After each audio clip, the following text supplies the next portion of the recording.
som nem só chegar a esta casa, luz, você odia, luz que não gostei, mas você meu sol mais brilhante. Depois, blaming at lover. Now, faz med nada.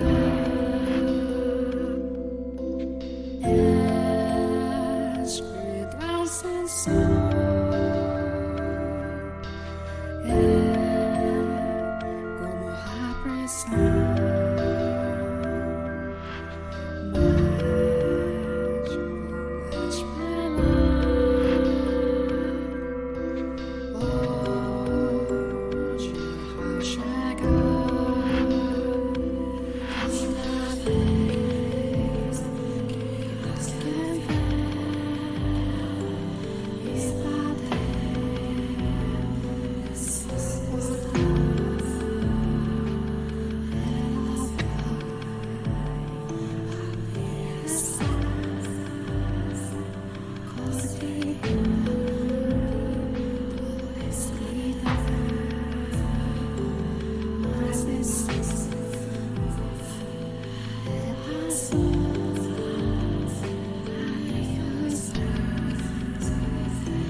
Good morning, Kitten Brigade. Insane Kitten here. I know this is an unprecedented time that I usually don't stream at, but I kind of mucked up my sleep schedule, so we're streaming.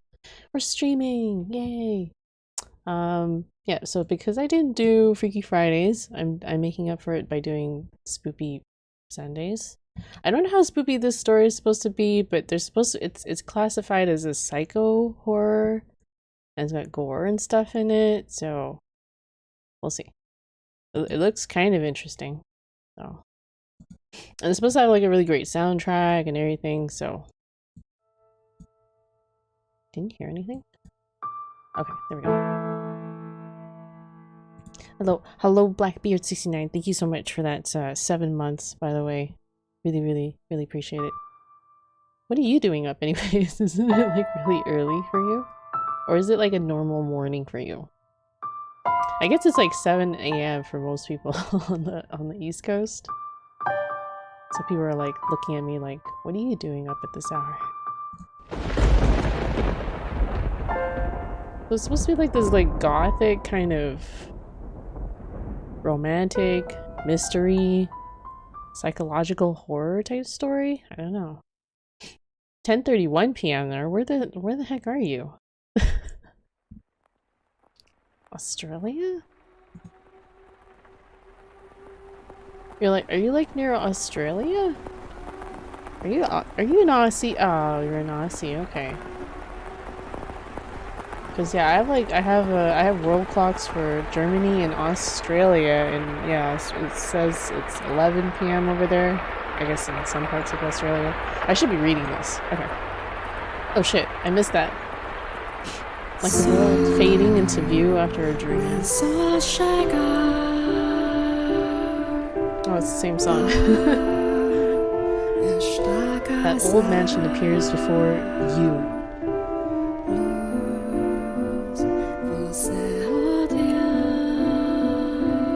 Without realizing it,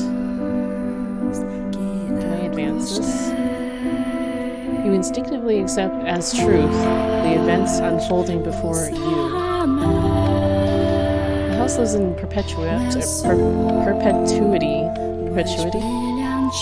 an amalgam of myriad fates and generations. No one knows who first said that the mission or mansion was cursed. Mission. I sure can read today.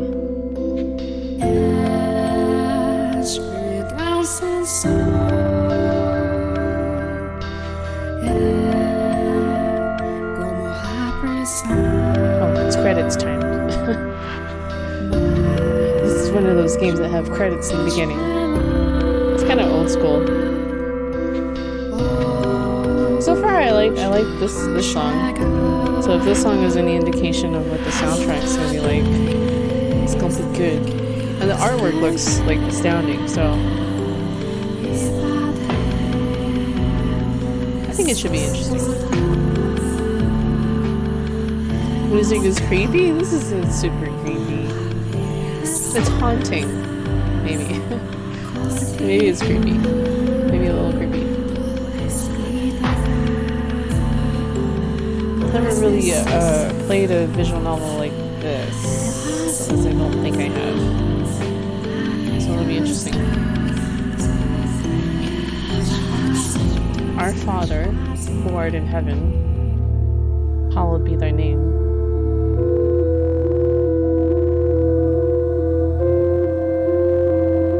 Have mercy on me, O Father, and cast their souls into eternal damnation. No, so it's not a prayer, it's a curse.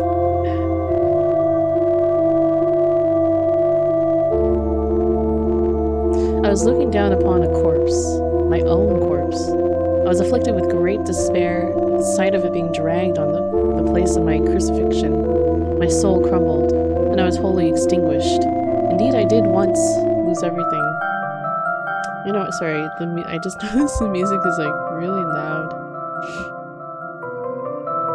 I'm gonna have to tweak that outside.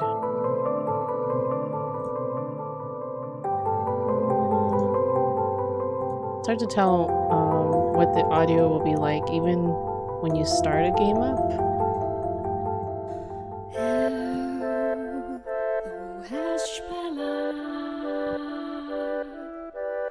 Does anyone know what language this is?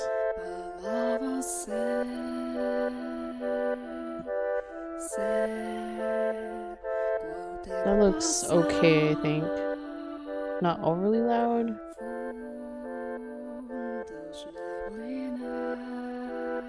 I think I'll probably have to tweak it as I go. Okay. Oh, what's this? Oh, that's interesting. I guess I could have done it here. Okay, config. Louder.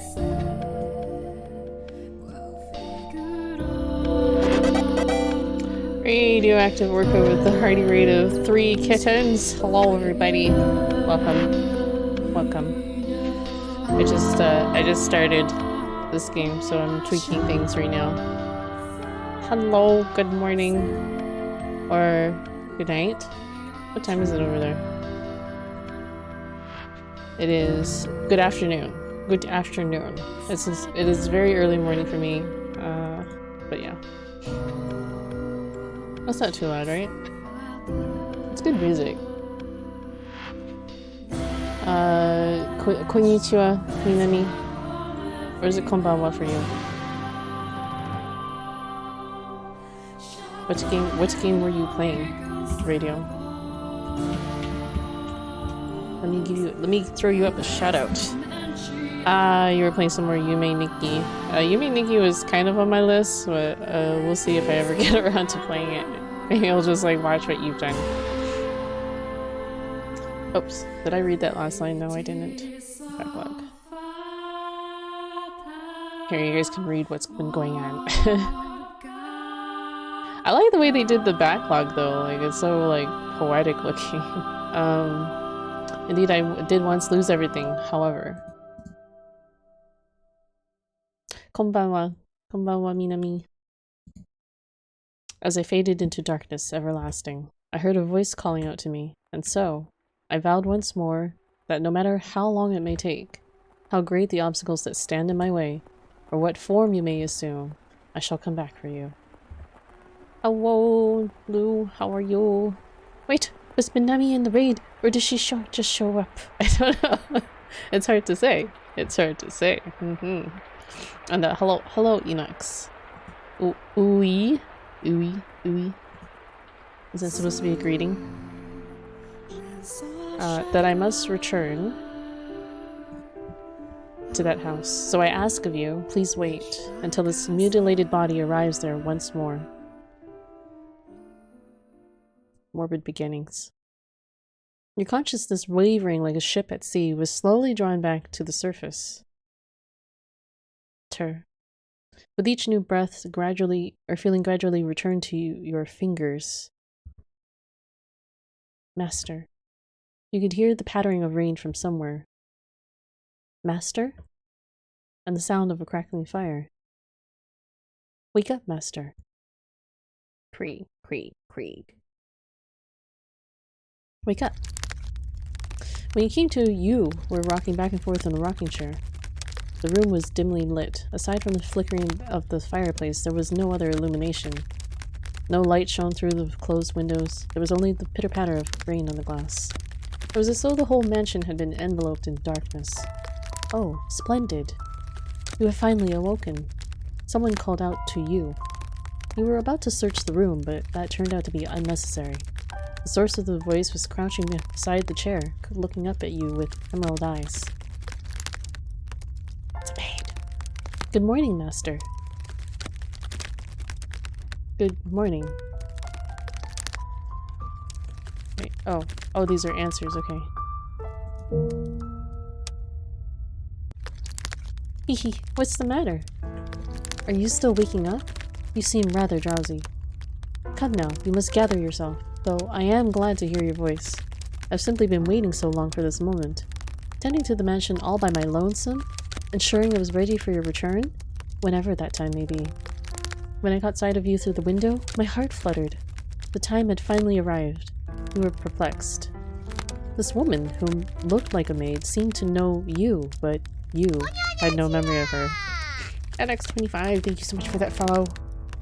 NX has been helping me around. Yumi Nikki isn't exactly what you call intuitive. Oh, is it something like, Owl Oni?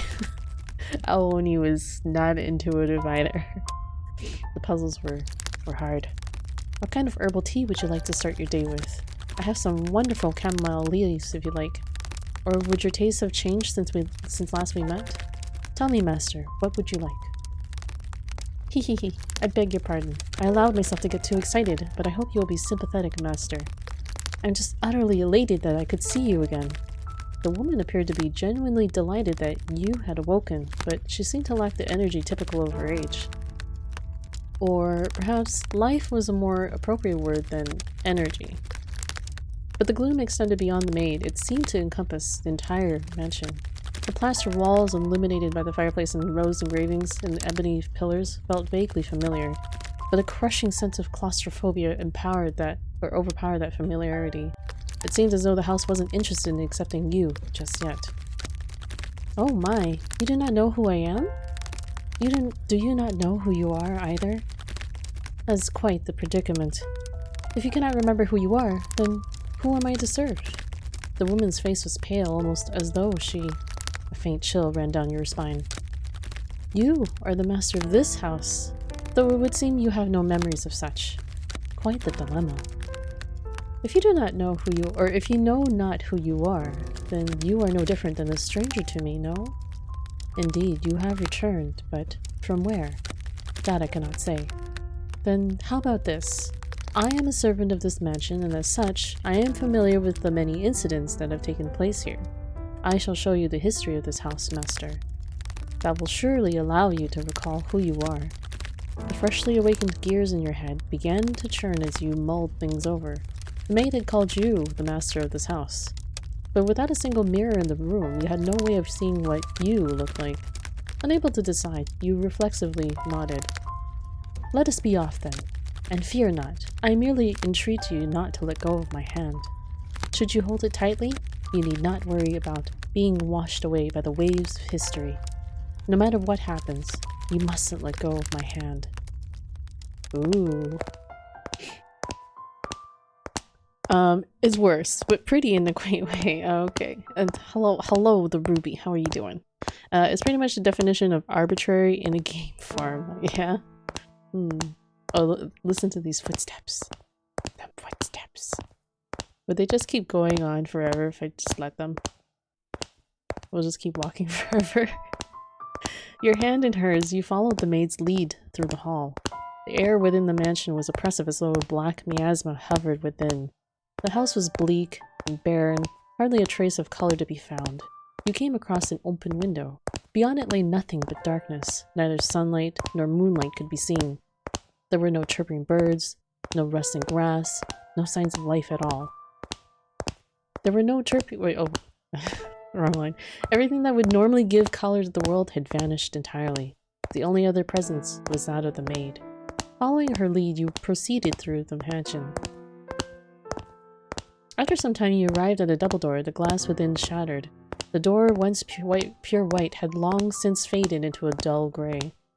It appeared to lead to the back garden. You can hear children laughing on the other side. Though it is in the state you now see it, a beautiful, beautiful garden once lay beyond these doors. The owner of the time enjoyed gathering rare species of rose from all across the world. At its grandest, it seemed every flower was in constant competition for the most majestic bloom. Hi, my Albanian brother. Oh, we have a couple Albanians here. Hand-holding is illegal. To do to be allowed. Okay. Ciao, bello. Come sei? Oh, is that, Italian? Oops, I missed that line. Backlog. Would you like to see this wonderful era of splendor and prosperity? Hehehehe. I very much hope it is to your liking, Master. The maid opened the doors to the back garden. A sudden gust of wind rushed across your face, forcing you to close your eyes as you followed the maid out the doors. When you next opened your eyes, the world was no longer blanketed in shadows.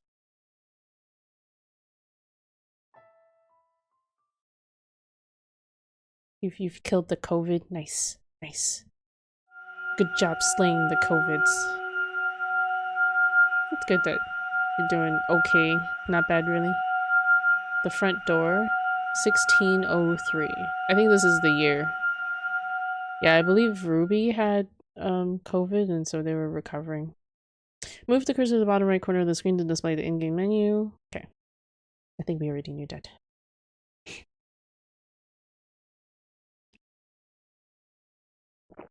The mansion had an alluring air of beauty about it in that era. It was almost like something out of a fairy tale. This period of history could perhaps be described as a symphony of destruction, as cumbersome principles of old came crashing down. Freed from the day-to-day oppression of those antiquated precepts, the people seemed to hark back to the more poetic, expressive ways of the old. They took these newly blossoming emotions in hand, and with them, they wrote literature, painted portraits, composed theater, and found love. Even the church which had maintained authority throughout the Middle Ages embraced the changing times, adopting the culture's flowering sense of aesthetic. War would break out not 20 years from then, plucking the ripened era from the tree of history, but that is of no concern to us now. At the time, it was still what people referred to as the Golden Age, a period of furor for all who were there.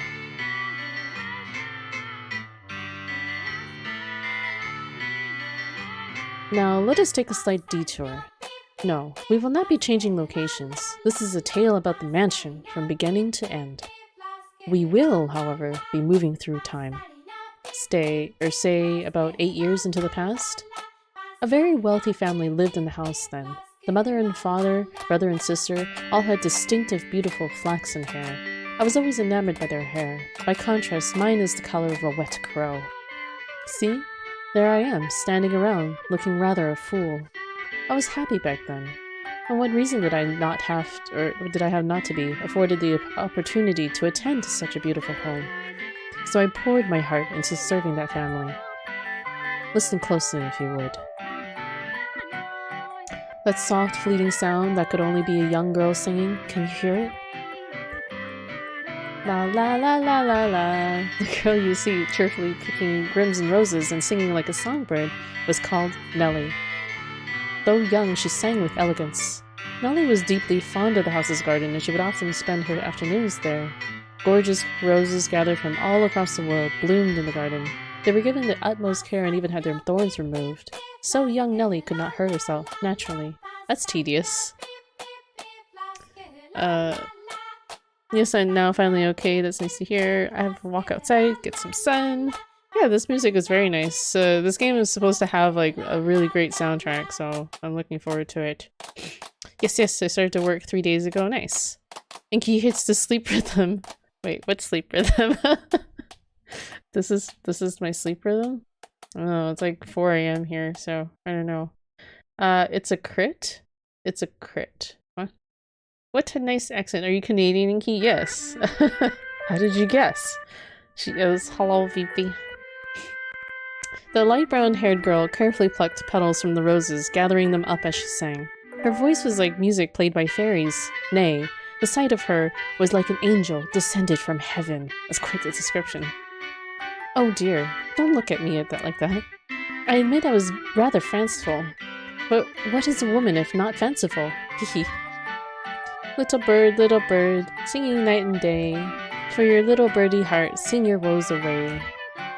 Pretty flowers all around the little birds, and even when the sun comes up, Oh, dearest Mel, I've forgotten what comes next.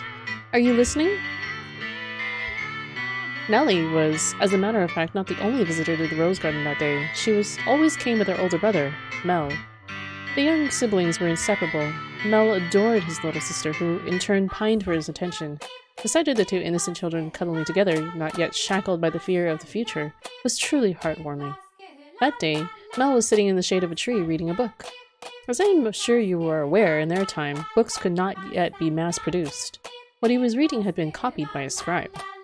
I presume he had borrowed it from the church. The book, having passed through many hands over the many years, was visibly worn, but I suppose that just speaks to its importance. It was in fact a Latin grammar textbook he was reading.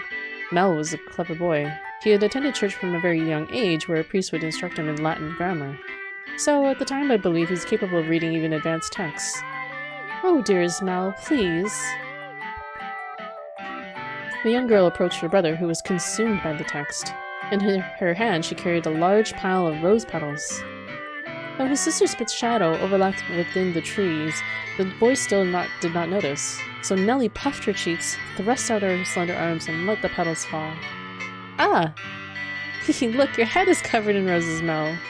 "Oh, Nellie, you got petals in the book. This isn't mine. I can't afford to let it get dirty."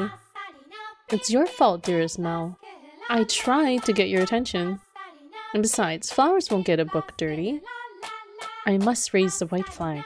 When did my little lady find herself such a sharp wit?" "While waiting for you, dearest Mel. I waited and you didn't so much as glance at me." "I'll be an adult by the time you're done reading that book." "Wow, that's soon." "That's soon. Mother says girls grow up fast." She may be right. "In that case, we should do something together before you're all grown up. Surely you won't play with me any longer when you become an adult." "That's not true. I'll still play with you even when I'm grown up." "But grown-ups don't play, Nellie." Fine. I'll stay a child forever then." "Didn't you just say you were about to grow up?" You're so mean, Mel." Haha, I'm sorry. Please don't pout, my little lady. How about this? To make it up to you, I'll play whatever you want today." "Really? Do you mean it?" "I want to play make-believe." "Make-believe?" "Make-believe. I will be a princess taken captive by an evil kingdom, and you, dearest Mal, will be my valiant knight. And then you turn into a prince when you rescue me."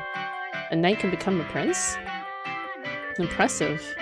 "They can. Knights and princes both have to be charming, so of course they can. Which is why it must be you, dearest Mal.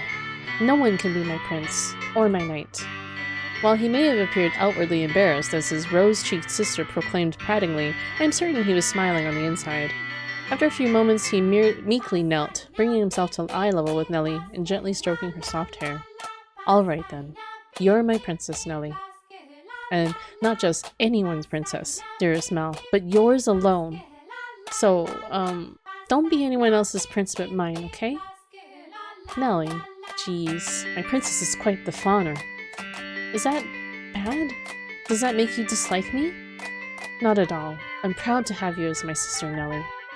You mean more to me than anyone in the world, my dear princess."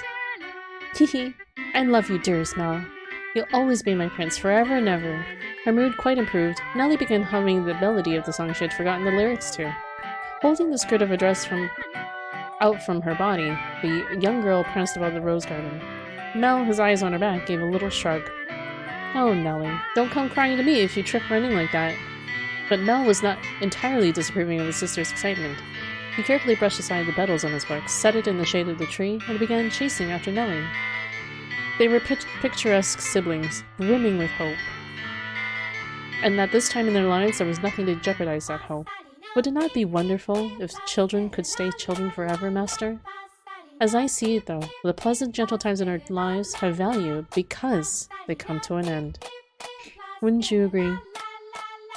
Time continues to flow impartial and without exception, and as such everyone's childhood comes to an end.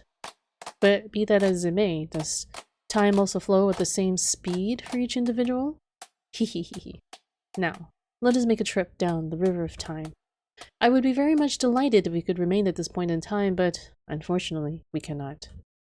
Please, do not let go of my hand, Master. Moving on.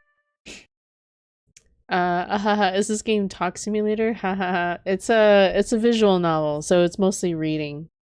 It's a visual novel. You attack the sleep schedule with a critical attack.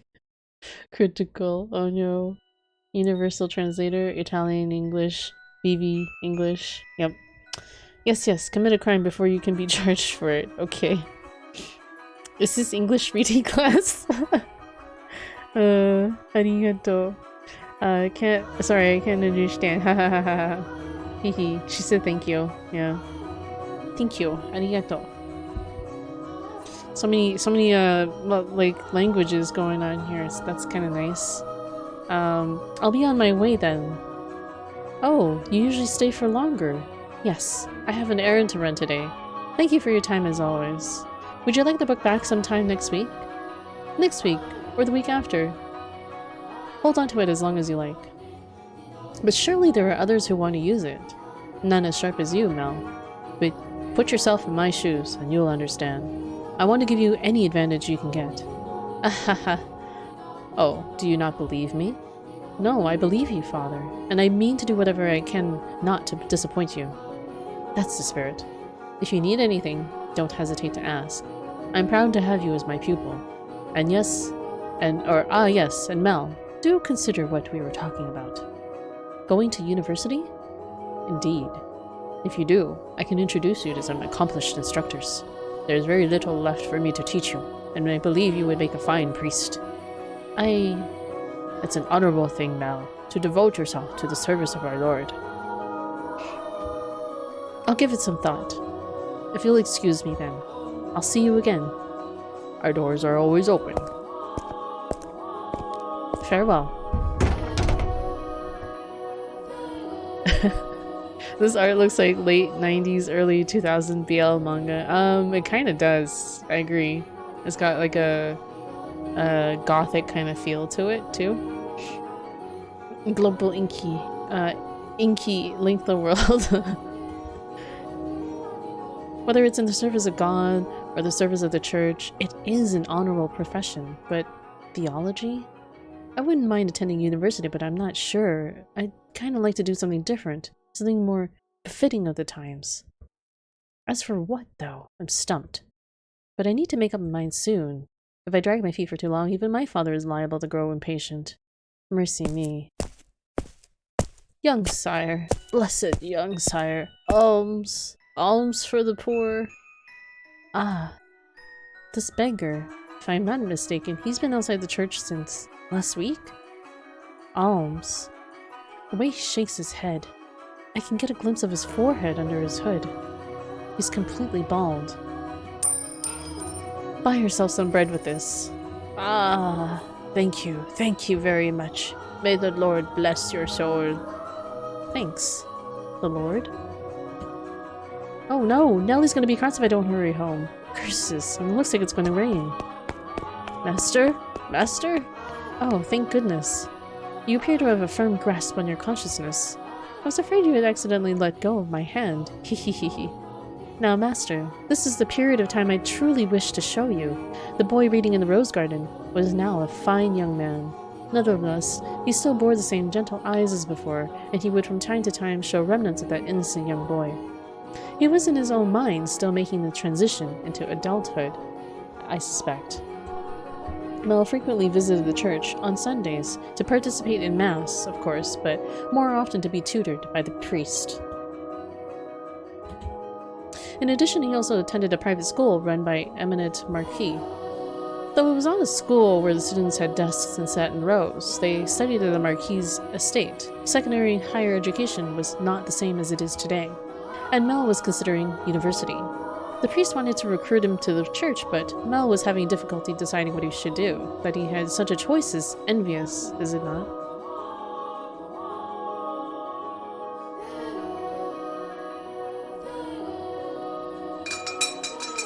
Good afternoon.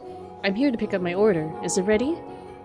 Aye, ready and waiting, young Master Rhodes. Oh, don't call me young master, please. I beg your pardon. Can I seem to get me head out of the past?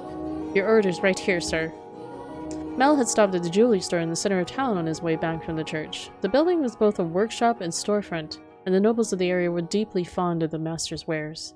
He was so skilled, even the royal family had commissioned work from him. As a matter of fact, the wooden sign out front was engraved with a replica of a piece of his jewelry said to be on display in the palace. As artistry flourished in the Golden Age, the number of shops selling luxurious items such as jewelry rose in kind. But I bet it's not right. Sad. Wait, what?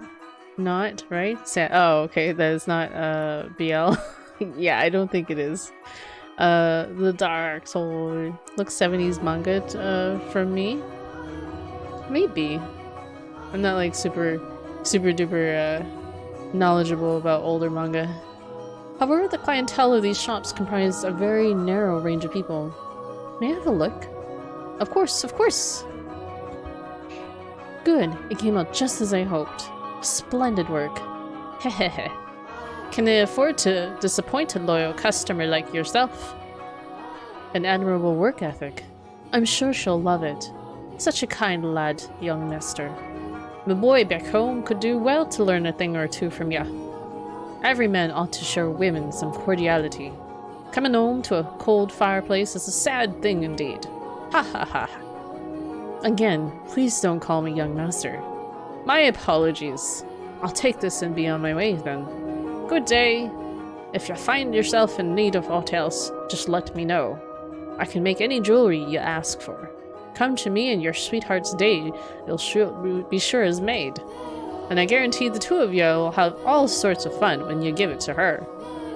Please, I don't have a sweetheart. Huh, well, that's a surprise. I'm sure many girls are vying for your hand too, young Mr. Rhodes. A fine family, good looks, charming, and your future's all but. I'll be on my way then. I'm in a bit of a hurry. Good day. Come by again anytime. Goodness. Maybe I'll say I want to study abroad or something. Patient as my father may be, that would certainly anger him. I can hear it now. You're wasting your God-given talents, boy.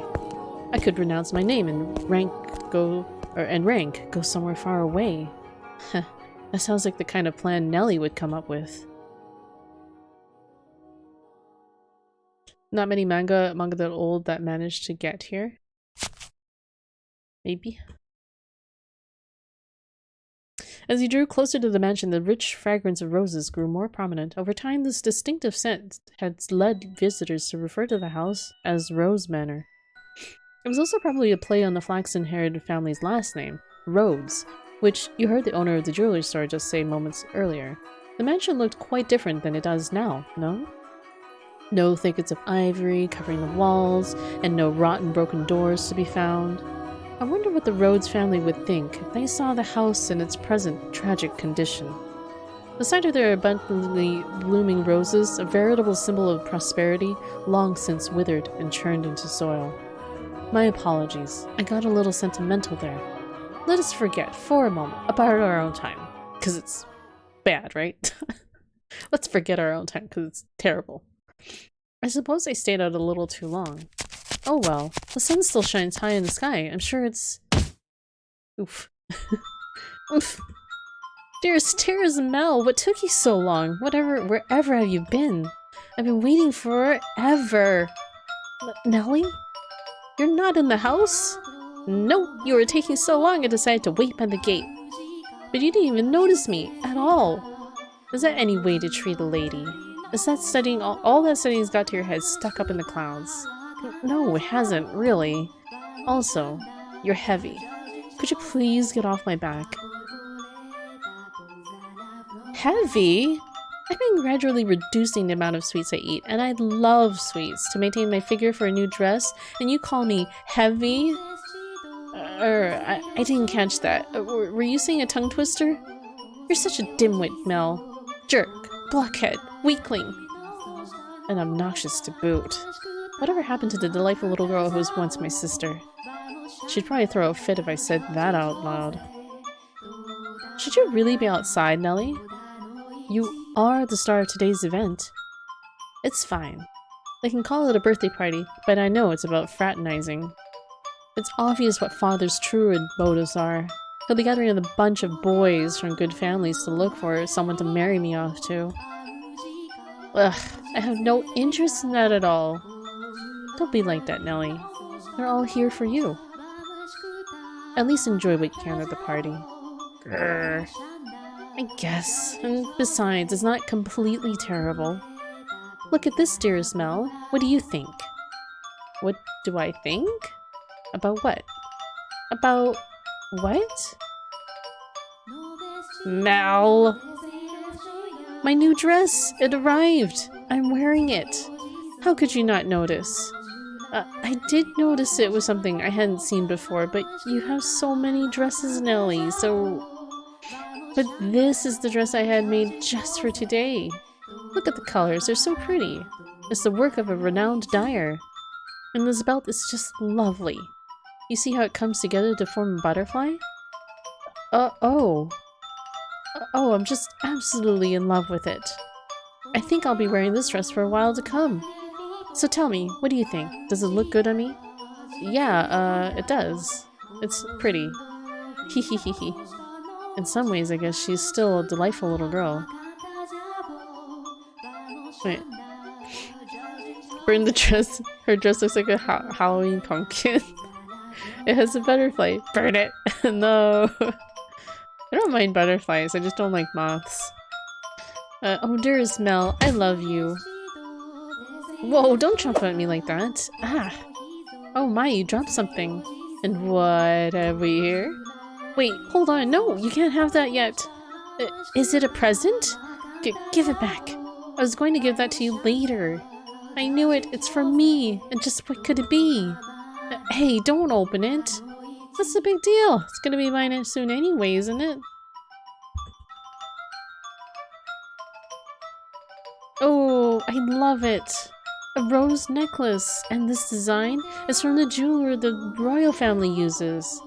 Oh, my dearest Mel, you had this made just for me. Oh, jeez. It defeats the purpose if you open it before the party. Happiness is always better sooner rather than later, Mel. I think I'll put it on right away. There. How does it look? It looks lovely. That is a really nice necklace. My prince is still the sweetest in all the land. Don't make such weird noises. Oh, but why not? A prince always knows exactly what his princess wants. And this princess wanted some rose jewelry to go with her new dress. Understand? Hee hee hee hee. Jeez, I sure don't have it easy playing your prince, Nellie. It might be about time you found a new one. A prince is a prince because you can't just find one standing on the street corner. If you want to retire, dearest Mel, you're gonna have to wait another 10 years. That's a long time. Or if you find yourself a new princess. I'm not so... Hehe, you're about as romantic as a rock, dearest Mel. But worry not, your adorable sister will always be your princess. What more could you want? Are you really allowed to be the judge of that? I mean, more to you than any other girl in the world, do I not? Then that makes me your perfect princess. Ha ha ha ha. Hey, what was with that laugh? An it'll be over soon laugh. You're always telling me I mean more than anyone to you. Yes, you do. More than anyone in the world, my beloved baby sister. Hee hee hee hee. I'll take good care of this necklace. Thank you, my dearest Mel. Well, if you're happy with it, then so am I. You're very welcome. Now, back into the house with you. Can't have a party without the guest of honor. Do you know if anyone is here yet? Nope. Imagine they'll be here soon, though. Moths can be cute too. Meh. Some emergency button. Comment moths are stunning. You almost forget this is a horror. Oh, I don't know. Like, it could be mostly like, Gothic Victorian kind of story, but I feel like this is like the beginning, right? So it's the build-up. Were you down at the church again today, Mel? Yeah, there was something I didn't know how to translate, so I went to look it up. Wow, so diligent. I can't say I really like the priest there personally. Actually, I kind of feel the same way. What? Really? Why? Well, you know, I have my reasons. Hehehe. So even you don't always like the priest, huh? Let's skip mass on Sunday then. We can go play. No skipping church. As grew the brother, so did too the sister. That day, Nellie would be turning 14, and Mel, 3 years her senior, was 17. You saw it with your own eyes, so you'd know just how much she was changed. She was always a cute little girl, and she grew into an even more beautiful young woman. Though she was only 14, she was well on her way to becoming a fine lady. As for her character, well, hehehe. But a girl like that has her own charms, would you not say? Drifting down the river of time, the two siblings matured into healthy young adults, but the core of their relationship did not change in the slightest. Nellie was very much attached to her brother, and as much as Mel complained, he still cared deeply for his sister. Around the time the sun had begun to set, carriages started lining up outside as well-dressed aristocrats made their way into the house. As Nellie had suspected, the majority of them were boys. Yes, horror, see the butterfly. You almost forget this is horror. But I was waiting for the horror part. Pure horror. Is this horror game? It's supposedly like psychological horror and whatnot. Like this is definitely like the build up to it, so it might take a while before we get to like the meaty part of the game. Yes, or story, meaty part of the story. I understand. You don't need to say anything more. Rose Manor, right? Okay, we'll go together. Me? Alone? No, please don't make me. The inhabitants of Rose Manor are surely living quite contented lives, and I'm sure they don't remember a thing.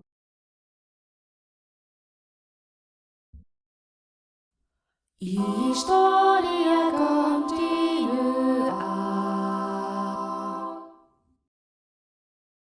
That was an interesting break. It's like a little like, what do you call it? Like commercial break. The room with the fireplace was always kept in pristine condition, so they could entertain guests at any time. More like ear rape. Wow, the music spooked you. Is it too loud? I mean, the levels look okay. Walls colorfully decorated with tapestries and stained glass windows gave testament to their great fortune. The servant's first assignment every morning was to clean this room. No, like just so suddenly, yeah. Pitchers, silver plates, silverware were polished to a shine so they could be proudly put to use at a moment's notice. And for events like their daughter's birthday, the room served an even more important role. The table's tops were removable, so they had ordered new tabletops with designs made specially for this occasion. And once the banquet had drawn to a close, tables speckled with half-empty wine glasses and leftover candied fruits were moved off to the side to make room for, of course, the festivities. Good evening, Lady Nellie. You're looking particularly lovely today. Nellie, I had these jewels cut just for you. You'll let me have this dance, won't you?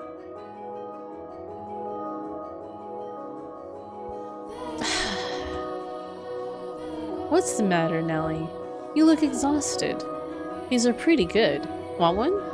I know you like sweets. They're apples, candied in rock sugar, I think. You disappoint me, dearest Mel. What do you think is the matter? They just keep coming. It never ends. It's driving me up the wall. Everyone's just repeating the same lines they've been taught. They all think pretty jewels and request dance are enough to make a girl swoon. But I think that is true for you, Nellie. Though, why is she disappointed with me? Ugh, I think I'm done with birthday parties after this year. They'll probably throw an even bigger one next year. Huh? Why? Well, you know, you're about that age, Nellie. We are a reasonably distinguished family, so there are a number of different houses that would like to have connections with us. So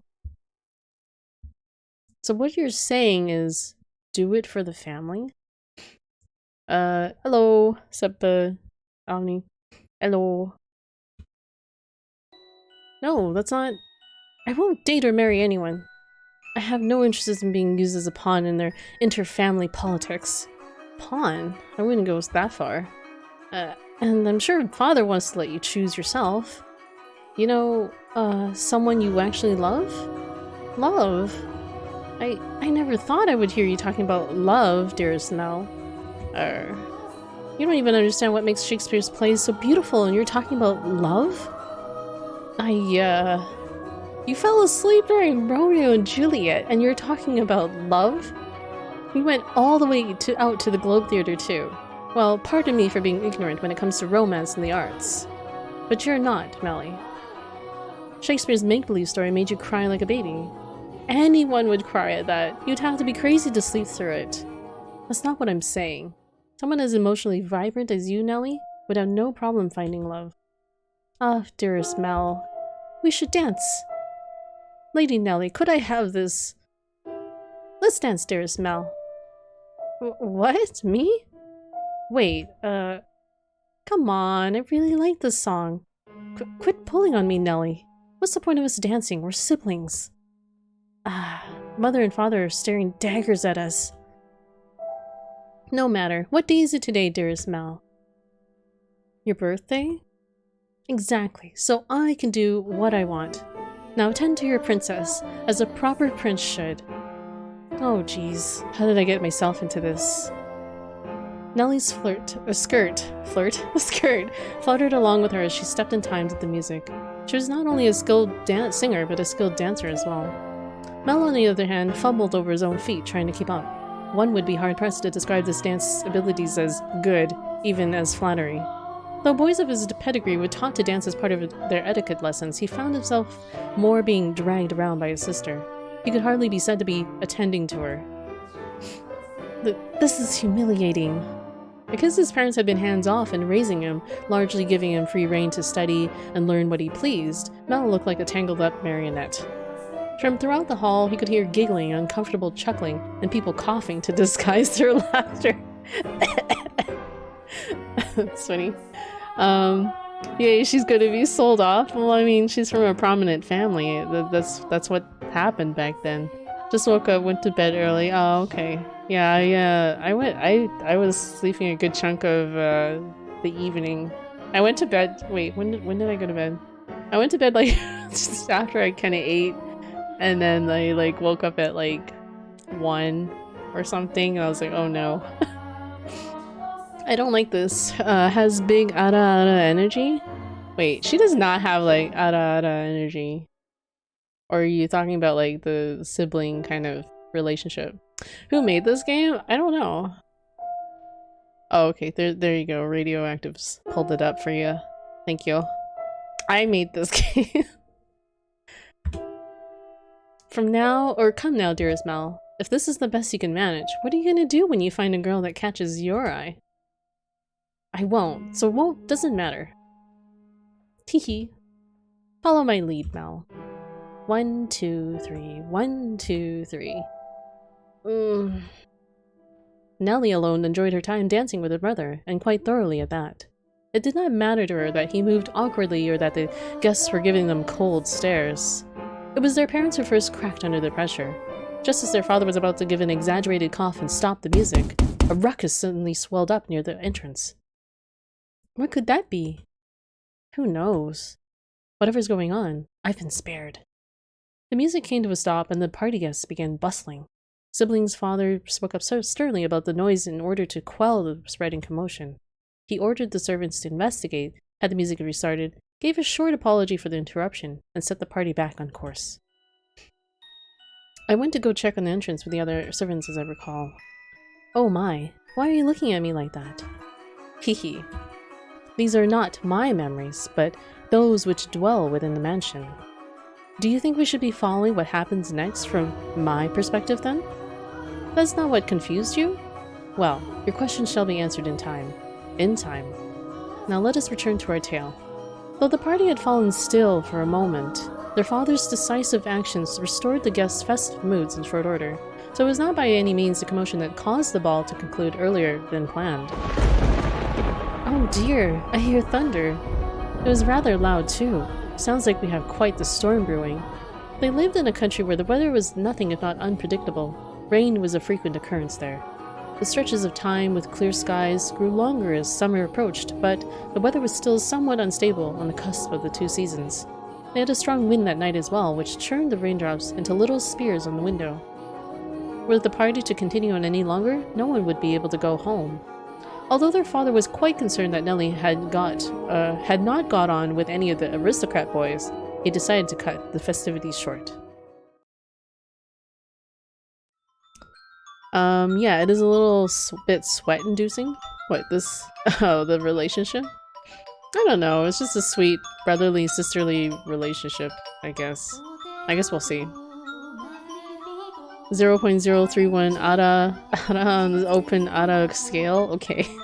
Elon Musk's response to becoming richest man. How strange. Well, back to work. Thinks it's strange too. Okay, I guess. Thank goodness it ended early. How lucky I am. This must be a blessing for always being such a good girl. I'm not sure having your own birthday cut short counts as lucky. But it was so no fun. I can't help it if I'm not enjoying myself. And for heaven's sake, Arthur was here. I have no interest in dancing with that dunce. Arthur? Who's that again? Someone who was here? Unbelievable. You don't remember anything, do you, dearest Mel? He came over to play a few times when we were little. He's covered in gross freckles, and he's a huge jerk. Freckles? I guess freckles are gross. He said my hair looked like the color of fallen leaves. Fallen leaves! Just thinking about that ugly smirk has me fuming. And yet he acts like nothing happened. He even calls me Lady Nellie, for goodness sake. Are you listening, dearest Mel? I'm listening. I wonder what the ruckus earlier was. Ugh, you weren't listening, were you? Who cares about that? Sorry, but aren't you curious? It probably wasn't another guest, at least. Maybe a cat sneaked in. You think so? I do. But enough about that. Would you like to play cards in my room, dearest Mel? Seriously? I'm exhausted, though. It's not even that late. Fine. Something feels kind of off. A cat? I want to go check. Come on, hurry up. Hold on. You don't need to drag me, Nellie. My birthday isn't over yet, so you're not done attending to me. Oh, Nellie. Freckles are gross now. Yeah. And yes, this was her 14th birthday party. Gordon Ramsay just tried a $777 burger in Las Vegas and said it was bloody delicious, but also disgustingly expensive. At $777, I agree. I think she needs to live with the peasants for a while. Maybe that would change her mindset. What the fuck is this music? What? It's like, I don't know. I like it. I like this music. The rain just won't let up. I can't sleep. I wonder what the commotion earlier was about. Oh, for goodness sake. It's all the storm's fault. That's why I can't sleep. I'm just fretting over nothing. I'm sure Nellie was right. It was just a cat.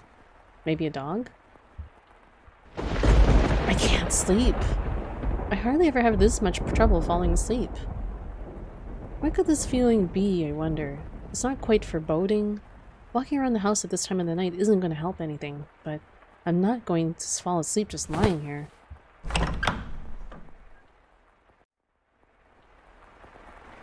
This is romantic horror. I don't really know enough about this game to say. I'm basing it off of the tags on Steam, and from what I've seen, some of the imagery they kind of showed in like the trailer thing or whatever. So,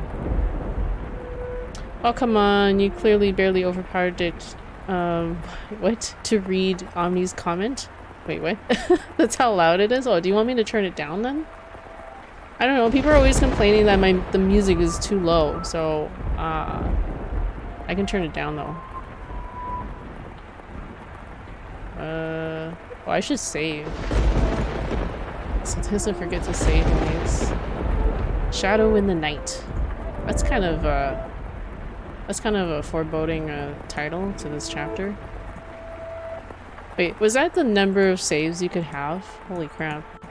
So many saves. And there's the auto, you and the maid. Config. Here, I can turn down the music.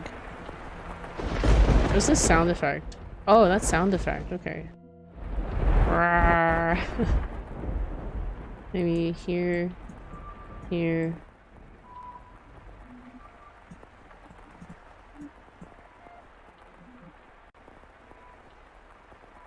That sounds fairly low.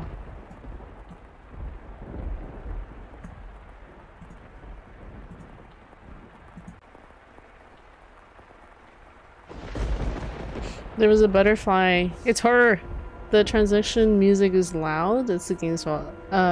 Transaction? Transition, you mean? More saves than you can have in AC Valhalla. VNs, they always give you a lot, though, I guess. So I guess you can, like, save, like, different points in the game for different, endings, I guess. Transition. Transaction. The only sounds that could be heard in the dark corridors were the sharp pitter-patter of the rain, his footsteps, and his breathing. This looks pretty dark, doesn't it? Not sure why there's a limit in AC Valhalla. Back in my day, you could have as many as you wanted. What game was it? I think it was in Witcher 1 that like it gave you as many save slots as you wanted, but I went over a certain threshold because it didn't limit it, and then they're like, at one point the game was like, game cannot even run because there are too many like save files. I was like, what? Like, that seems like a serious oversight for there to be unlimited save files, but have it impact the game negatively, like not running. Lunchtime. All right, have a good lunch. Radio. Though he was intimately familiar with the layout of the house that night, the hallways felt like an endless labyrinth veiled in shadows. Oh, by the way, for context, this is taking place in the 1600s, and we're kind of going through back in time and going through like various stories, I guess. There's various stories associated with the this mansion, hence the title, the house in Fata Morgana. I remember Skyrim saves would take up gigs and gigs and it would slow down the game. Oh no, the saves itself. No moonlight shone through the windows, so he naturally found himself moving cautiously despite being in his own residence. Keeping the palm of his hand pressed up against the chilly wall, he put one foot in front of the other. But to where he was supposed to head? Mel, of course, had no way of answering that question himself. If he had anything, it was guidance from above, the path to his destination lit by flashes of lightning. Or perhaps there was something else leading him along. Though he progressed with a fair bit of hesitation in his step, Mel was slowly but surely drawing nearer to one room in particular. He made his way through the seemingly endless halls. Past the living room, its fireplace long since cooled, into another corridor, and then stopped outside, an Abigail's bedchamber. What is an Abigail? Abigail's bedchamber. Do you guys know what an Abigail is? It sounds so old-timey. What purpose does an Abigail serve? Abigail room?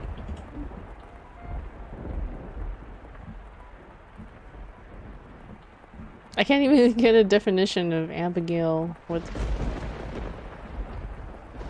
is an Abigail? I'm gonna shower and get some coffee. Alrighty, Yummy. Have fun. Nihon no gemu data no ne. Data no ne. Something about the save files in the Japanese game. One day I'll find out what Abigail bedchamber means. The dim glow of a lamp spilled through the cracks in the door. A gust of wind is not necessary to make a flame flicker. A person's movements, or vibrations in the air from someone speaking, the slightest of motions can cause the light of a fire to quiver, shifting suddenly as though nudged by an invisible fingertip. I can see light from inside. Is she still awake? A voice. He seemed to be hesitating. It would not be difficult for him to approach the door and peer inside. But he had reservations about peeping in another's chambers, even if it was his own house.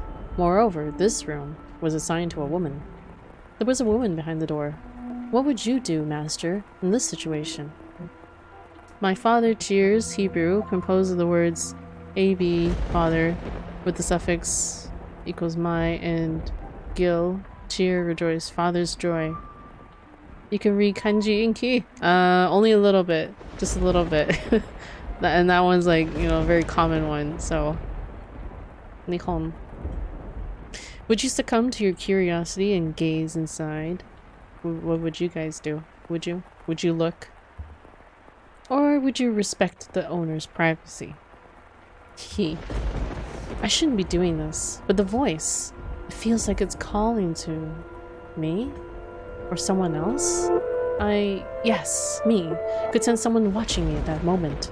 He had succumbed to his curiosity.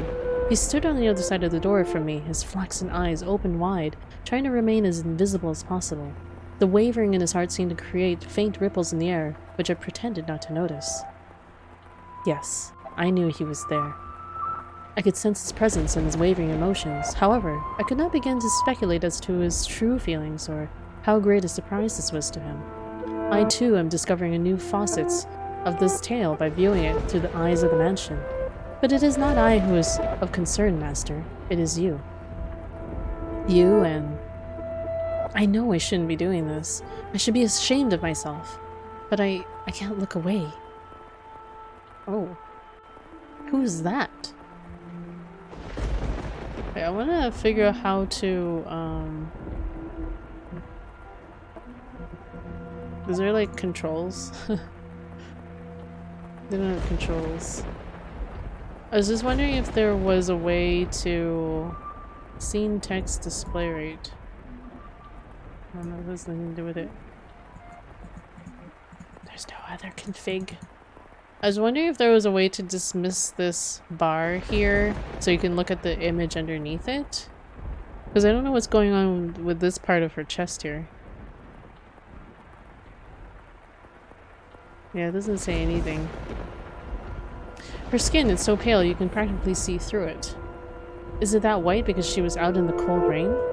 Her hair is white as snow and her eyes are like, how do I describe it? My vocabulary truly lacks for situations like this. They look like blood? No, that's just disturbing.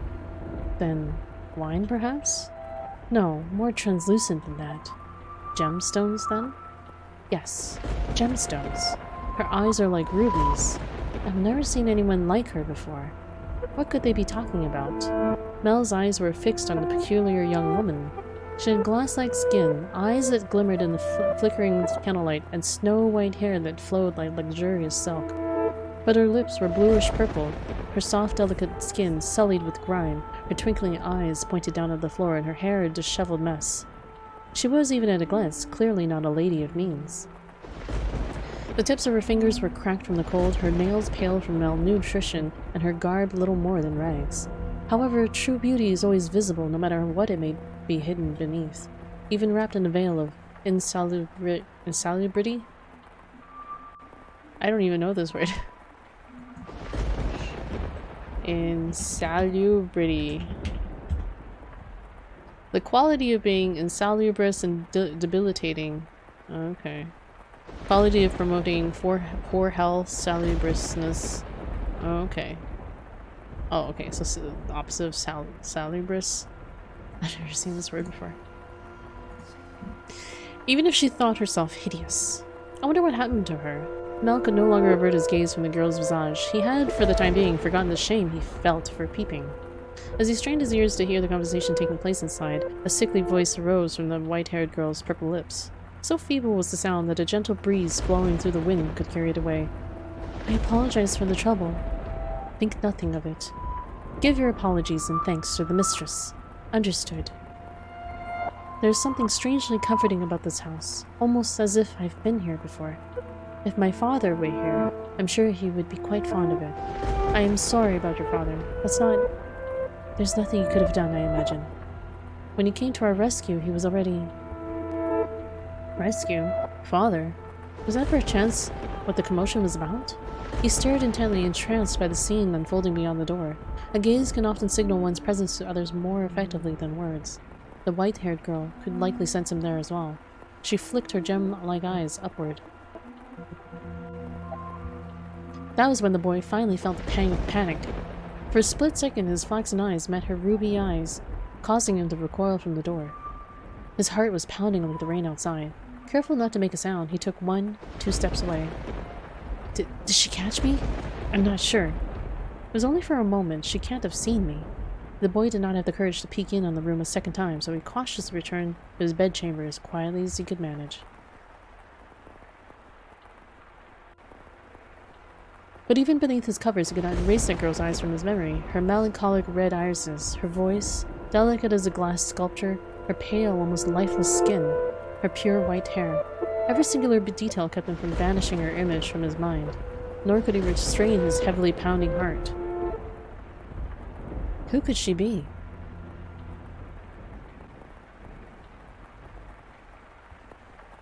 Is something the matter? No, I just thought I felt someone watching us. Hehe, it's only your imagination, I'm sure. If not your imagination, then perhaps some unseen force was watching you? Unseen force? Are you familiar with how people refer to this mansion? Rose Manor. Yes, indeed. It is called Rose Manor because you can smell the sweet fragrance of the rose garden even at a great distance. But that is not what I meant. It is said that a witch resides within the house. A witch? I have not heard any such stories. You probably wouldn't know. It was a very, very long time ago. Nothing you need concern yourself with. You have a peculiar presence about you. Should I consider that a compliment? Hehehe. It's getting late. You should get some rest. A room has already been set aside for you. But first, may I ask you one thing? Yes? I do not believe you have given me your name yet. My name is... Hi, Skinny Mikey. How are you? L. You didn't get to hear the rest of the name.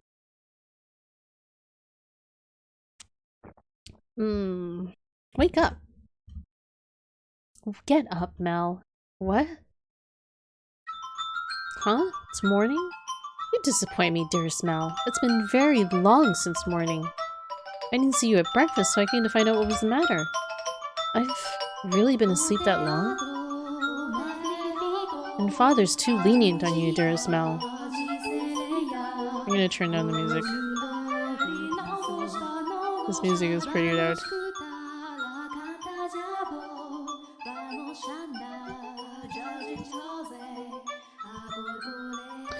Oversleeping is hardly proper behavior for a firstborn son. I know. But before that... Yes, dearest Mel? What are you doing in here? You can't just go prancing into a boy's bedchamber. Leave that to the servants. I did send one for you. You're the one who refused to wake up. Besides, it's not like we're strangers. We used to sleep together all the time. That was long ago. Things are different now. Oh, you're overthinking it, silly. Now hurry up. Out of bed, sleepyhead. Alright, I'm getting up. So you can see yourself out. Oh my, you look awful, dearest Mel. For someone who overslept, you look like you didn't get a wink last night. You think so? You didn't go out into the town last night, did you? Naughty, naughty boy. I would never. You know that. You squeaked. I don't think I believe you.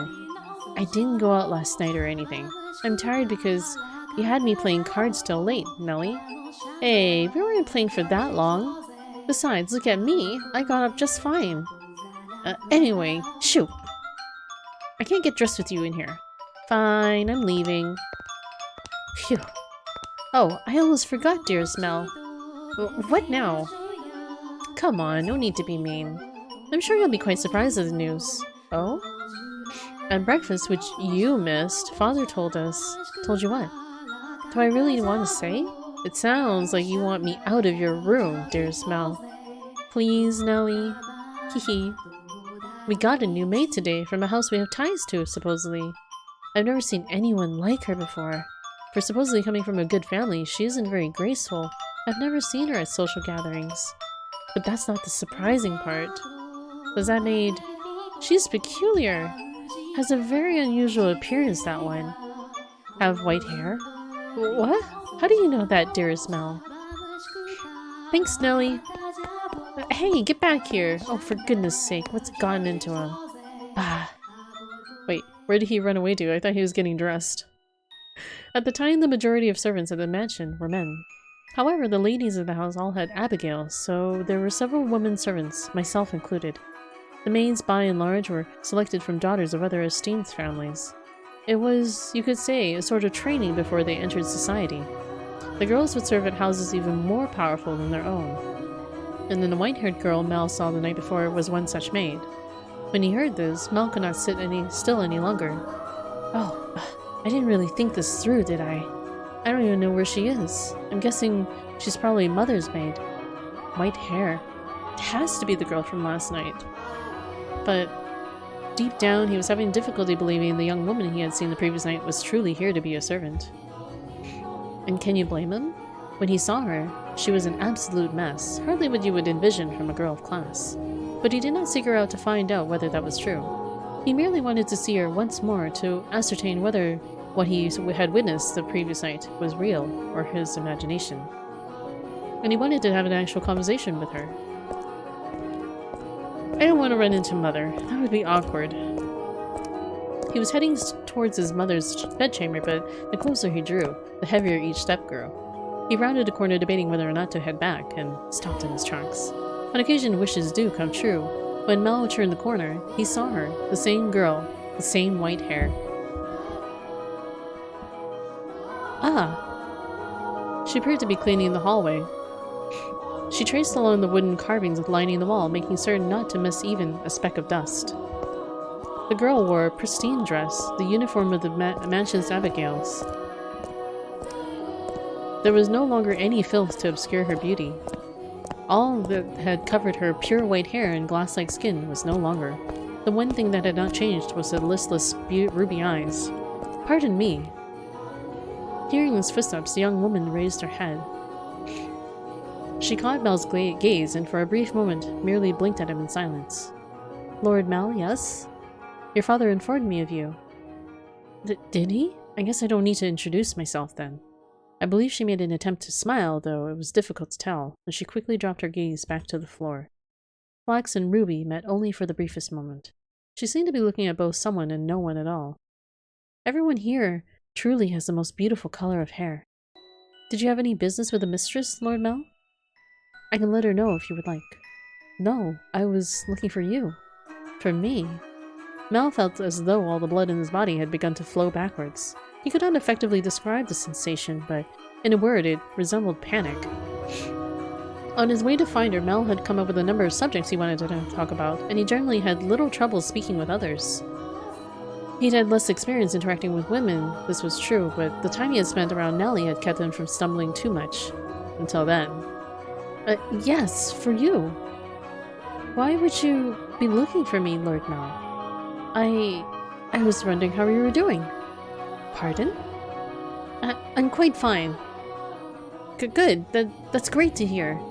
You fool, Mel. What are you even saying? You have more important things to ask, like where she came from, or to tell her she has pretty hair and eyes. But I don't want to trouble her too much. Lord Mel? Yes? Sorry, you just suddenly fell silent. Was I, in your way? In my way? Not at all. What are you up to? I'm cleaning. This is such an awkward conversation. Well, yeah, I didn't even need to ask. Ah, you're cleaning. Awkward silence ensues. Oh, you can just let the other servants take care of the cleaning. You're one of the noble's daughters we took in, right? Then why is Mother making... No, I'm doing this because I want to. The mistress appeared to be busy, and I could not simply be idle.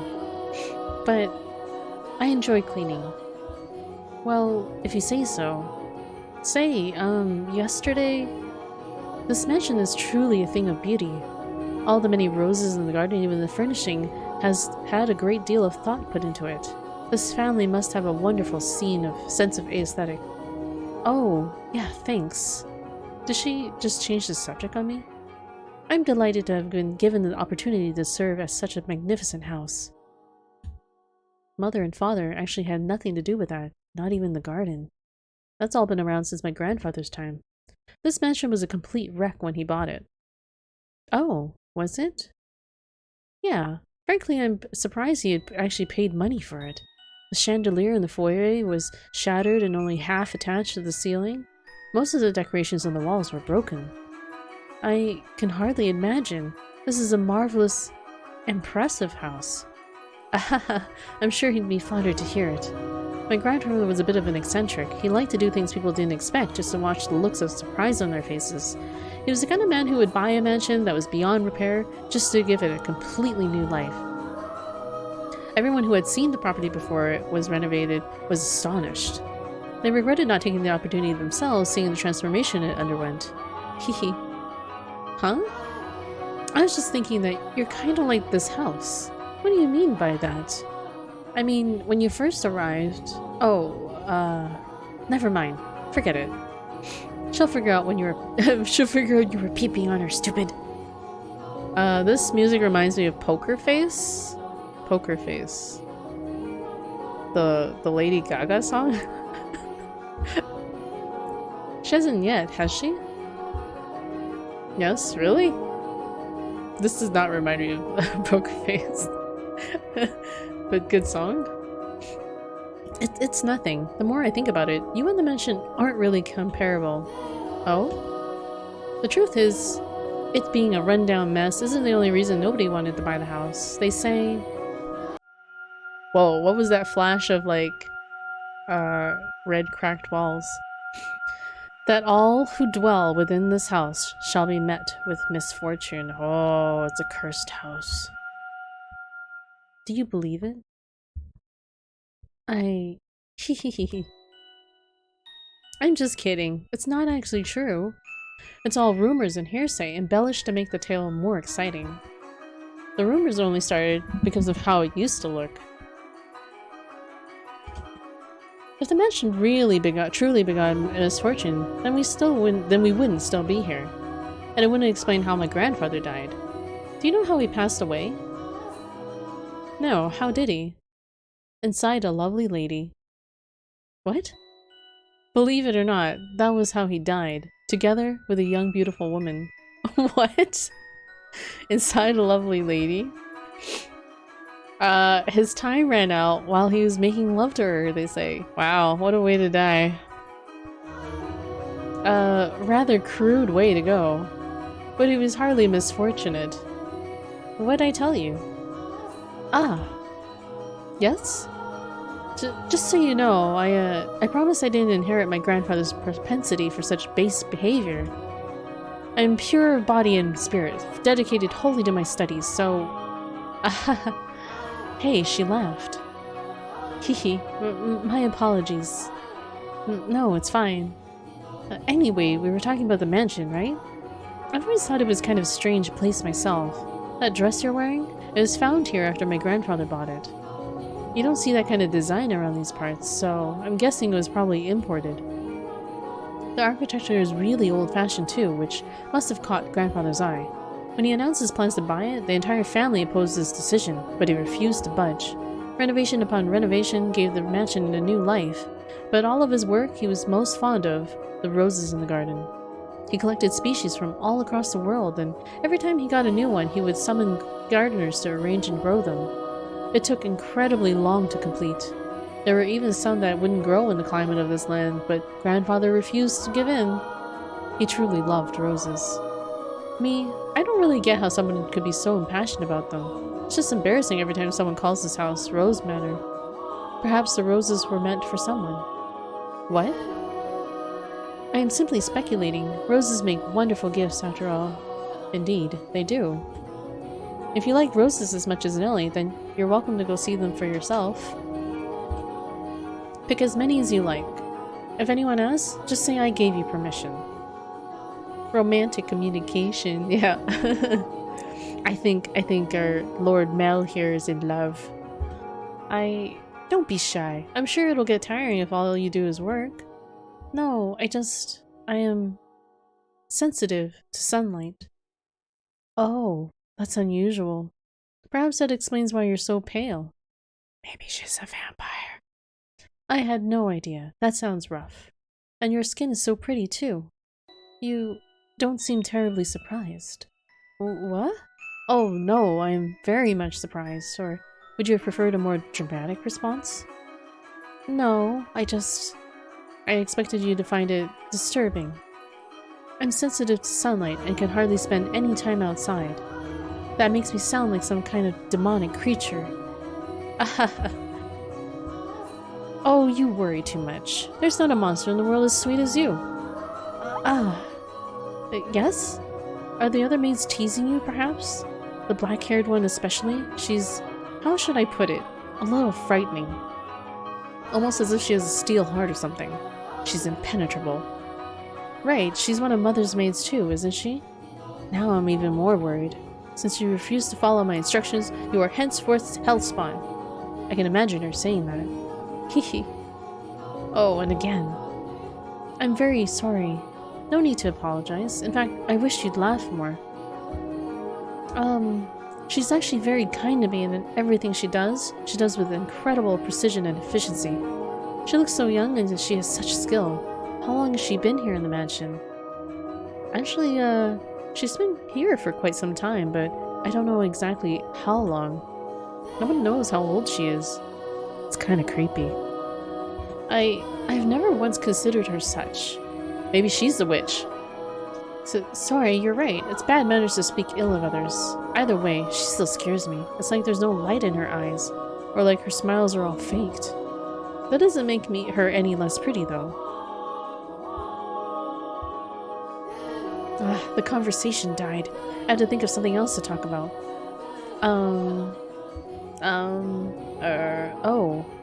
Yes? You could ask me anything. Does the master, your father, Lord Mel, often retire from the mansion? I've not seen him around. Oh, yeah. Father frequently returns home. This mansion is actually our secondary house. Why do you ask, though? I was just curious. Nothing more.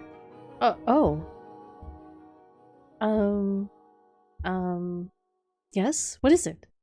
One of the maids asked to see me, so I should be on my way. If you'll excuse me. What? Alright. See you later then. Goodbye. Oh, right, one moment. Since you're sensitive to the sun, I can pick some roses from time to time for you. For you to decorate your room. Lord Mel. That's all. Sorry for holding you up. Why am I so bad at this? She definitely thinks I'm obnoxious. Arg, I want to hide under a rock. I want to reverse time and try this over again.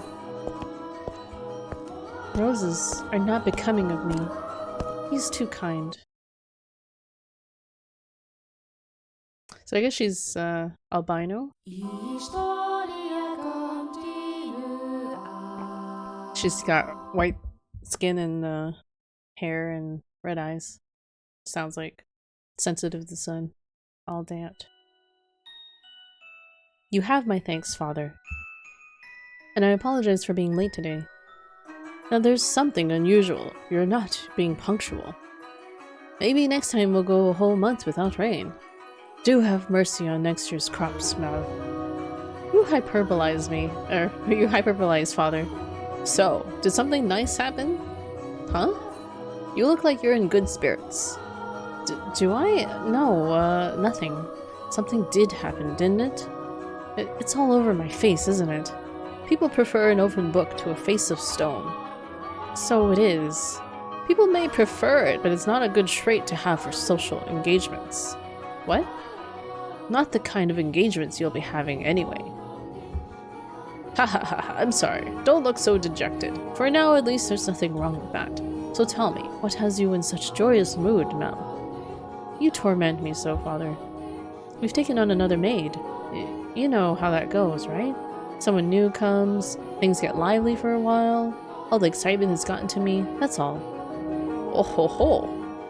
Well, why are you looking at me like that? No reason, no reason. So, what family does the little fat lady come from? Oh, I don't actually know. You don't know? I was going to ask her, but I missed my chance. Father has returned home and I can't speak to Mother. I see. She's caught your eye, has she? Yeah, she has. But the truth is, you're more than just interested in her, are you not? What? No, I... Ha ha ha. You truly do enjoy tormenting me. Well, I should be going home now. Mel? Yes? Make certain you find out where she's from. If you're genuinely interested in her, it's your responsibility to determine if she's actually suitable for you. Thank you. Excuse me.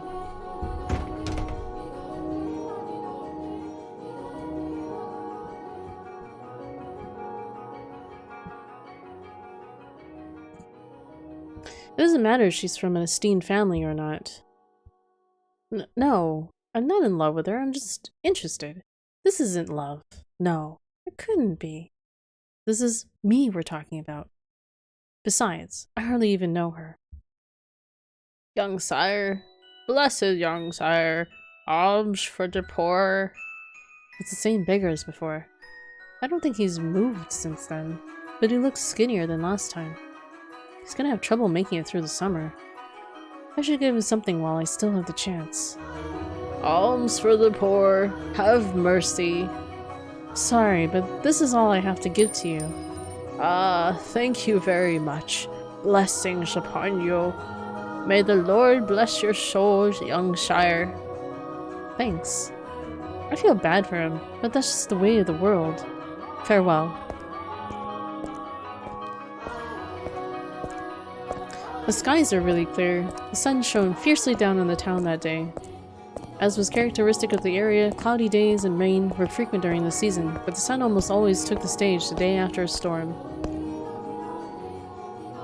The cathedral standing tall in the center of town, the stone-paved streets clacking with the pleasant sound of footsteps, the people peering out from beneath awnings to look up at the sky. In Mel's eyes, it was as if they were all blessed by divine light.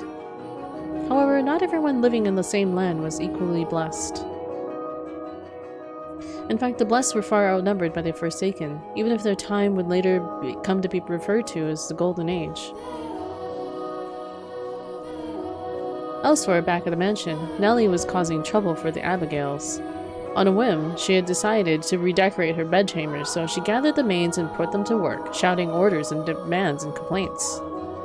Showered, back with coffee, nice. Good old coffee. She had not summoned only her personal servants, but others as well, including the white-haired girl. Ah, this is truly the best time to wake up with the sun rising. I don't think the sun's out here yet. Or is it? It may be just coming out. It's like, what, 5:30 here? No, not like that. How many times must I tell you? The tapestry goes by the door. And I don't like the carpet's pattern. Is there anything else we can change it with? Hey, who put this ugly vase here? Nellie appeared to be rather irritated, and it was the servants who bore the brunt of her frustration. Though they found this similarly vexing, none of them showed it. She was a girl who spoke her mind, a trait particular to that time in history. Women of the Golden Age were so vivacious, in fact, that it inspired parody and satire in foreign countries. But no matter how hands-off her parents were, had Nellie been born a generation earlier or a generation later, she likely would not have been able to act so free-spirited. That day, however, Nellie did not seem to be her usual self. Though she always spoke her mind, it rarely went beyond being childishly adorable. It was unusual to see her in such a foul mood, not even a smile on her face. Ugh, get rid of all of it. Feels good and natural? Yeah, it does. Did I miss any romance? I think Mel might have probably fallen for the white-haired girl maid here. Which, she should make an appearance sometime here. The carpet, the chair, the desk, it's all so ugly. Don't we have anything better? If we don't, then order it. Have it made. You can do that much, can't you? Hurry up and replace them. Oh, there she is. So, she's like this, albino maid. And I guess apparently in this story, maids are not like, are usually girls who come from esteemed families, and then they go and serve, like, higher families. Is that how it was back then? She's like a doll lad. Well, she has like white hair, white skin, and red eyes, so that's very like albino, right?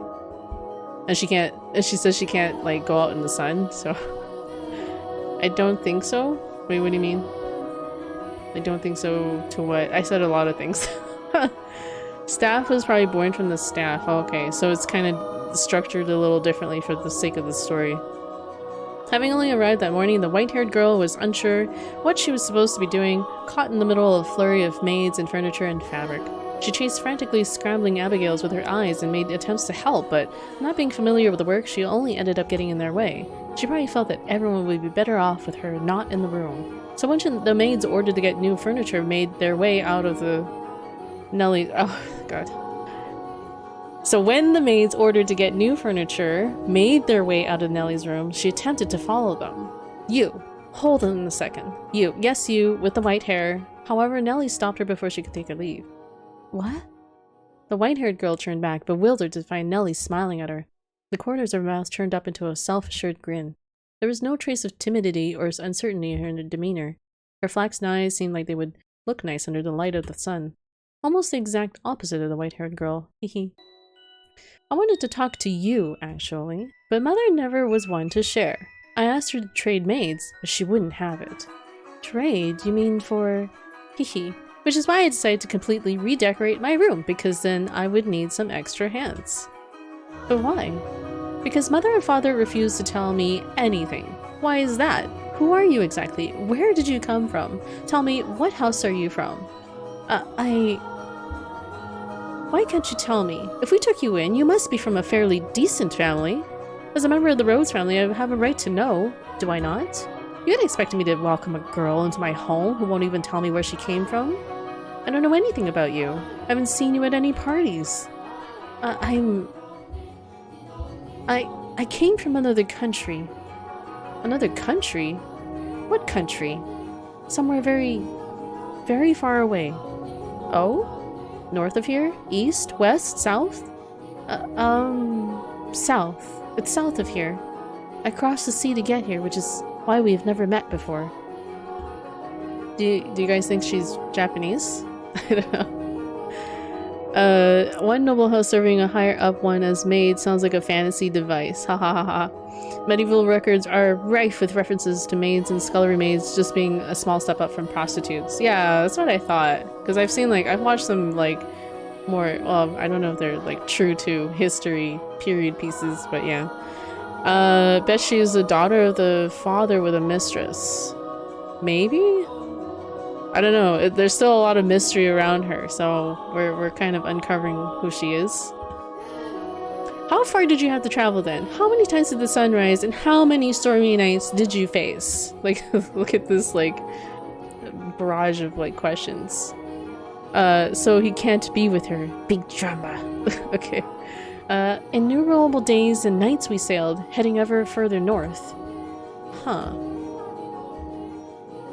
So tell me, Lady Nellie, that is most wonderful painting. She just tried to brush me off. I won't let her get away that easy. Painting? It's in my room, so of course it's wonderful. But that one's especially so. You're both so adorable, you, Lady Nellie, and Lord Mel. Hehe. How old were you when it was painted? Huh? Oh, that painting. Goodness, yes. You have a good eye for art. Hehehe. It is magnificent, isn't it? That was done when I was 4, and Mel was 7. You see how we're standing next to each other, holding hands? I wish I could see a more detailed painting, but oh well. Like the term scullery maid just sounds, you'll know, not nice. Michael Jackson? Wait, what is this about Michael Jackson? Nellie's a bitch. We're already coming to this conclusion, Vivi. I made a painting like that when I was 4. Hee hee. I was too young to remember it very well, but Mel looks like he was really embarrassed, but standing there like statues makes for a boring painting. Nellie explained brightly. Having completely forgotten she was pressed up against the white-haired girl, she did a little twirl, stopping to face the portrait. Though many paintings lined the walls of her room, Nellie was most fond of the one of her and her brother. 2 darling siblings standing side by side, the older brother smiling kindly, and the younger sister smiling, sweetly tilting her head, her cheeks the color of fresh-picked apples. It was like the very embodiment of their happiness. Painting says its subjects, or a painting lays its subjects bare, you know. Fortune and misfortune, happiness and sorrow, enshrined on canvas for all to see. He equals Michael Jackson? Or is that a face? Like a tired face? Michael Jackson? I don't know what you mean by that, like the hee thing? Was that like his thing with him giggling or something? Haven't you heard him go hee hee? Not really. I'm not really super familiar with that on the South Park episode. No, I didn't watch South Park, sorry. I don't know. It's kind of weird. They use hee hee a lot in this story too, which is kind of weird. You should watch. Hello, welcome back, radio. How was lunch? Did you know, Master, that paintings are alive? Also, just, I know it's a little confusing from the dialogue here, but when it's not labeled like this, this is the maid that's talking to us that we first met in the story. So she's taking us on a passage through time and we're looking at like various stories that happened in the mansion. So she's like showing us a story. I don't know South Park, but the hee thing. Okay, lunch was good. What has happened? Lord Mel has kind of become enamored with the white-haired maid, and right now the white-haired maid is with the sister Nellie in her room because she wanted to like ask her about where she was from. And Nellie's a bitch, basically. There's a Michael Jackson hee compilation on YouTube. Okay, I'll have to watch that. They are drawn with a brush over an extended stretch of time, unlike photographs, which capture a singular moment. The two have their own individual merits, but a photograph is still while a painting moves. Portraits reveal both the past and the present state of those they depict. Hee. Mel and I have always been close. I would sing songs for him and he would teach me all sorts of things. He's so smart. Nowadays, Mel hardly even goes on walks with me, making excuses like, I'm an adult now. But we used to spend a lot of time playing together in the rose garden. I see. The white-haired girl normally had difficulty smiling, but her lips naturally curled upwards as Nellie reminisced. A vision of the two happy siblings had probably swelled up in her mind, and I imagine there was a faint trace of envy in her heart as well. Lady Nellie, you love Lord Mel quite deeply, I see. Yes, of course I do. Mel's smart, and he's studious, and he's incredibly kind. For my birthday, he gave me this wonderful rose necklace. The jewelry shop he got it from is famous because even the royal family makes commissions from their workshop, so he had to have ordered it months in advance, just for me. Hee. He's a prince. Oh? Hee. He's pretty charming, wouldn't you say? That's why I call him my prince. But you know what? Mel is a terrible dancer, and he still hasn't got his feet on the ground yet, and he's so bad at interacting with girls. So there's no one else who would say that about him. He's quite the gentleman. I assumed women would be drawn to him. Gentleman? Have you met Mel already? This morning, briefly. That reminds me, Mel seemed to know about her too. What do you think about Mel? As I said, he's a gentleman. That's not what I mean. Don't you think I'll let you get away with putting any funny ideas in his head? What? Mel is too trusting. He's pure of heart, so I won't stand for you trying to take advantage of him. I would never. So you say, but you actually want to get close to him. I wouldn't dream of it, Lady Nellie. He's a man far beyond my reach. You aren't planning on doing anything, are you? Not at all. And you don't have any romantic feelings for him, do you? What? Well, do you? I have no romantic feelings for him, Lady Nellie. And you won't develop any? It's like, well, if you're not in love with him, you better not fall in love with him. I will not. And with that, Nellie gave a wide, satisfied grin. Even though one has no way of knowing how another truly feels or how they might in the future. Total eclipse of the heart. What a big brother complex. A little bit. My ara meter is never wrong. No ara is not bitch. Okay. Is that really? Yeah, this isn't really ara. Like, I don't know what you mean by ara. Are you like implying that ara is kind of like naughty moment or something? I don't know. There's a difference between bitch and slut. Anyway, wow. I get the feeling the horror tag is for the deadlock. Really? No horror so far? Not yet. Now that I think about it, there are plenty of other boys. You getting together with Mel is downright absurd. You guys have to remember that with like visual novels, like the last visual novel I did, which was... Okay, actually I don't really know how much time I put in that one, but I know with a Chaos Child, that one took like 90 hours to stream. 90 hours. And like it didn't really start to pick up until like a few hours in, so like, you know. You wouldn't, would you? Now that I think about it, there are plenty of other boys. You getting together with Mel is downright absurd. Indeed. But anyway, back to what we were talking about earlier. Your family. I almost forgot. You haven't told me exactly where you came from or anything about your... Lady Nellie, I brought a new carpet. Just look at the embroidery. The work of a true artisan. I'm simply in love with it. Surely you'll find it to your liking as well? Wow, you're right. That's a Florentine stitch, isn't it? I wonder whether someone mimicked the style or if it was imported. Either way, a great find. Let's hurry up and get it laid out. Oh, and we'll have to see how the colors go with everything else. We have to finish redecorating quickly so I can show Mel. He'll be so surprised. What wonderful taste you have, Nellie. Hee hee hee. When the other Abigails returned, so too did the bustle within Nellie's room. As the white-haired girl watched, a faint smile crossed her lips. Perhaps it was relief at having escaped Nellie's inquisition. Or perhaps...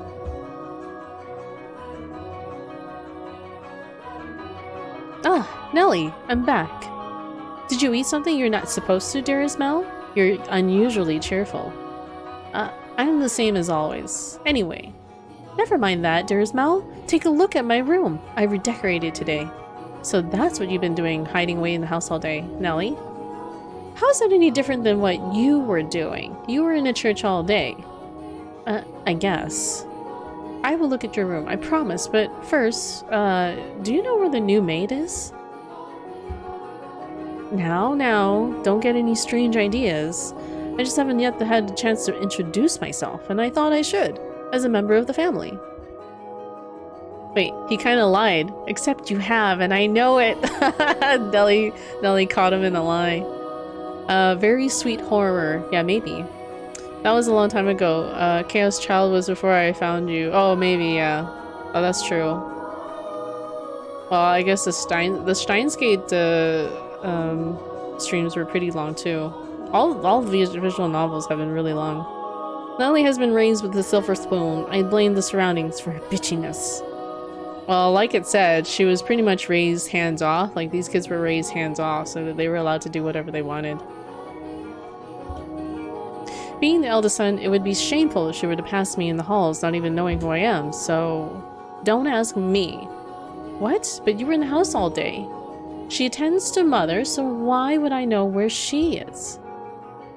Though she did help me redecorate my room. You made her help? That's work for the men servants. There was no reason to make the maids do it.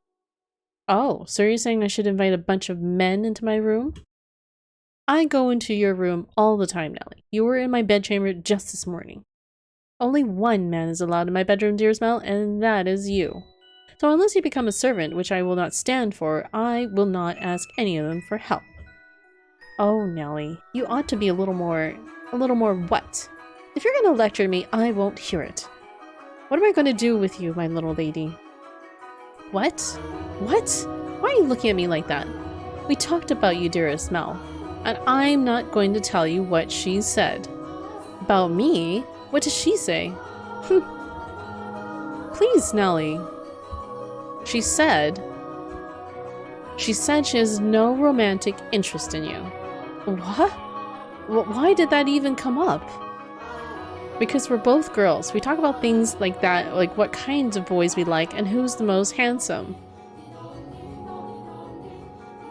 Nellie has been raised— oh, sorry. By the way, I'm so really grateful that I found you. Without you and the other I met through you, I would be all alone. I'm really thankful for this. Aw, thank you. Thank you for sticking with me, Vivi. I really appreciate you being here and that you've stuck around for so long. So, thank you. That was very sweet. I'm not crying.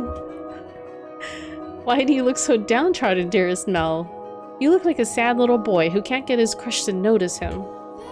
That face is unbecoming of a prince, Mel. Are you interested in her? That's strange. You haven't even met. I am not. It's just depressing to find out that someone you've never even met doesn't like you. That's all. Fuck shits. If I'm going to make my move, I must do so soon. I don't have much time. Well, this is a very ominous sounding comment here. The master of the house isn't around, so next in line would be him. That painting. That was an ominous set of dialogue there from the white-haired maid. I like these like little breaks between chapters. Sorry if they startle anybody. Let's hope some horror happens soon. It's supposed to be more like psychological horror, I think. Despite his near devastation by Nellie's news, Mel's flashing eyes continued to wander in hopes of catching sight of the girl. Aw, cute sad piano music. Sad piano music. Hehehe. By now, it should be quite obvious to you what Mel was feeling. But the boy himself was having difficulty comprehending the things going through his heart. Emotionally, he was horribly unstable, like a ship without a sail. And still, every time he spotted the white-haired girl, his heart would leap, his whole body jitter with anxiety and excitement. He had never felt anything like this before, and as such, he struggled to keep these strange emotions in check. Whenever he saw an opportunity, Mel would speak to the white-haired girl. And days he was unable to, he either went into secluded silence or a distracted daze. Love is a curious thing. It has the power to change those who experience it. When he did manage to approach her, he tripped over his tongue.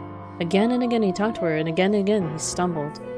I imagine if you were to take him to see a romance in the theater in his present state, he would cry just as much as little Nellie. We cry at tragedies because we draw parallels within our own lives. At least, that is what I think. So true. Great tales of romance attain true gravity within this audience only when they are personally familiar with love. In any event, the white-haired girl was, as a result of this, visibly perturbed. She was delighted that he was being so kind to her, but confusion overpowered every other emotion. She appeared to be at a loss for what to do as he clumsily catapulted words and stares at her. But Mel did not back down, though he probably knew not what caused such fury or fiery emotion to erupt from within his breast. One's first love in particular tends to burn like a wildfire. Are you familiar with this sensation, Master? Oh? Hehehe. There she is. Is she cleaning? No. Looks like she's reading. It's now or never. Boo! Sorry. I didn't mean to scare you. Lord Mel, you very clearly meant to scare me. Because you just wouldn't notice me. What are you reading? You looked pretty engrossed. Oh, I'm sorry. I should have asked for permission. It's fine, no need to apologize. Feel free to read whatever you want. You're welcome to bring books back to your room if you'd like to spend more time with them. But I was just amazed that the mansion had a library. Must have been a lot of work to collect all these books. There's some pretty old books in here too. Your grandfather's? Some that he collected, and some even older than that. Take a look at this. I think it's a diary, but it's not from this country. Or this century for that matter. Maybe a feudal lord? Okay, he's a stalker. Ooh. Or Nobinami. Yeah, he kind of is a little bit of a stalker, isn't he? But it is his own house, so, you know. I guess stalking is stalking. Or this century for that matter. Oh, here. Here, he's complaining about the quality of the harvest. Can this forsaken land only produce over-sour grapes? If only the largest of the, Barney? Or maybe Barnier? If only the largest of the Barnier estates were mine instead. The land there is so much more suitable to cultivation. There you have it. You can read this, Lord Mel? More or less. I've looked it over several times already, so it wasn't too difficult. Why would such an old book be here? I'm not sure.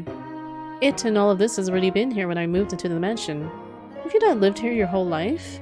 I was born at our estate, but to me and Nellie, this is more like our home.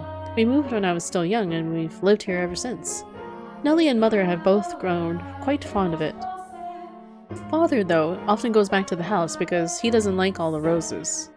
By himself? Yeah, well, sometimes Mother goes with him. But for the most part, he goes alone. But don't get me wrong, it's not because they don't get along. In fact, they act more like teenagers in love than grown adults. It almost makes me sick having to watch it. It is a wonderful thing to be so close, no matter how old they may be. True, but still. There are those in the world who cannot be with the ones they care for, as much as they may wish. I'm sorry about that. Oh, that's right, the book.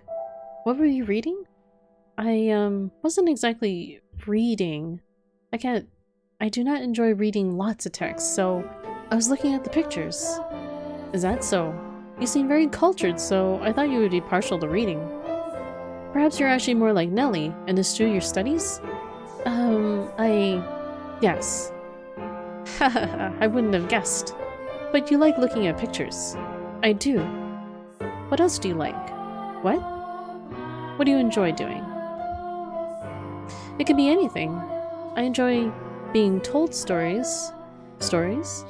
Yes. When I was young, my father would tell me tales. What kinds of stories did you like? There was one about an imprisoned girl. Tell it to me. Story within a story, how Maida... Wait. No, wait. This is a story about a story, and then a story being told in that story. This is super Maida. Has he really been stalking her? Doves love the trees next to my house. Trees? Tress? They love the tress. Has he not asked for her name yet? Yeah, we don't know her name yet. Hello. What's up, Ani? What's love got to do with it? What's love but a second-hand emotion? Once there was a girl, and she was locked away in a mansion deep in the forest. What story do you guys think this is? Rapunzel? Do you think this is Rapunzel? Oh, I'm like really hot. Ah! Trying to get my sweater off.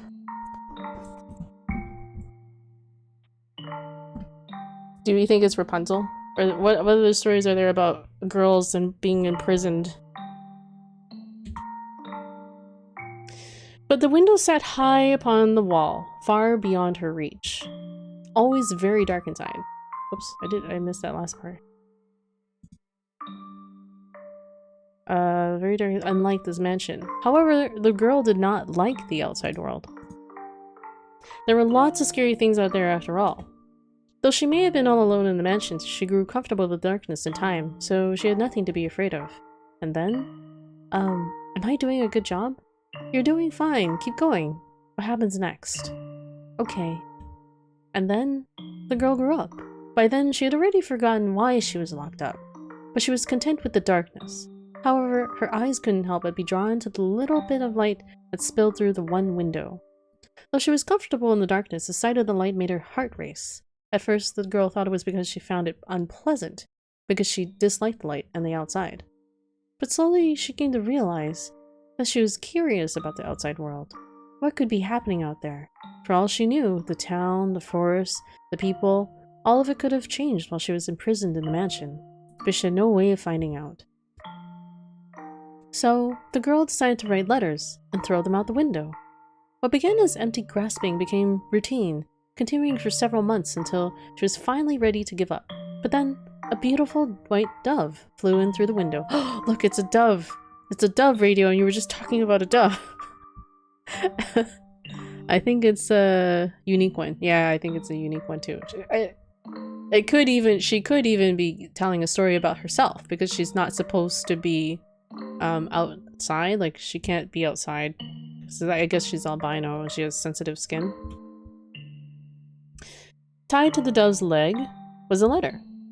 Her heart racing, she read the words contained within. It seemed to have been written by a man. The letter contained numerous questions for the girl. It also said that if she attached her reply to the dove, it would bring the letter back to him.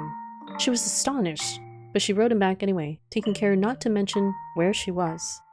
After having exchanged letters a number of times, the two felt very close to one another, as though they had known each other for many years, despite having never met. And eventually the man said he wanted to meet her. Indeed. The girl was unsure what to do. Should she tell him of how she lived? Should she reveal where she spent her days? She was afraid if she did, he would cease to send her letters. She was sure he believed her to be a young lady of noble blood, and not a girl locked away in a house deep in the forest. The girl could not bring herself to write a response. She released the dove through the window with nothing attached to its leg. Wait, how did the dove even make its way to the house in the first place? And like, how did the dude know? Or was it just like random chance that he attached a letter that he was supposing would be for some girl or something? Or maybe he wrote the letter like for anybody? Random? I don't know. Funny how that has had a flock of doves fly by. There's one example in particular that has gotten comfortable enough to eat some bread particles on the terrace. Them bread particles. That's cool. I don't think I've ever really seen doves here. And yet, it returned with another letter, written in the man's familiar hand. You must surely have a grave reason for your silence, it said. I would like to know that reason, and I would like to help you. No matter what it may be, you have my word. She deliberated. Though his letters were kind, she did not know this man. He was from the outside. Would he still treat her the same way when he met her? And did she even want to step out into the world beyond? What do you think she did? What's the word for bread particles? Breadcrumbs. Breadcrumbs. Oh my god, what is this English today? Lail. Wait, are you talking about the story or are you talking about bread particles? I mean, bread particles is technically correct, but usually we would call them breadcrumbs. Breadcrumbs. Wrote a letter and agreed to meet him, right? Yes, she did. The girl made up her mind she would write a letter. As always, when she tied it to the dove's leg, it flew out the window. And for some time after that, she received no response from the man. This saddened her, but she thought it was for the best. She belonged in her own confined world, her world of darkness. But then one day, light shone into the mansion.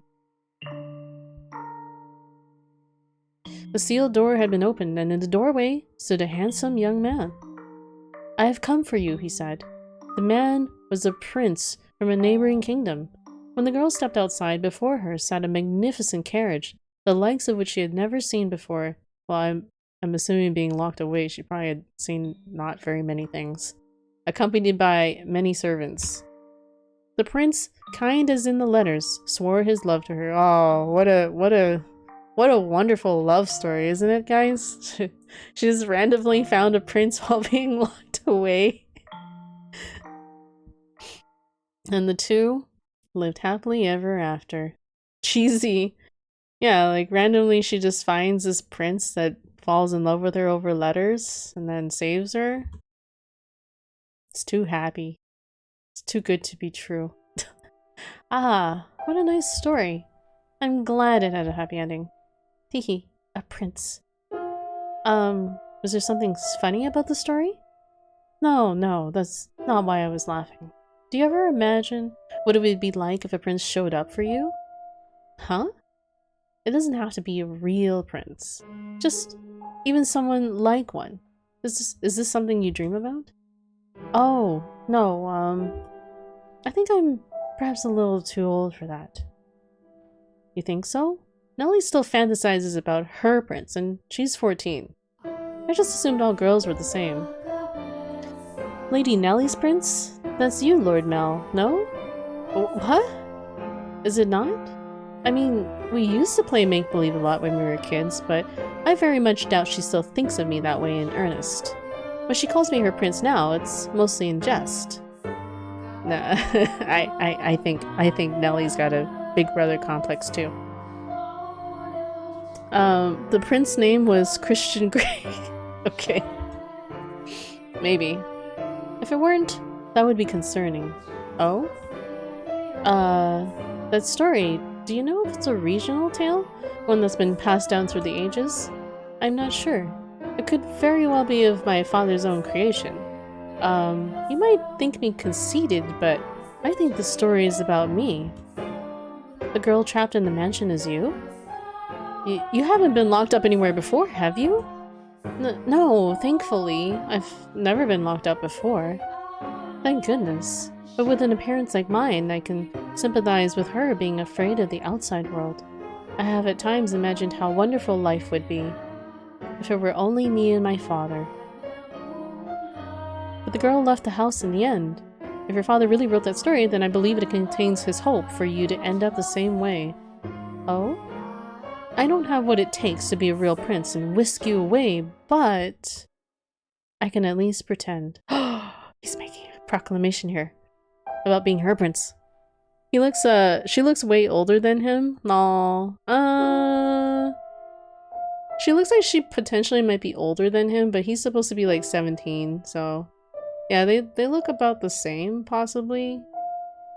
But I don't know. And I'm trying to figure out if she's like Asian, because she says she's from the south, and then I'm trying to guess that this house is probably in England or something because it rains all the time there.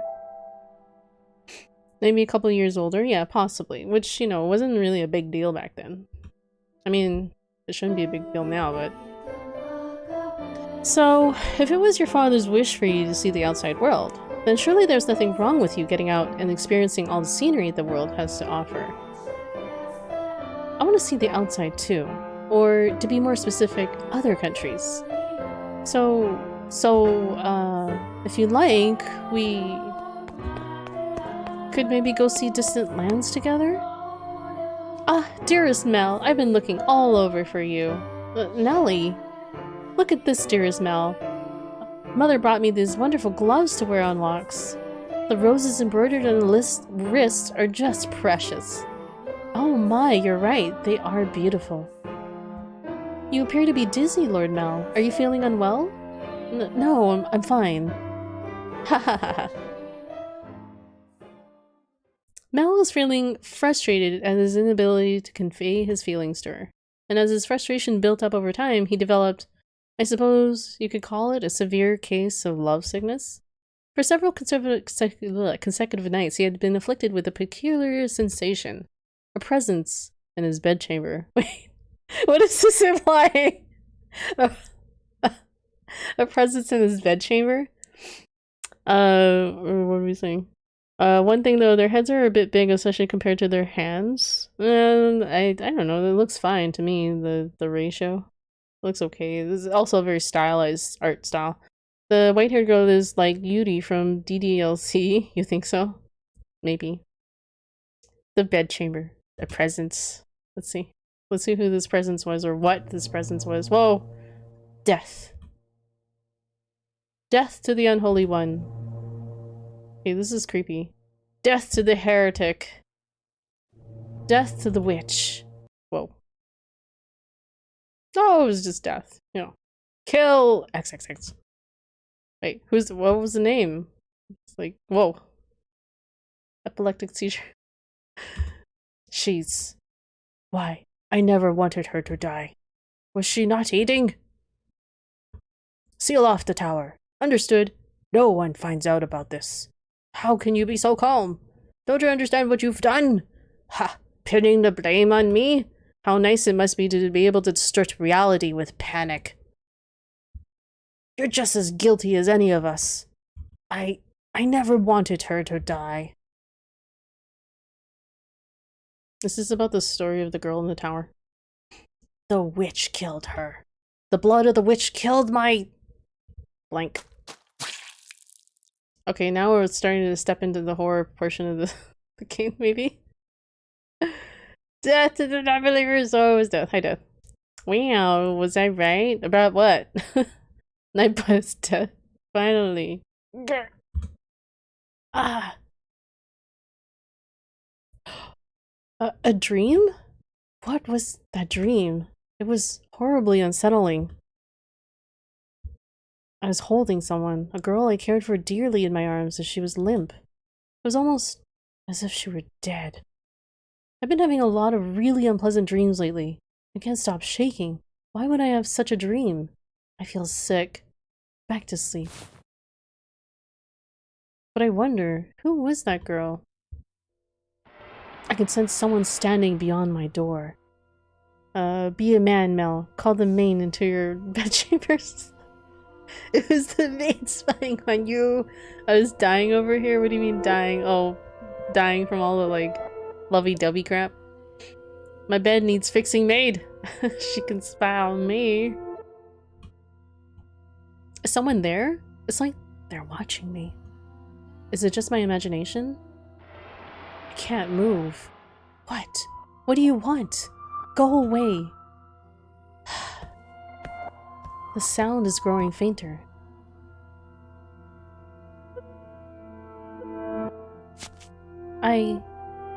Is that truly what your story meant, Father? But such a magnificent garden. Something we could never have had. Are my intentions misguided? What a beautiful white rose. You know, you could have sneaked into his room rather easily then. No one was watching. This is a very ominous conversation. Maid, I need help with the shower. I can't reach my bag. Lil. Back in the day was more like, maid, empty my chamber pot. Lil. Gross. Go watch first 5 minutes of Prince of Zamunda. This is an anime. I don't know if I trust girls with white hair and red eyes. I don't know. I think girls with red eyes are kinda cute. Like Ray. That's what they did, Lael. Yes, I know. Some bedchamber pots. They didn't have bathrooms, apparently. Hehehehe. How long have you? Oh, you needn't pay me any mind. I shall not condemn you, no matter what you might do. Rather, I am on your side. I was not going to do anything. Oh? Is that so? Then perhaps you were out for a late night stroll. I imagine you have less difficulties going outside at night. I beg your pardon, I will return to the mansion immediately. Oh, yes, that reminds me. It was also the middle of the night when the grocer's servant broke into their safe. News of that spread quite far. I am sure you would have heard about it. Oh? Although, was Gamache imprisoned? Dear me, I am having trouble remembering. But worry not, if you wish for it, the mansion shall provide. You are in no danger whatsoever getting caught. By the way, all this dialogue here, I have no idea what's going on. Like, we're just getting introduced to this kind of stuff. What is this? Okay, English name is Coming to America, movie from the 80s. Eddie Murphy, lol, yes. Okay. Didn't the sequel come out recently? I don't know this movie. First 5 minutes, fine, didn't know. Excuse me. I remember the first 5 minutes of this movie, Coming to America. You said that a witch lives in the mansion, did you not? I did. Does that sound perhaps a bit archaic to you? No, I believe those rumors mockingly refer to me. Oh my. I have been accused of being a witch before, which is amusing. I don't have any magical powers. I simply have an unusual appearance. My, what a lovely shade of red. The rose. Is something the matter? This rose was white. Until I took it in my hand. Hehe, is that so? I apologize, I must sound mad. I'm sure I was just mistaken. I couldn't possibly have changed. I bet you the black-haired maid is the witch. I wonder... Yes? Did the girl locked in the mansion become a princess? What? We should lock up and head to bed. Make sure all of the shutters are closed, nice and tight, and then draw the bar on the front door.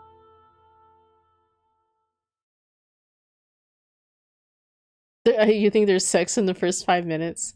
He's a prince and has 3 bathmaids. Okay, yeah. Her rose changed color. Yes, it did. I did see that. I did. Dun, dun. And I did know that it was white to begin with. Slowly but surely, time trekked onward, everyone working toward their own individual goals. Each early summer breeze that blew through the garden was like God's hallowed breath carrying the flower's fragrance in through Rose Manor's windows. If only time could be stopped and this beautiful era made to live on through eternity. As usual, Mel's eyes chased after the white-haired girl, and Nellie pursed her lips in frustration at him. That brother complex. Brother complex! The maid with the violet hair looks like she would be fun.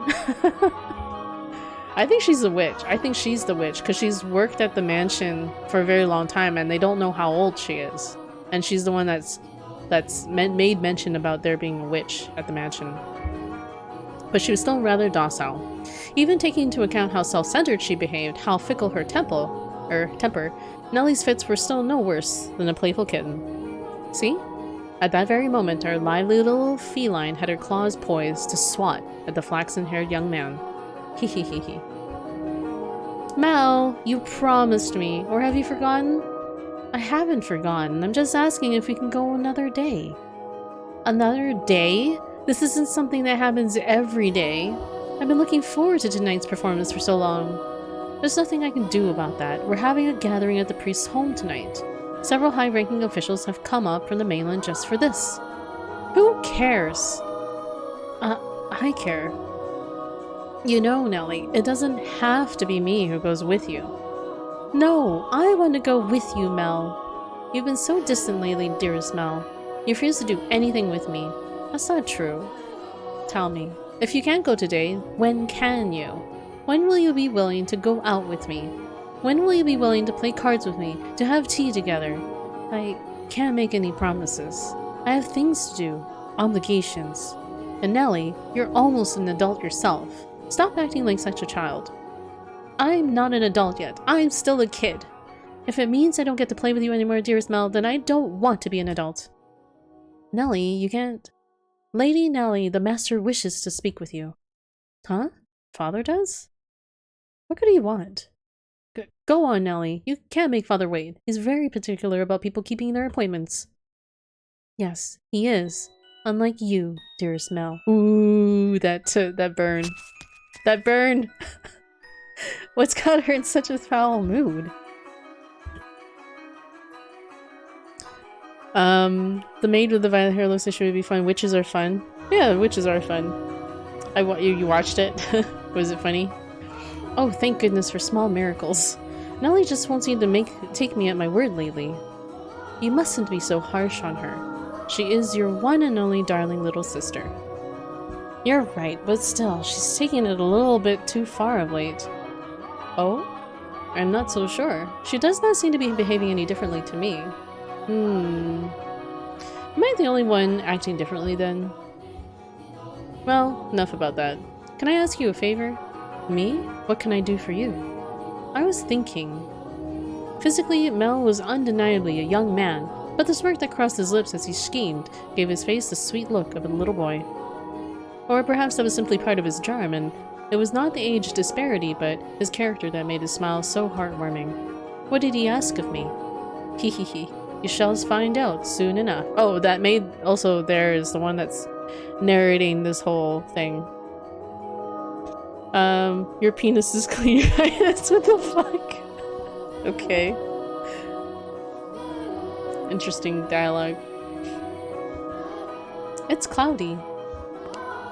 And thank goodness for that too. Though it would be even better if it were even darker out. I believe the textile shop was around here. Ah. Hi there. Lord Mel. Fancy meeting you here? Yeah, what a surprise. So, what do you say we take this chance to go for a little walk? Since you're sensitive to the sunlight, we can keep our eyes out for shadowy areas as we go. And if you feel unwell, just let me know. I was sent out to run an errand. Don't worry about that. Come on, follow me. Wait, did he ask the maid to send her out on an errand so that he could go and sneak in for a walk with her? That's sneaky. Sneaky. I'm sorry. It's actually wasn't an accident that we crossed paths. I planned this out ahead of time, asked to have you sent out on a fake errand. It feels like I'm always on alert back at the mansion. Haha, can't relax in my own house. It's actually kind of funny. Sorry, that was inappropriate of me. I just thought, since the sun is mostly blocked out, it would be alright if... I'm feeling just fine. Ah. Of course I get her out of the house, and I can't even think of anything to say. Hey, yes? Have you settled into life at the mansion? I have. Everyone has been such a big help. That's good to hear. Indeed. So, yes? Nellie told me she had you help redecorate her room some time back. Ah, yes, that was shortly after I arrived. What of it? Yeah, that day Nellie told me that you don't, I don't... Never mind, sorry, it's not important. It is important, but I can't just ask how she feels about me. That would make it sound like Forget sound like, I do, don't I? Lord Mel? Oh, sorry, had something on my mind. It looks like it might rain again today. The weather usually gets better as summer approaches, not worse like it has been. It won't be a heavy storm, though. No? The wind is too gentle. You can tell from that? Vaguely, but yes. Huh, that's impressive. I often leave the house unprepared, only to find myself sloshing back in the rain. Hehe. You laugh a lot more than you used to. Do I? Yeah, and I'd like that. You look better with a smile on your face. Smile suits Lady Nellie much more than I. What? Her smile and your smile are completely different. Also, a smile suits you as well, Lord Mel. Do you really think so? What am I supposed to do in the face of a smile like that? So, yes? Knowing her, if I ask if I'm imposing, she'll say no without hesitation. Trying to cover myself isn't gonna get me anywhere. Hold on a second. I never did get you those flowers like I promised. It was a single white rose blooming in the garden. I was planning to give it to you, but it disappeared before I had the chance. So, I'd like you to have this. It's not a real rose, but it won't wilt either. Mel was holding an ornamental white rose. It was an impressively detailed replica of the real thing, crafted by an incredibly skilled artisan's hand. It was, I imagine, made by the same craftsman from whom Mel had ordered Nellie's birthday necklace. The young man who but a handful of days earlier had said he had no sweetheart had come in to commission a present for a girl. The master of the shop must have been quite surprised, or perhaps it had given him a good laugh instead. It was for this moment that he so desperately sought for time together with the white-haired girl. I don't know what you like, so I had to base it on my sister's tastes. My apologies. I cannot accept this. Is the design not to your liking? No, I just... If you're concerned about how much I paid for it, don't be. I just want you to have it, that's all. Please. Why are you so kind to me? Why? Because... I'm sorry, I can't accept it. A clear glint of flustered panic was visible in her red eyes. There was not a girl in the world whose heart would not flutter at the sight of a sparkly rose accessory. But her reaction was far from delight. As a matter of fact, there were traces of fear and apprehension in her countenance. I beg your pardon. Hold on! With a look of distress on her face, the white-haired girl made to run off, but Mel grabbed her by the arm in the nick of time. At least, tell me why. Is it because you dislike me? Wait, hold on. And right there and there, Mel invested sunglasses. She looks so done with life. Look at her. Now she's changed. Wait, the white-haired girl? I never said. Something's wrong with me. From the day you arrived at the mansion, it's like I haven't been myself. I've been strangely aflutter ever since then. Whether I try to study or whether I try to read, none of it sticks. I'm just looking at pages of text, tracing rows of letters, only for them to disappear as soon as I look away. It's all because of you. I truly am sorry. Please, don't be any more generous than you already have. When I'm with you, my willpower wavers. Well, what do you mean by that? I'm so sorry. Wait! Mel's grip loosened for a moment, allowing her to slip free and dart off like a gust of wind, not giving him a chance to stop her a second time. The dumbfounded flaxen-haired boy stood frozen in place, left all by himself. The breeze, which the white-haired girl had called gentle earlier, felt faintly chilly, almost as if mocking him. It looks like she's even less fond of me than I thought. God, crying. I'm pathetic. Well, if it isn't Mel, what might you be? Are you crying? I'm so pitiful. Sorry you had to see this. Think nothing of it. I passed by a girl just a few moments ago. She appeared to be rather distressed as well. Did something happen between the two of you? I wasn't good enough, it seems. Not good enough? That was the new maid I was telling you about before. I was, like you said, Father, I was keen on her. Quite. Enough to bring me to tears like a miserable child. But she rejected me. I don't even have what it takes to be a stand-in prince. Mel. I apologize for complaining to you about this. I'm completely hopeless. Mel. Please don't try to cheer me up. I don't need any sympathy. No, Mel. Listen to me. What? I've seen that girl before. What do you mean? But, you said she was a servant at your house, right? In which case? Yes, she is. Please tell me, Father, where did you see her? Why must you be so evasive? It was probably someone else. Someone else? You're saying you mistook someone who stands out as much as her? Father. She, and a man whom I assume is her father, paid a visit to the church once. They came asking for food, their clothes in tatters. The two were emaciated. I don't think they were eating daily. What? But wait a minute, are you saying... She's a beggar. But Father said she came from an esteemed house, which is why I said I might be mistaken, Mel. Which is why I said I might be mistaken, Mel. She had a singular aspect, but it's possible there was another girl who looks similar. Deep down, though, the prince surely believed the opposite. And so he said sternly, like a teacher to a pupil, "But you must be absolutely certain, Mel. Understood? You cannot proceed any further without knowing her ancestry." May I visit the church, Father? By all means.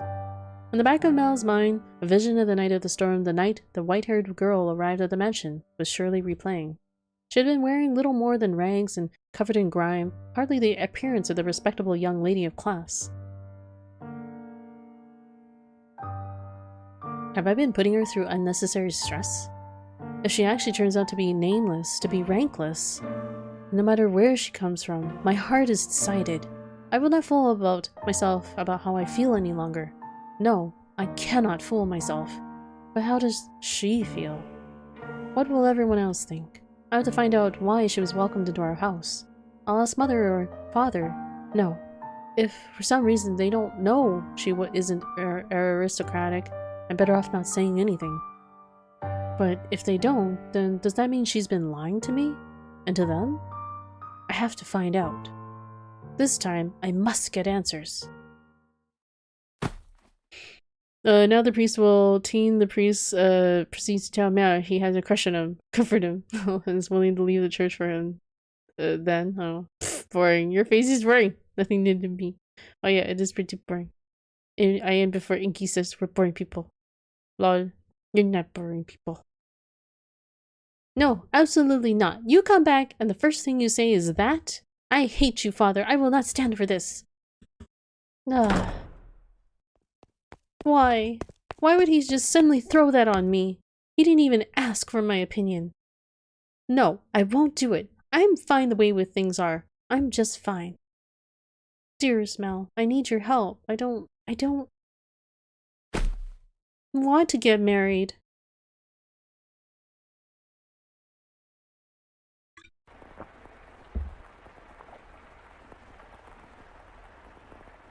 Oh, thanks for not calling me boring. Well, the stream is still early yet. This may seem sudden, but I must confess that I might have made a grave mistake. My transgression is that I was unable to completely predict where this path we were traveling led. My hands were full dealing with my immediate day-to-day tasks. Could do naught but pray there was happiness waiting in the future. Happiness for everyone who lived within Rose Manor. But I am but a mere maid. There are limits to what I am allowed to do, and furthermore it was not my place to offer her my hand. Roads, such as the one we were following, have a way of diverging with little warning. And if you do not return the wheel exactly right at those sudden forks, you may end up somewhere horribly off course. I was well aware of that fact, which is why I thought that what I did was for the best. It's happening again. I made sure the door was closed, but I can sense someone standing there. Someone watching me. Somebody's watching me. Footsteps. They're looking down at me? I want to open my eyes, but I can't do it. Curses. You're just gonna leave without doing anything, aren't you? Then hurry up and get out of here. Free me from this torture. No, tonight they're on my bed now, looking down at me. My neck. I can't speak, I can't move. Ugh. These cold fingers. That soft breath. What? Is it the white-haired girl coming to kill Mel? Why? I can move my body, but that's not important right now. What the? You smell of roses, the scent of a world far removed from ours. He made to gasp at the sight before him, only to realize he could not. The pressure of her cold fingertips wrapped around his throat robbed him almost entirely of the ability to breathe. Why? He silently mouthed the word. For that moment, at least, her melancholic ruby eyes were focused wholly on the flaxen-haired young man. In them glowed a faint flicker of willpower and a continuously burning agitation that roused her to action. I told you, stop being so kind to me. Why? It will all be over soon. Please, don't make any noise. Why? To put an end to this family, you are my only. Why? Are you shaking? What? Upon hearing Mel's words, the strength drained from her slender fingers. He had not been questioning why she would do such a thing. There was of course a trace of bewilderment visible in his eyes, but he did not shout, nor did he tremble in fear. He instead expressed concern for the young woman who looked like a cornered rabbit. I am not shaking. You are. I can see it. As he slowly regained his breath, Mel's voice too grew clearer. Conversely, the red-eyed girl's grew progressively more faint and raspy. You're not doing this because you genuinely want to. There's some other reason. This is what I desire. Have you been to my room before? You have. I'm sorry. Well, I'll be damned. Tell me, why are you shaking? You're not putting any pressure on my neck. Why haven't you run? Because I cannot fathom why you would do this, so I'm not afraid. Do you hate me so deeply you want me dead? Do you despise me to the point you would be willing to take my life with your own hands?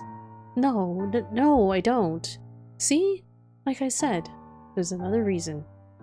If it isn't because you detest me, then tell me, why is it? I am sorry, I will leave your room now. I will do my best not to bother you any further, so please forget anything ever happened. Do you think I'm just going to say okay and let you go? Why can't you tell me the reason? I'm sorry. Alright, then I'll try and guess. What? It has something to do with your lineage. You're troubled by it somehow, am I right? I thought so. How do you know about that? The priest at the church told me he had seen you before. He also told me, a little about your origin. But that's all I know. The only difference between us is social rank. I don't know what would cause you to do this. Please, tell me who you really are. Tell me why you came to the mansion, and why father allowed you to be a maid. I haven't said anything to mother or father. If you're hiding the truth from them, they still don't know. But I want to. I won't get mad at you, or have you punished. I'll even swear to God if you'd like. I want to be the prince who whisks you away. I want to be like the prince who rescued the girl from the dark mansion and showed her the world. I know I'm not that dependable, but I want to help you. Why do you show me such compassion? Why do you treat me like this? I have my hand around your neck. Why? I thought it would be obvious. Or have I not expressed myself well enough? I love you. Declaration. Who is this? Whoa, she looks dangerous. Kinky flex. No, Omni, this is bad. I can't. Why? Because you did. It would be all over soon, probably, if it is his first time. Oh, cute. Haha, he need more pressure to feel it. Okay, harder. Just grind honor to rank up. Easy. Easy mode. Every time you push away, it crushes me. I didn't even know my heart could feel such distress. If you dislike me and don't want to be with me, then, well, I'll just have to live with that. As much as it may hurt. But if you have some other reason, some weight on your shoulders that you can't share with anyone else, tell me. I want to help you. There are other options. Things we could do about your... No, that's not it. Huh? I've tried to hate you so many times. So yes, there's more to it than just social status. But I can't do it. I couldn't make myself do it. What do you mean? I had so many chances, but I couldn't do anything. She spoke in a stifled voice, as if every word had to fight to escape her lips. She appeared so fragile, so precarious looking down on him that it seemed as though if a gust of wind were to whisk through the room, it would blow her away completely. Her pale fingers were trembling like she had tried to squeeze them again, and failed. However, her hand did not pull away from his still slender neck. Her hand was so cold. He did not challenge her, but simply kept his eyes affixed on hers, as if carefully watching to see what she would do next. I'll say it as many times as I must. I love you. And I wouldn't be able to accept losing you without knowing anything. So please, tell me the reason. I'll see to it that you're taken care of. Those are the words of a man of means, Lord Mal. As someone blessed enough to have pity for others. You are a foolish young man. You know nothing. You know nothing. But the greatest fool of all is myself. If you agree to punish me, I will talk. Tell me. Her long white hair and his soft flaxen hair touched. For just the briefest of moments, it appeared in the darkness as though they had fused together. The white-haired girl, having finally gathered the courage, began to slowly tell her tale. Guys, there's another story within the story within the story. Story within the story within the story within the story. What is this? I have completely given hope on this turning into horror anytime soon. You have lied to me, Inky. My disappointment is immeasurable, and my day is ruined. I'm sorry for ruining your day. If you can find When They Cry, please play that. Inky is a true horror story. Higurashi? Yes, I have actually played that. It's very old though. It's kind of interesting. Perfect. Higurashi. We can watch the anime. The anime is pretty good too. See, even Minami is low-key roasting this game. Oh no. Higurashi no Naku Koro ni. Yep, that's right. I never watched or played it. Oh, I watched a lot of the anime. It's really good. And then I tried playing the first game. It was decent. Try it. Is this hentai? Yes. Oh, hell yeah. 2 scenes ago, she was with an octopus. Okay.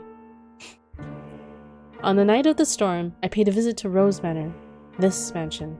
My father and I was always on the move, traveling across the land by foot, so it was only recently that we heard rumors of Rose Manor. There were several reasons we couldn't stay in one place. First is my unusual appearance. People often find the colors of my skin or eyes disconcerting. So after living in one place for long enough, unsettling rumors would begin to spread, forcing us to leave. Another reason was my father's line of work. He painted pictures for a living, but he had trouble finding a patron, so he had to work day to day. When he was no longer able to find work in the city, we would move. We were birds that migrated without a flock. When we arrived at this town, my father was exhausted and weak. That is when we learned of Rose Manor and the family who dwelled within it. Rhodes is a name my father would never forget. He was, long ago, a painter in service of the Rhodes family. Hold on. Your father was an artist here? Yes. It was before I was born, so you probably don't remember, Lord Mal. Wait. If it's possible, maybe he was commissioned to do the drawing of them together. Wait, that would make her much younger than him, though, then. So I don't know. Let's see. So you knew about us before you came here? Okay, so maybe it wasn't of the drawing of Mel and Nellie. Because if that was before she was born, then she would be younger than Nellie. Which isn't possible, I don't think. For as long as I can remember, I've known the name Rhodes. My father was chased from your house just because they didn't like something he painted. Having failed the Rhodes family, no one else would become his patron. Just as a good reputation spreads, so too does a bad one. Branded once as a failure, no one will take you in ever again. Your nobles throw your parties and spread your gossip about this painter or that sculptor. The rose you tried to give me is an example of that. It was certainly crafted with skill, but the jeweler is only known because some aristocrat spoke highly of him. My father's paintings were no less skillful. His was a talent that could not be easily imitated, but no one was willing to separate the art from the artist. The Rhodes family stole everything from my father, but even thrown out onto the streets, his only skill was painting. That was all he could do to earn a living. What little money we had for food, he gave to me. He did anything he would to ensure my survival, even at the expense of his own well-being. My father passed away in this town. Up until his last breath, he was only ever concerned about me. He held me in his arms and ran his fingers through my hair, an apologetic look on his face. If I had a normal appearance, I'm sure life would have been much easier. He was always telling me how sorry he was for making life so hard, and even though it was not his fault, I look like this. It's partially his fault that she looks like that. She's, his daughter. I disdained the Rhodes family for putting my father through such hardship. I imagined you were still living in decadence, acting as though nothing had ever happened. No, you wouldn't even care about the fate of one simple painter. Our lives meant nothing to you, and so I sought to bring misfortune upon you. And that's why you tried to kill me. In truth, I had wanted to take the master's life, but your father spent so much time outside the mansion. And so, you're right, if they lost me, it would put my family in a very difficult position. That is the whole of my tale. You now know about my father and how I feel about you. Having told you about the blackness in my heart, I cannot go on living like nothing has changed. Please, give me punishment. Why would you have me put the one I love through any more misery? I am not fit for your affection. Not only because I am not aristocratic, but because every time I spoke with you, I did so holding this darkness in my heart. Does that not unnerve you? In the end, it was my family's actions that caused you so much suffering. Would that your father was still alive, perhaps I could have done something. I'm sorry. And besides, you hesitated. You didn't actually kill me. Why am I even to punish you for? As you said, you had countless opportunities, but you could not bring yourself to do it. Tell me, why couldn't you kill me? Because I've given you enough reason to have even the slightest bit of interest in me. Nothing was as I envisioned it. What? I assumed the residents of Rose Manor would be cold, people who believed that wealth and rank mattered above all. But on the night of the storm, the mistress was the first one to extend her hand to me. I arrived at the mansion disguised as a beggar. Actually, disguise is not the right word, as many nights I only survived on the generosity of others. The mistress did not send me away when she saw me. Quite the opposite. So, that was Mother's doing. I could scarcely believe she would invite a stranger to her home, that she would treat a stranger with such compassion.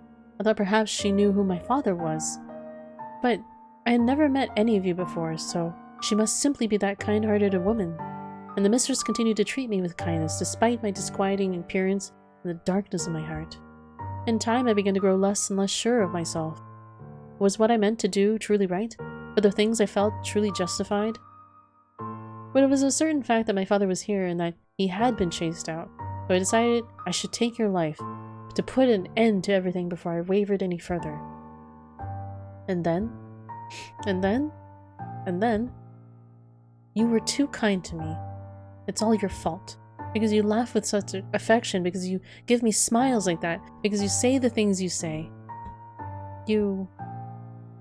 I'm sorry. No, don't apologize. I'm so happy to hear that, despite the unusual circumstances. Please, don't say you want to leave. Don't ask me to punish you. I couldn't do anything for your father, but at least allow me to do something for the daughter he cared for so dearly. You're far too kind-hearted. I'll be happier with you around. You can become a real aristocrat. Huh? There are families that would be willing to adopt you, especially knowing it would bring them ties to the Rhodes family in the near future. Are you saying, as long as you're okay with that, of course. I don't understand. How could you possibly say that? I have my hand around your neck even as we speak. It seems reasonable enough to me. I'm desperately looking for some way to not have to lose you. But I couldn't. I don't know any etiquette or social customs. How could I? You could learn all of that. You're pretty and naturally graceful. You'll do just fine. You are such an aristocrat, Lord Mel. What? The way you can come up with compliments so easily. Only for you. Nellie says my poetry has as much charm as a dissertation. I don't understand theater. It puts me to sleep. Hehe. You laughed. Thank goodness. Keep smiling. You don't have to stop. A smile on your face is a smile on mine. No matter how deep the darkness has taken root in your heart, it can always be removed. I believe people are capable of forging their own futures. What do you say we go to the theater sometime? I promise I won't sleep through it. At the private theater, we can get seats at the far end of the second floor, so we don't have to stand. Ooh. They would be pretty lavish seats, and it would give you a chance to experience the noble life. But please, don't be shy. I can have clothes prepared for you. I'll ask one of the maids who can keep a secret. Say, the one with black hair? She kinda scares me though. I don't know what I'm supposed to say. How could you show such compassion for me? I tried to inflict harm upon you. Am I allowed to feel such joy? For every day you suffered, a day of happiness. That's how it has to be. So stand by my side. He softly whispered the girl's name. We never get to hear the girl's name. For several long moments, her lips trembled in trepidation, but in time, she squeezed them together and made a smile. He wrapped his arms around her unbelievably slender, frail frame, holding her tight in an affectionate embrace. Mel approached me the next day. He explained to me the course of events, and then asked me to dress her up more beautifully than any other noble girl had ever been. She was already a very pretty girl, so even without much effort on my part, simply putting her in a dress, she radiated beauty. I was quite partial to her smile, so I agreed to help, thinking that if it would lead to their happiness, I could not ask for anything more. I never anticipated what would happen next, though. Whoa, that sounds foreboding. Perhaps my hopes were unreasonable after all.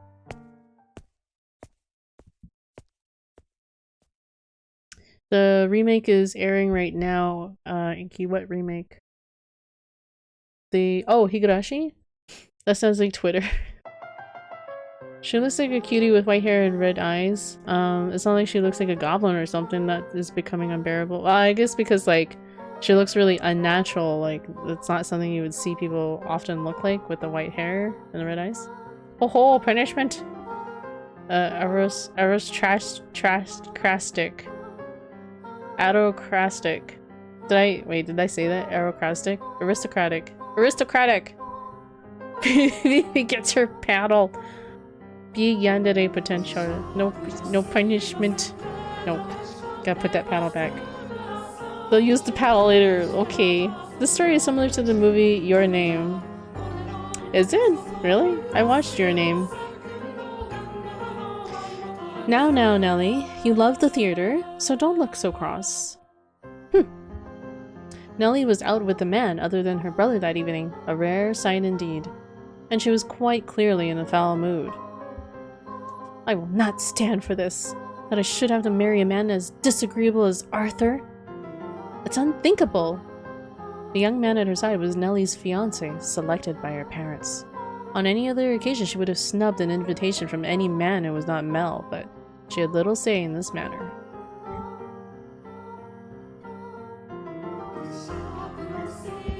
She was, for lack of a better word, forced to go out with him. And oh, how furiously she had fought against it. She had shoved aside the Abigail trying to fasten her corset, locked herself in her room, and sobbed for quite some time. It required the combined efforts of several of us to get her ready and out the door for her date. Come now, you should at least pretend you're enjoying yourself. Or do you want people to think we don't get along? Do we get along? Well, I want to, for what it's worth. What it's worth to you is my name, not me. Are you really going to be like that? I went out of my way to make you, or take you to your favorite play. The least you could do is be a little kinder to me. What was it called again? Romeo and Juliet? It's been running for 6 or 7 years now. Family like yours or mine would pay to have a brand new script written. So why should we have to see an old play at a theater full of commoners? Maybe private, but even so, huh. I would rather just have a show put on at my estate. Stop talking already. Why should I have to marry someone like you? I have absolutely no desire to marry you. Whatever it takes, I will put a stop to this. I'll talk to father as many times as I must. Please, don't make a scene. It's shameful. There are people around. Remember, you represent your family. Besides, our families are hardly strangers to one another. Try as you might, I doubt you can get rid of me. No matter what you say, you can't break this engagement. You don't. Your parents gave you too much freedom, and look at what a spoiled little girl you became because of it. Goodness, you're going to be quite the handful. Oh, get off your high horse. No, you're the one on a high horse, Nellie. You are going to be my wife, and you can at least put some effort into liking me. What happens when I take you to a social engagement and you act like this? It's shameful to the both of us. This coming from someone who used to call me Lady Nellie. What's your problem? When you choose to act like a lady, I will gladly call you that again. Goodness gracious. Put yourselves in my shoes for a second. I have to marry a bratty little girl because it'll help my family. How dare you talk about me that way? You're not a damn princess. Open your eyes. If you think talking to your father will get you out of this marriage, you're welcome to try. I doubt he'll have it, though. Otherwise, you can just go complain about it to your friends. Oh, that's right. As far as I'm aware, you don't have any friends. Enough! As you wish. This is so frustrating. Why should I have to listen to this jerk mock me? I have Mel. I know. If father won't listen to me, I'll ask Mel to talk to him. Mel will be able to convince him. Come on now. Your favorite play is about to start. Maybe you should face forward. Enjoy it while it lasts. You won't be talking down to me any much longer. Burn, burn! Wait, the is a asteroid crushing in a town? I watched it too and I failed to see the similarity. Do you mean that he was from Tokyo and she was from a small village? Oh, maybe. With the white-haired girl and Mel? Yeah. Or white-haired maid. Meh. That wouldn't really be shunned by others, given that this is the modern age. This case, however, is more complicated socially. Hi, Luca. I'll give you pets. Okay. Is that? Wait, Nellie, get back here. What is that damn child's problem? I didn't give her permission to leave. Father would be sure to hear about this. Wow, he sounds so up-snooty. I cannot have the roads making any more of a fool of me.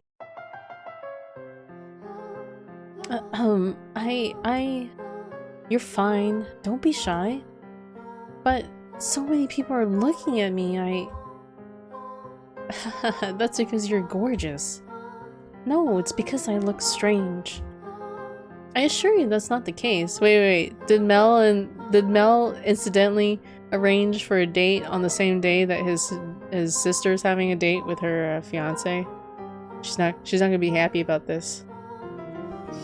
It is true you have an unusual appearance, but right now, the unique color of your hair, your skin, and your eyes all serve to accentuate your beauty.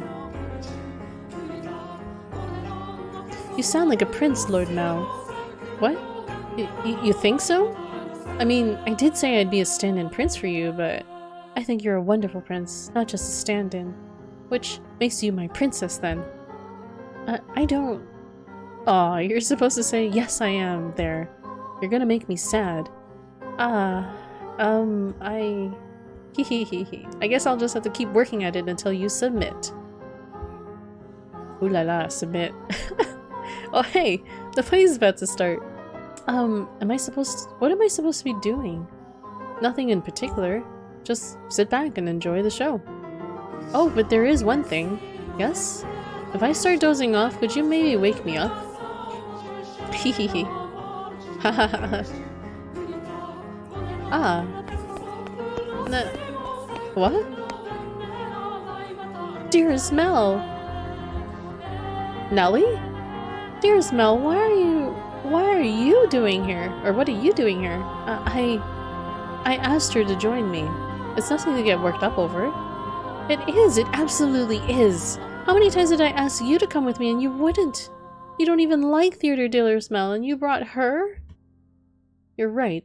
I'm not especially fond of plays, but I wanted her to be able to see one. Why are you making such a big deal out of this, Nellie? She's not suitable for you. What? She isn't good enough for you. Why would you choose her? She's creepy and you have no idea where she came from. Don't talk about her like that, Nellie. But you don't even know who her family is. I do. What? Lord Mel? It's fine. You just stay quiet. Like the other maid, she comes from a respectable house. I looked into it. However, circumstances prevent me from telling you what house that is. No, you're lying. That can't be. She doesn't act like a lady. She lacks etiquette, and she probably can't even dance. You expect me to believe someone like her is from a good house? Enough already, Nellie. Mel yelled at me. You have my word. You don't have to worry about her. So please, stay out of this, Nellie. It isn't any of your business if I spend time with her, is it? But my dearest Mel... You need to stop hanging all over me, Nellie, and find someone for... Wait. What are you doing at the theater? Aren't you here alone? Are you here alone? Oh yes, dearest Mel, about that. I have a favor to ask of you. I've been waiting to talk to you about this since yesterday, but I haven't seen you at all. Settle down, Nellie. What is it? Father had me engaged without consulting me. And he picked Arthur, that disagreeable little... Oh, right, that. I already know. What? I heard it from Father. That reminds me, you didn't show up at breakfast this morning. I see now. It was because of your engagement. Dearest Mel, is that who you're here with today? In that case, you should get back to him, rather than waste any more time with us. No, we never saw Arthur. We never got to see him. You knew I didn't want to get married, Mel, so why? Why didn't you talk Father out of it? Because it's your time, Nellie. If there's someone else you'd rather be with, then, well, you can try persuading Father, but... You're the only prince for me, dearest Mel. And a prince always grants his princess's wishes, doesn't he? I just want you to say you'll do that for me, dearest Mel. Lady Nellie. You stay out of this. It's all your fault. It's all because you showed up and played your little tricks on him. I warned you about this rat, dearest Mel. She's not suitable for you. I told you I've had enough already. Oh no! How much longer are you going to continue acting like a child? I can deal with you being a spoiled little girl, but how dare you be so derisive to someone else? Mel, hit me. Lord Mel. Go on. The show's about to start. People are giving us dirty looks. Return to your betrothed, now. I will apologize to him afterwards as well. You said you would always be by my side. That you would always be my prince. The time for make-believe is past, Nellie. No, I refuse to believe it. I will not have it. Nellie? My goodness, that girl. Are you not going to go after her, Lord Mel? No, just let her go. The only place she even has to go is home. I just wish she'd start acting a little more like an adult. I imagine Lady Nellie simply... She what? No, it just wasn't my intention to get between you. Don't blame yourself. It's not your fault we had an argument, but you two were so close. Yeah, well, we're siblings, so we're close, but nothing more. I do care about Nellie, and I enjoy spending time with her, but she's my sister, nothing more. Anyway, sorry for making such a scene. No, I imagine she left her betrothed behind without saying anything, so I'm gonna have to go apologize to him. We have to keep up appearances. Stay here. I'll be right back. Very well.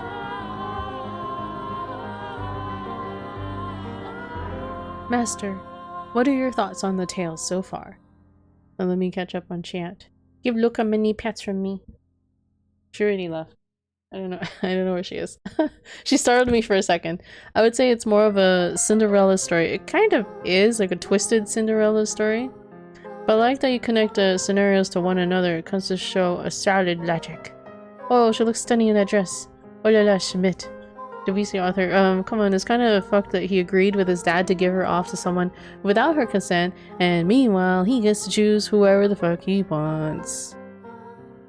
Well, we don't know yet. We don't know yet if his choice is acceptable, though, because he hasn't really revealed to his father that, you know, he wants to be with this girl. Bam! Bitch slap. Pulls out Arctic Warfare Sniper Wit. It's a great soap opera. Lol. What are your guys' thoughts on this tale so far? Which of the siblings do you think was in the right, Master? The brother or the sister? Oh my, I apologize for the abrupt question. Did I startle you? What do I think? Yes, I believe Mel was probably right. He was also surely happier than her. As Mel had anticipated, Nellie fled from the theater, leaving her fiancé behind. She forced her way into a carriage stopped outside, probably one called for a different nobleman, and ordered it to take her home. Mel's assumption was correct. The only place she had to return to was the mansion. The sun was beginning to set, and as a young lady, she could not simply go wandering through town alone, nor did she have any acquaintances to take her in. Her world was, in essence, composed of two elements, her brother and the rose garden. They were the light of her life at Rose Manor. She lived a very isolated existence. When she escaped back home, Nellie went straight to her room, locked the door, and began sobbing. The waves of her sorrow came crashing effortlessly over the levees. What are levees? Levees. I've seen this word before, but I don't know the definition. Dike, embankment, flood banks. Oh, okay. So it's a metaphor here. It's a metaphor. Interesting. Tears streamed through the cracked walls of the dams, blocking her tear ducts. Why? Why won't you help me, Mel? Why won't you take my side? The decor in her room appeared blurry through her damp eyes. Memories of the day she had it redecorated played back in her mind with crystal clarity. She told me she had no feelings for you. That liar! That liar!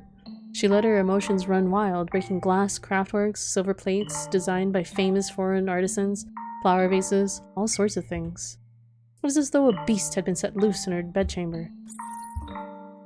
The vase she tossed shattered against a painting hanging on the wall, spraying water, porcelain, and roses in every direction.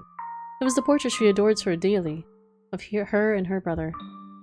And in what appeared to her like a metaphor for her life, the frame fell off its mounting and came crashing to the floor. Nellie darted over and scooped it up. The frame had broken, but the painting inside was unharmed. Aww. The two smiling children were still the very image of happiness, inseparable siblings gently holding one another's hand. My prince is no more. Though in her present state of mind, that image of happiness brought her nothing but misery. And the worse she felt, the more frustrated she grew at the smiling girl and kind boy of her past. The princess is no more either. You're not a princess anymore, Nellie. Some other woman has taken your place. I trusted you, Mel. I believed you would always be there for me. This painting is nothing but a lie. That's not the real Mel. That's not the real me. It's all a big fat lie. A lie. I wish this painting never existed. That it was never made. That I never had a brother. This painting! In a fit of emotional distress, she scratched feverishly at the painting she once considered precious. She put more force into her fingers than she or perhaps anyone might have imagined she could. Flakes of paint began falling off the canvas, and in time she noticed something peculiar. Huh? What? Is this writing? Something's hidden beneath the paint? Just a little more. A date? Why would that be hidden? What could it be for? Completed May 1587. 1587. She read aloud the faded, scratched-up handwriting. After staring blankly at the text for some time, the color in her face began to drain. What is this? How? She said that if she had someone she wants to marry, she can have it, but she doesn't have anyone. Yeah. So, like, he's being reasonable. Like, he's saying the things that he's trying to make her feel as good as possible about the situation. She's 14, but then again, this is supposedly quite some time ago. Yeah. Oh, this is in the 1600s. Yeah, that was normal 200 years ago or even 150. The cake is a lie. I like cakes. Okay. I like cakes too. But yeah, this was mathing is hard 400 years ago. So there you go. This was normal back then to be betrothed to people, families of appropriate status. Cake roll, like this cake roll. I like cake rolls too. Wait, why didn't I post you? Clicky cake roll. Wait. How, oh, she's. Oh, that's how you do that. Oh, okay. I just did a right click and that dismisses the overlay. Cool. Now we can actually admire the beauty of the painting underneath. This music, though. This music. It's like revelation music. Revelation of the darkness. Wait, what was I doing? I wanted to go to the backlog. How could this have been painted 16 years ago? I wasn't even born yet then, and Mel would have been just a baby. Oh, hold on.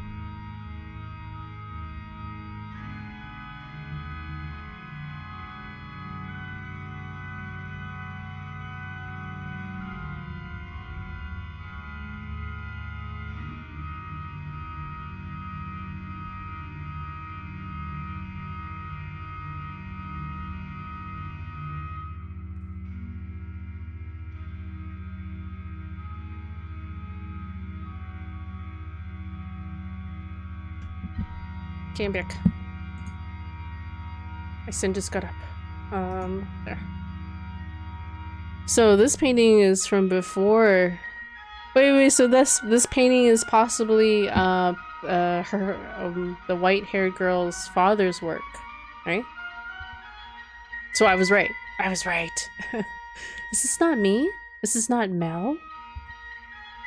There's still more writing. Urged on by her rapidly pounding heart, Nellie furiously scratched away at the painting. Even as her clean pink fingernails were soiled with fragments of paint and blood, she did not stop. Wait, blood? She was so overwhelmed by trepidation that she could not stop. She had a horrible premonition that something was about to happen, something indescribable, incomprehensible. This is how I envision your son and our unborn daughter might look several years from now. Wait, your son and our unborn daughter? Your son and our unborn daughter. So this was the painting of the future. Then it really is of me and Mel. No, use your head, stupid. I'm only 14. 16 years ago I would not have even been inside Mother. But then who is this? Who's that holding Mel's hand? Who's that with my brother? More there has to be. Ow. Found it. There's more writing. I have to know what this is. Calm down, Nellie. It's nothing to get worked up over. I'm sure it's nothing. Calm down and breathe. There's nothing to worry about. If our unborn child... This is what the writing on the painting said. Oh, we'll see the full writing? If our unborn child does not have your hair color, then you will probably not be able to take her in as your own. I will be punished and my life made miserable. And so I pray that this child might have flaxen hair. Though it is a sin to wish she has in her a trace of me, though is it a sin to wish she has in her a trace of me? I do hope it is a girl. What am I reading? I don't get it. Wait. Oh, you know what I think? The white-haired girl is probably a half-sister. The white-haired girl is a half-sister. My ARA meter was not wrong when I was just aiming it at the wrong person. Lyle! I don't get it. Someone tell me, what does this mean? A painting from 16 years ago? Hair color. Sin. I do hope it is a girl.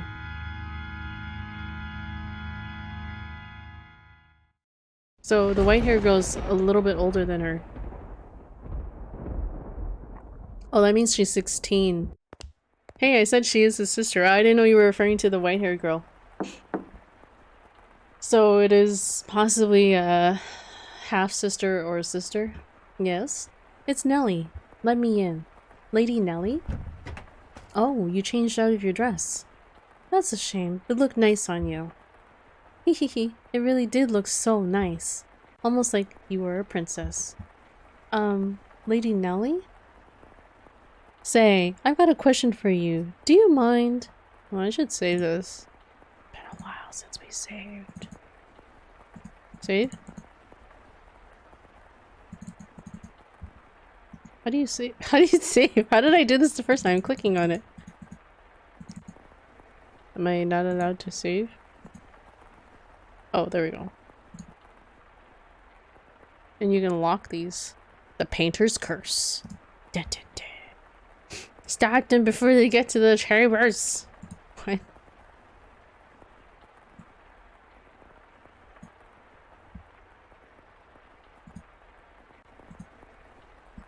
By all means. What color hair did your father have? I beg your pardon? Did you not hear me? Should I repeat the question? No. I assumed it would be about Lord Mel. I am just so curious about where you got that white color from. My father was more tan than white, so I didn't inherit my paleness from anyone. I asked about your father's hair color. Well, why would you want to... There's no reason you can't tell me, is there? My father, had white hair. But that was simply because he was an older man. I don't think he was born with. Ha ha ha ha ha. Lady Nellie? Ha ha ha ha ha ha. Hee hee hee hee. Hey, guess what? I figured it out. I figured it all out. Hee hee hee ha ha. And it was so simple. There's only one difference between you and me. The thing that Mel fell for is... Why do you have those? Oh no, this is gonna turn into a horror. You like the story, Minami? Wait, I missed that one comment there. Oh fuck. What was it? What was it? Something bad's gonna happen. Finally, some horror. Lol. Backlog? No, stay back! Oh, okay. That's the part I missed. We finally reached this point in the tale, Master. If your memory has been refreshed, then we can return to the mansion immediately. Very well then. If you insist, Master, we shall proceed with the story. It was a stormy night, much like the one the white-haired girl had first arrived on. It was quite as a crypt in the mansion, not a single light visible in the halls. The house sat in wait for the sun to peek out over the horizon. The darkness is, generally speaking, something that rushes by, like a gust of wind as we sleep. The flaxen-haired young man, too, lay in bed, pale blue moonlight sporadically streaming through the gaps in his drawn velvet curtains as he attempted to submit to slumber. He was having difficulty drifting off, but as time trickled onward, he drew closer and closer to the arms of Morpheus. Who is Morpheus? Some kind of god of sleep? God associated with sleep and dreams in Greek. That's cool. I can clear the story. I can clear the story? Lol. What do you mean you can clear the story? Suddenly, he sensed a presence in his room, much like the one from those nights some weeks earlier. Is someone there? Answer! A slender feminine finger pressed gently against his lips. There was no hostility in the motion, but rather a great deal of affection. The silhouette faintly visible in the dark room was the same as that night. A flash of lightning shone through the drawn curtains, illuminating her beautiful white hair. Several silky locks spilled over her shoulders and brushed against Mel's cheeks. A couple soft puffs of air tickled his face as though she was silently laughing. He assumed her finger held against his lips was her way of telling him to stay quiet. She began to slowly, delicately trace the outline of his mouth, moving down his cheek and along his jawline as if over porcelain. "You're, rather more forward than I remember. Well, I suppose you always were quite daring. This isn't the first time you sneaked into my bedchamber," the boy said in an attempt to conceal his surprise.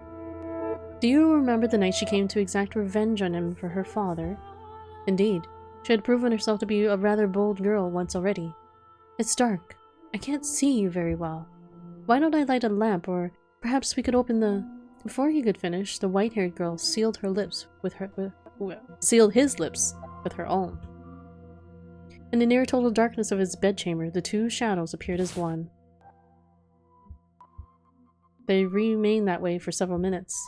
Their kiss was innocent, no more than the pressing together of two pairs of lips. And at the same time, the white-haired girl lovingly ran her fingertips across his skin. When their lips separated, Mel gasped for air. It seemed he had been holding his breath. Slightly embarrassed at himself, he said, "Whoa, whoa, whoa, what was that image?" That was a creepy image. Dearest Mel.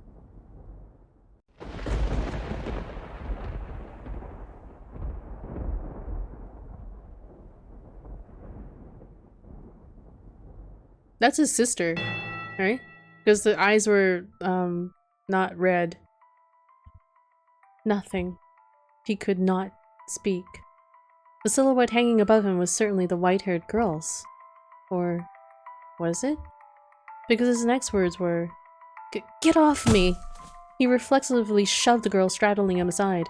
She rolled off the bed, landing on the cold floor, but slowly, gradually she crawled her way back toward him. That wasn't very nice. Veiled in darkness, she slowly lifted her head. And then, there was another flash of lightning. The heavy fabric of the curtains rustled, bolts of light streaming through the gaps.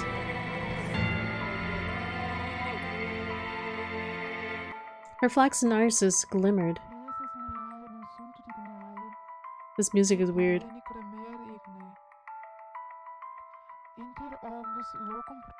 This is creepy music, guys. Oh my god. Hold on, let's take a look at this whole image. I'm trying to figure out if, where she got the hair from. Like, if she scalped the girl and put it on her head, or if she just got, like, some kind of wig. Yandere mode activated. It's creepy, guys. Creepy. See, there you go. There you guys go. Here's a touch of the psycho horror I promised. There is psycho horror in this. Through her flaxen irises glimmered. Through the bluish white light, they took on a twinge of an almost golden glow. No need to be so rough. This isn't the first time she's visited your bedchamber, is it, Mel? Or did not kiss you the same way? Tell me, how does she run her fingers across your skin? What does she do when she nuzzles up to you? Stop this madness, Nellie! Oh, why would you do this? Because you like white hair, don't you, Mel? You like white hair, which is why you fell for her, isn't it? So if I have white hair, then you'll fall for me too. Then I can be your princess again, dearest Mel. What are you even talking about?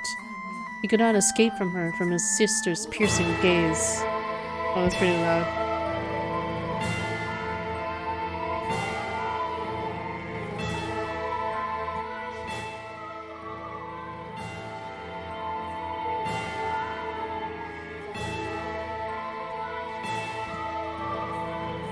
That's not Ada. Yeah, that is not Ada radio. That's not, no. Why? What happened? How could she? Questions crashed into the young man's mind like waves in a stormy sea, but none of them found answers. They simply caused him further perplexity. Your hair? What happened to your hair? How did you get it that color? Oh, this? Hehe. You like my wig? But as soon as the words left her mouth, Mel was in motion, propelled by pure instinct. He clutched Nellie's shoulders tight enough to dig his fingers into her flesh. You're hurting me, Mel. What did you do to her? Tell me, what did you do? I made her leave. It was a perfectly reasonable decision. She was obviously not nobility and thus hardly fit to be part of this household. But there's no need to worry, Mel. I'm here to take her place. You sound like a mad woman. It doesn't matter if she was of noble blood or not. She promised me she would stay by my side. So why? How could you do that to her? I promised you that long before she ever did. And I love you far more than she did, Mel. Have you lost your mind? You're not making any sense. Where is she now? What is she doing? It's always her with you. What more could you want from me?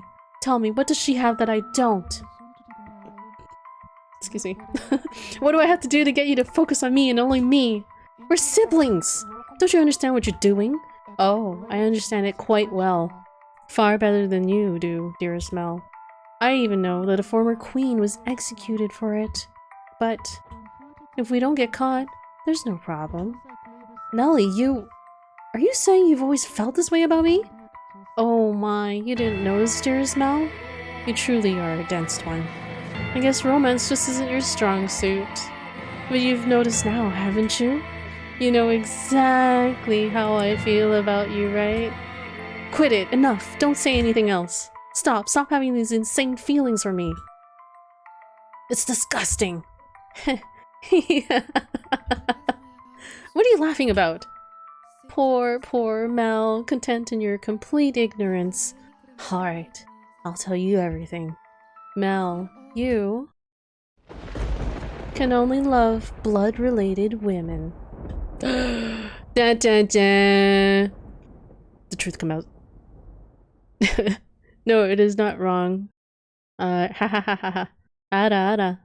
Okay, does it say older female can on younger male but still? Okay, it does say older female on younger male but still. Yeah, that's what ada ada is, like older cougar women, I guess. So there. So it doesn't really ada ada doesn't really apply in this case. This is totally yandere love, okay? Yandere love or maybe incest.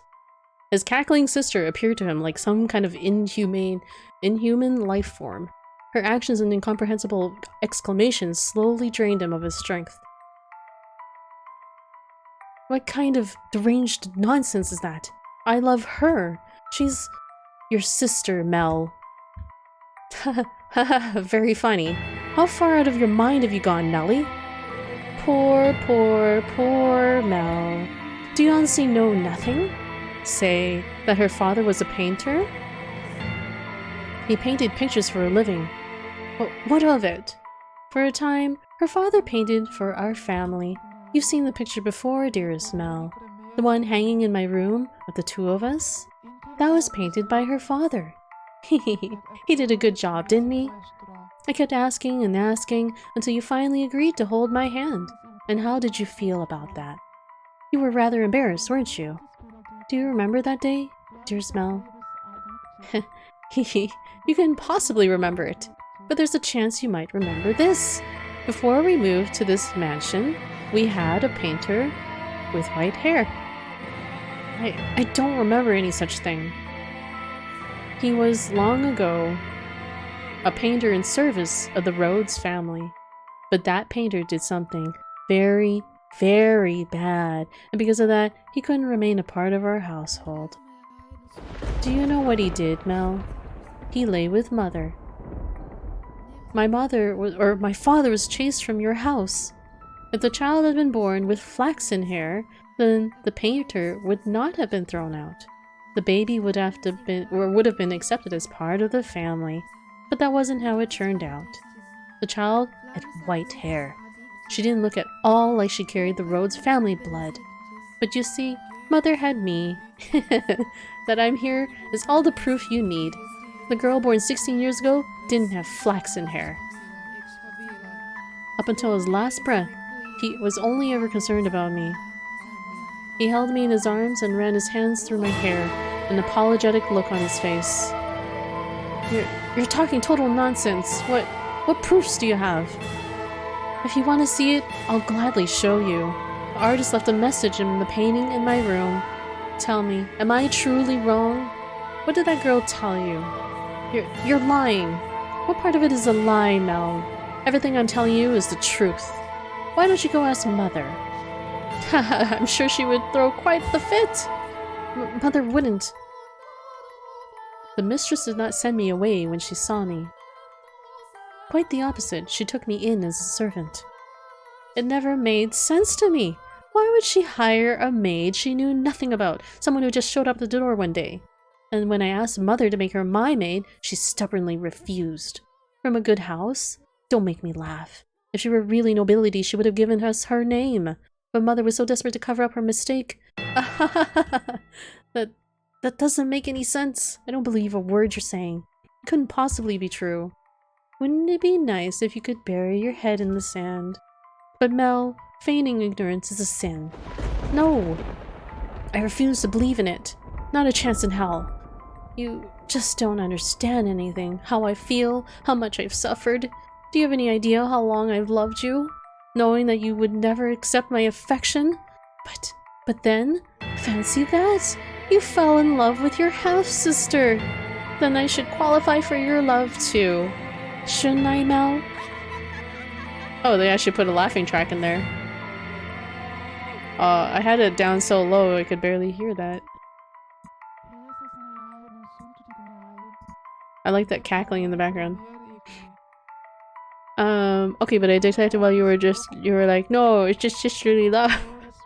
This family's hanging on a thread. See, I was right from the beginning, lol. Well, I mean, the premise of the story seemed like too innocent, so fine, you were right. Stop it. Enough. Shut your mouth. Not another word. I don't believe any of this. Mel. I know you'll never love me. I know there's nowhere for me to run. Say, when we were kids, was that really me? Was I really by your side, Mel? If that painting tells the whole truth, I was never once did I get to be your princess. Not even once. So sad. Dearest Mel, everyone just loves to dote on me. They're always telling me how pretty I am. Mother does, father does, and all the maids do too. I can do anything I want. So for me, acting like a spoiled child is the only form of rebellion I have. I don't have the kind of freedom you do, Mel. I'm just a doll for the family to play with. When I have visitors, it's only ever for show. So it's not my fault that I don't have friends. Dearest Mel, you're the only one who's ever cared about me more than anything in the world. Dearest Mel, I always knew how I would react if you fell in love. I would cry my eyes out, I would envy her to death, I would get angry as a bull, but eventually I would have given up. I knew I could never have it my way after all. My feelings would never bear fruit. So why does she have to be your sister? Wait, what's the pff for? Grabbing that puffer is starting to pick up, right? Tell me why. Although it sounds like the story is coming to an end. I just know that this game is a series of little stories that they take you through. Oh, dearest Mel, here you are again reading such hard books. I like this soundtrack. It's like edited. So they have like that audio noise in it. When he chooses his sister over your F. That's in the 16th. Half sisters, no problem. just like first cousins are kind of like iffy, but maybe here. or second cousins. I don't know what the etiquette is right there.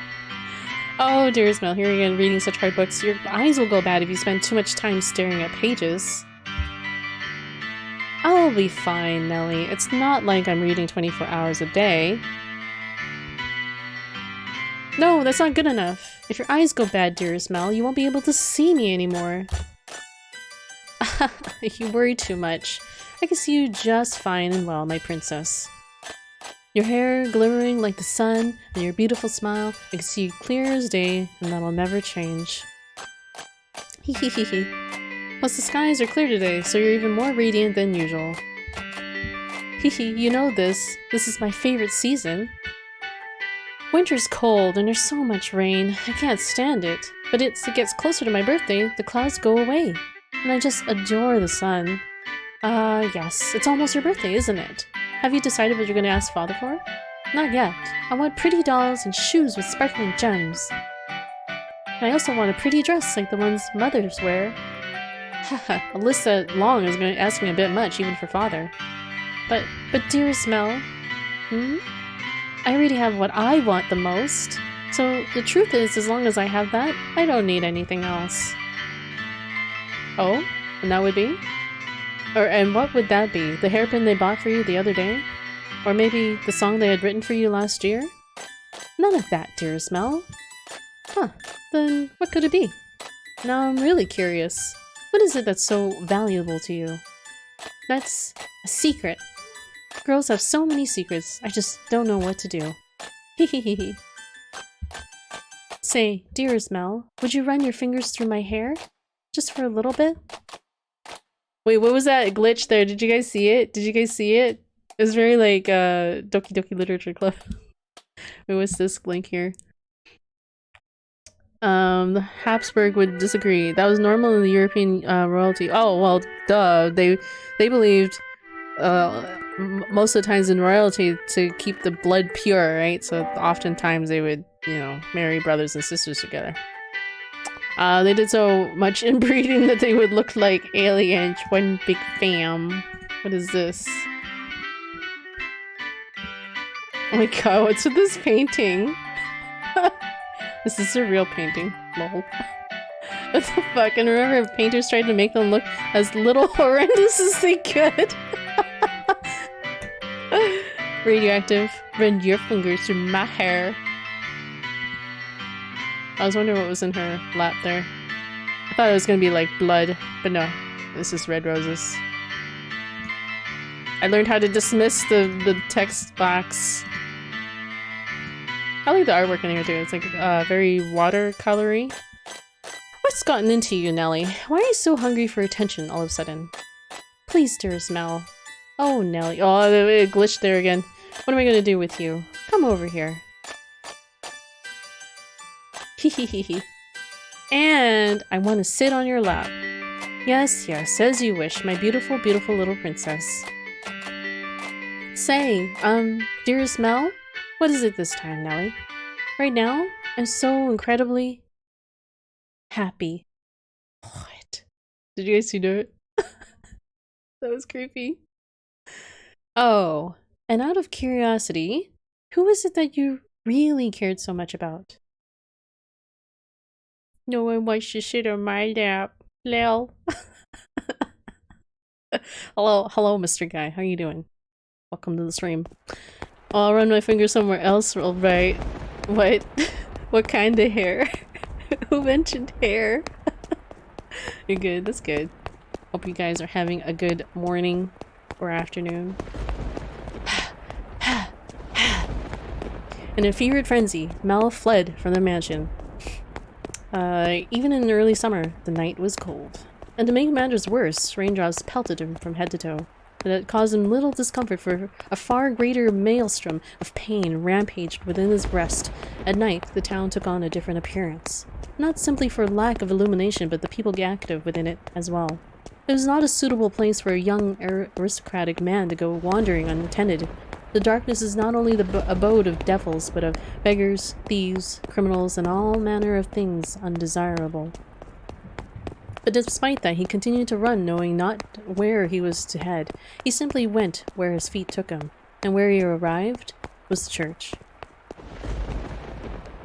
We did put the pin into Jesus. Oh my god! For that quote to come up for this, like, just at the scene, that's kind of a coincidence, don't you guys think? That's kind of scary. I was playing Cold War with I'm a Barbie girl playing in the background. It's kind of a strange combo, but alright. This is music for badasses only. Okay. Father! God should be able to offer me counsel. To answer all my questions about that painting, about her, and about Nellie's feelings. Not her lies, but the truth. Please open the door! Open the door! But as you might expect, the door was locked, and the priest showed no signs of responding to his calls. The sound of the pouring rain drowned out everything else. His head drooped feebly. He looked like a helpless little calf who had wandered alone into a dark, precarious mountain path with no end in sight. Why? Why won't anyone tell me the truth? All I want is for someone to tell me it's not true. Have I sinned? No, I didn't know anything. I didn't know. No, none of it's true. So I haven't done anything wrong. I'm not at fault, am I? Nevertheless, his sister's claims and her laughs continued to echo within his head. If he truly believed it to be false, he would have gone to look at the painting. That he could not was an indication that uncertainty had a stronger grip on him. Fragmented images of a white-haired painter fluttered through the back of his mind, but he desperately shoved them aside. What good is the church? What good is theology? What good is God? What? Something moved near the boy. It stood immediately behind him and grasped his light dressing gown. He had been so consumed in his own world that he had not noticed the person's presence until they were close enough to touch him. What? Who are you? Standing there was a beggar dressed in tattered rags. He's still begging at the church? The hooded beggar tentatively extended his hand toward Mel, pleading for relief, with sad, slender fingers. Were he a generous young man, Mel would have given the beggar something. Were he generous, of course. Lord, get your filthy hands off me! Wait, what? Now he's like treating him like this? Like shit? I don't have a damn thing to give you right now. Don't you dare touch me. Suddenly, the beggar's head turned upward. My eyes catch the beggar's. Her hood fell back, revealing a hairless head. Why? And a pair of red eyes gazing bitterly through, though with a familiar, distinctive glimmer, at Mel. Red eyes? She immediately covered her face and turned to run. It can't be. The beggar that's always been here was a... But you said yourself that they would not survive much longer. How could you be certain she was that same beggar? Wait for me! Perhaps, as someone of such high social standing, all beggars appeared the same to you? Or perhaps you wanted to believe your meager generosity made a difference, that you did something of value? I will not say it is wrong to think so. Wait for me! I chased after the fleeing girl. Okay, I don't... The way they wrote these, like, lines, like, I chased after the fleeing girl, like, they changed the perspective on the thoughts. Though I shout for her to stop, she continues to run. The rain is so heavy, I'm afraid I might lose her. I'm terrified. But I didn't do anything wrong, did I? I'm begging you, please stop. I just want to talk. Wait, it said white-haired girl. She doesn't have any hair anymore. My coincidences are pretty crazy, right? Touchy, touchy, touchy. Pour salt on her exposed scalp. Wait, what? It just said she was bald, so I think it just implies that she cut her hair, not scalped her. Because I think if she scalped her, she probably would have died or something. She comes to a stop at a corner. Oh my god! What this? Roger! Oh my god, thank you so much for that. 4 months? Oh no, I'm here! Wait, that's for the bot to read. I'm gonna wait for the bot to say that. Pomix join the Kittens Brigade. Oh no, I'm here. Wait, how did she say your name? It was like, Pomad... I can't even say it the way she just said it. Ah! And thank you so much for that sub, Roger. Nice to see you here. Good morning. We're reaching the end of this little sad tale or something. Please do not go around this corner. It's you, isn't it? I am sorry. Why are you apologizing? What I said back there was terrible, and for that I'm truly sorry. I didn't realize it was you. Please, come back to me. If you're concerned about social status, I'll figure something out. And Nellie's getting married off soon enough. Oh, yes, Nellie. Nellie did some horrible things to you. She's lost her mind. She was talking nonsense, but don't worry, she'll be out of the picture soon enough. I'll make sure you're safe. say something, please. It's so funny, like, how his thoughts towards his sister, like, where he cared about her, now is, like, turned around completely. Like, he's, like, she's gonna be gone soon, like, out of her hair, betrothed to someone else that, you know, he knows that she doesn't care for, but he doesn't care anymore. Also, how did she get the wig made so quickly? It was almost like she cut her hair and then she went to go see her brother that same night. I don't know. It made it seem like that. But anyways. Are you angry? You're angry, aren't you? I'm not angry at you. I'm not. Did you know everything? Did you come to our house aware of everything? What? Did you tell me, please? The priest isn't around and everything Nellie says is a lie. You're the only one who will tell me it's not true. What are you? Our relationship. I don't understand what you're saying. I see. You don't know. You don't know. It's for the best. Nellie's the only one who knows, and she'll be gone before long. Everything will be alright. Wait, Mel's okay with this. Mel is sanctioning this. So he believes what Nellie told her. Lord Mel? It'll all be alright. Let's go back. I'll make sure you're never put in danger again. I'm begging you, stay with me. My appearance is no longer suitable to stand at your side.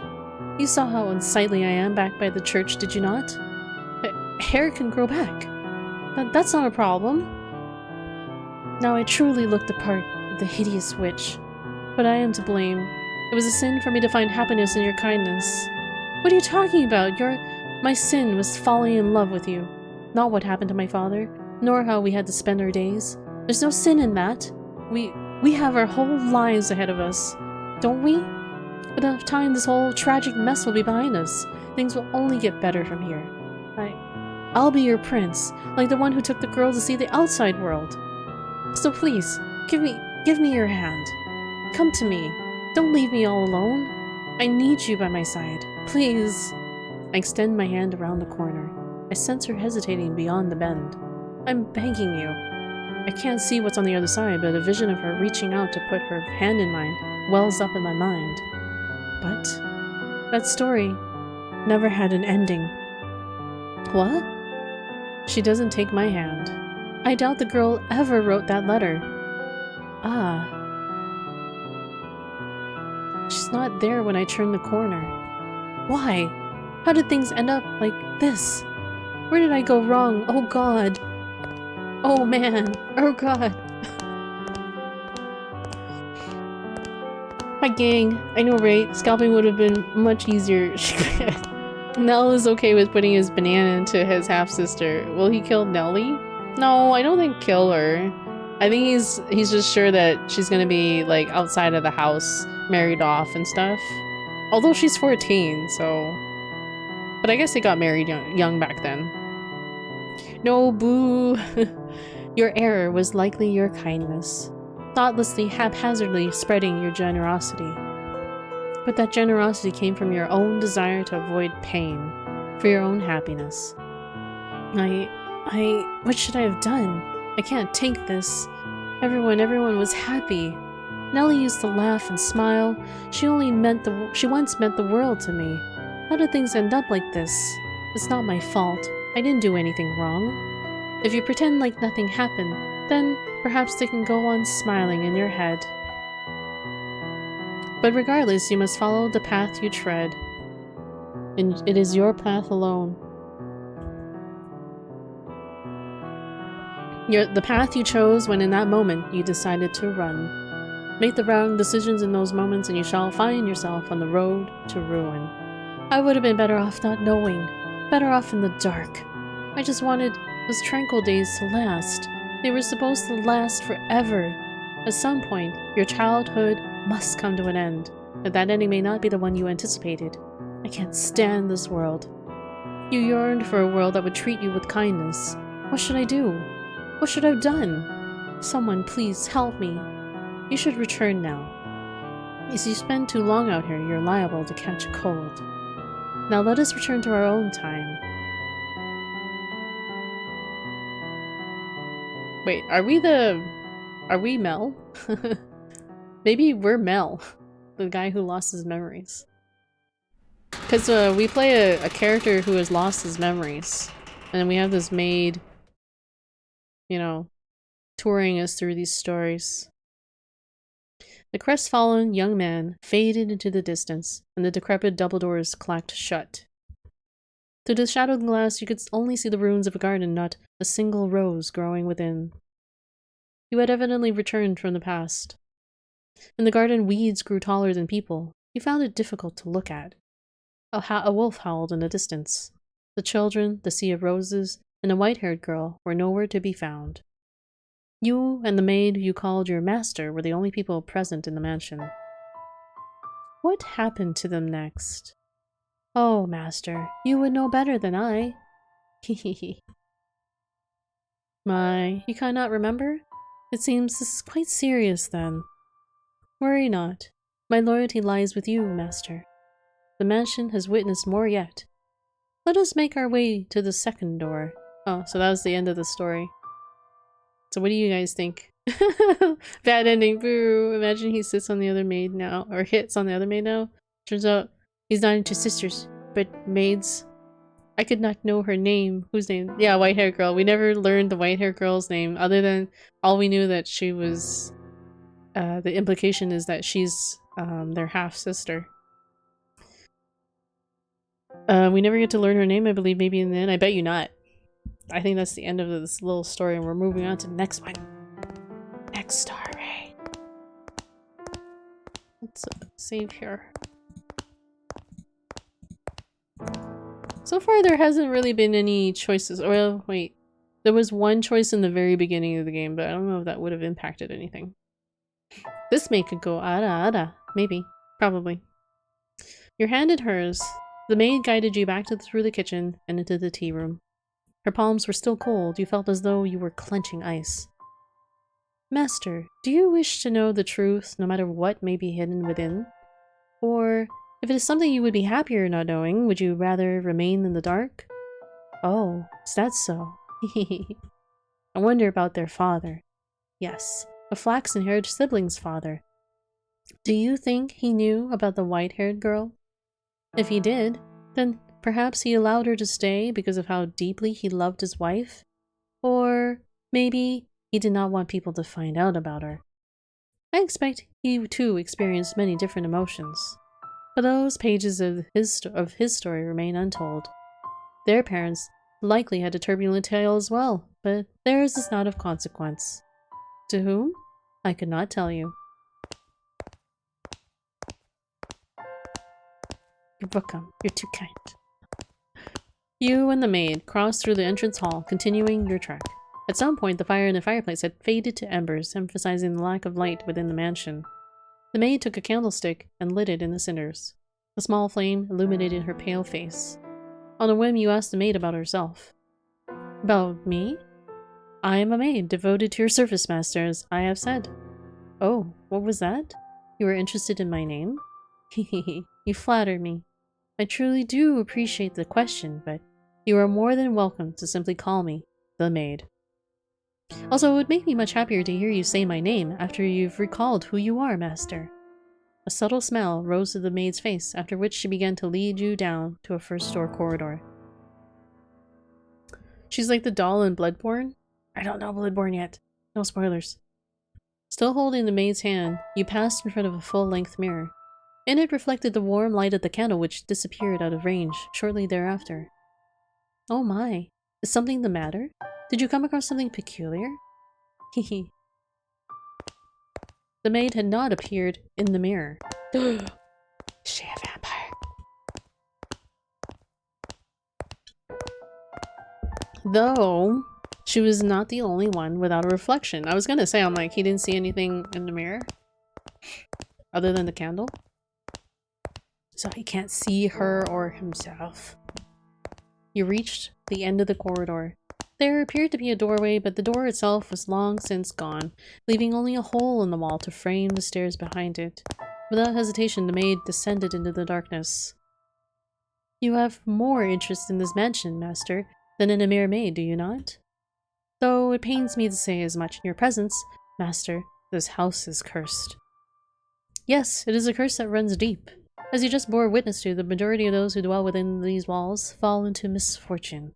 I have served here for many years, and periods of happiness are as fleeting as a sugar cube in a hot cup of tea.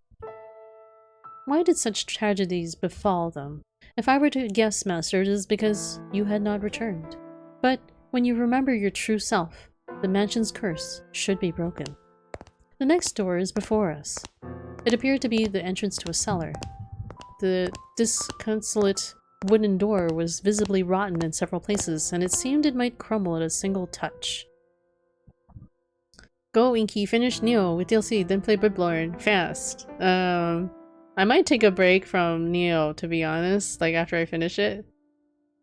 Yeah. I know this. So we'll see. We'll see if I'm like eager to start Bloodborne, but I don't know if it'll be right away. You could hear the sound of something devouring meat beyond the door. What, like rending of flesh? Maybe there was a beast living within. Before you had a chance to say you thought it was dangerous, the maid opened the door with a chilling smile on her face. Your first impression was that it smelled of blood.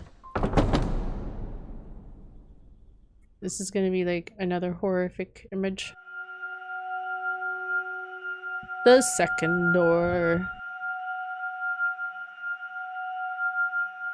1707, so we're traveling 100 years later from the first story.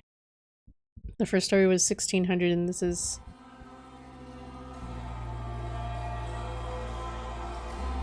(1707) was it? You like the second door? The mansion sat in ruins in that era, not a soul resided within. The grandeur of the house was lost with the ages, it was in perpetual decline. Not a flower grew in the garden. Dust and dirt blackened the plaster, cobwebs blanketed the corridors, ivy shrouded the outer walls. It was not a pleasant sight. As hard as I might try to fight it, I could not stop the mansion's descent into disrepair. The death of the previous owner's grief, or perhaps despair, was far too much. After the beautiful flaxen-haired family, people stayed away from the mansion. They had no heirs, so their bloodline simply vanished into the depths of history. It had been about 50 years since the house last had its resident. The forlorn property appeared as though it had been abandoned for centuries, and an occasional villager who stumbled upon it did not remain there for more than a day. My time there was rather solitary. It appears this game is much longer than I thought. It's a visual novel. Visual novels are always pretty long.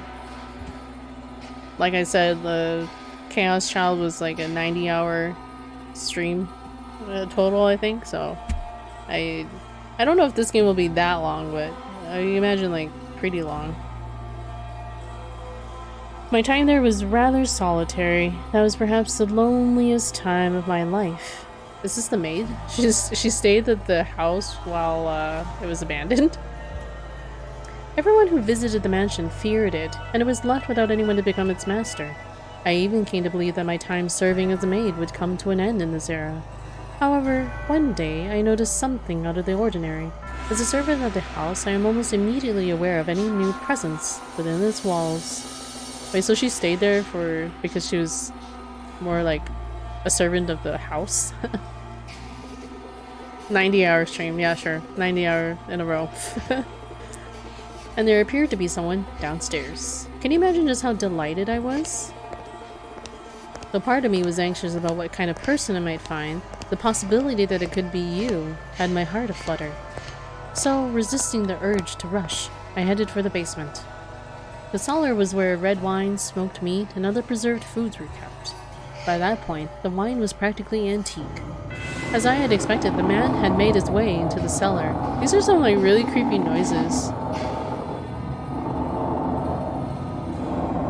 I'm gonna take a quick break, but let you guys enjoy these creepy soundtracks here. So I'll be back in like 5 minutes ish.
Okay, I'm back.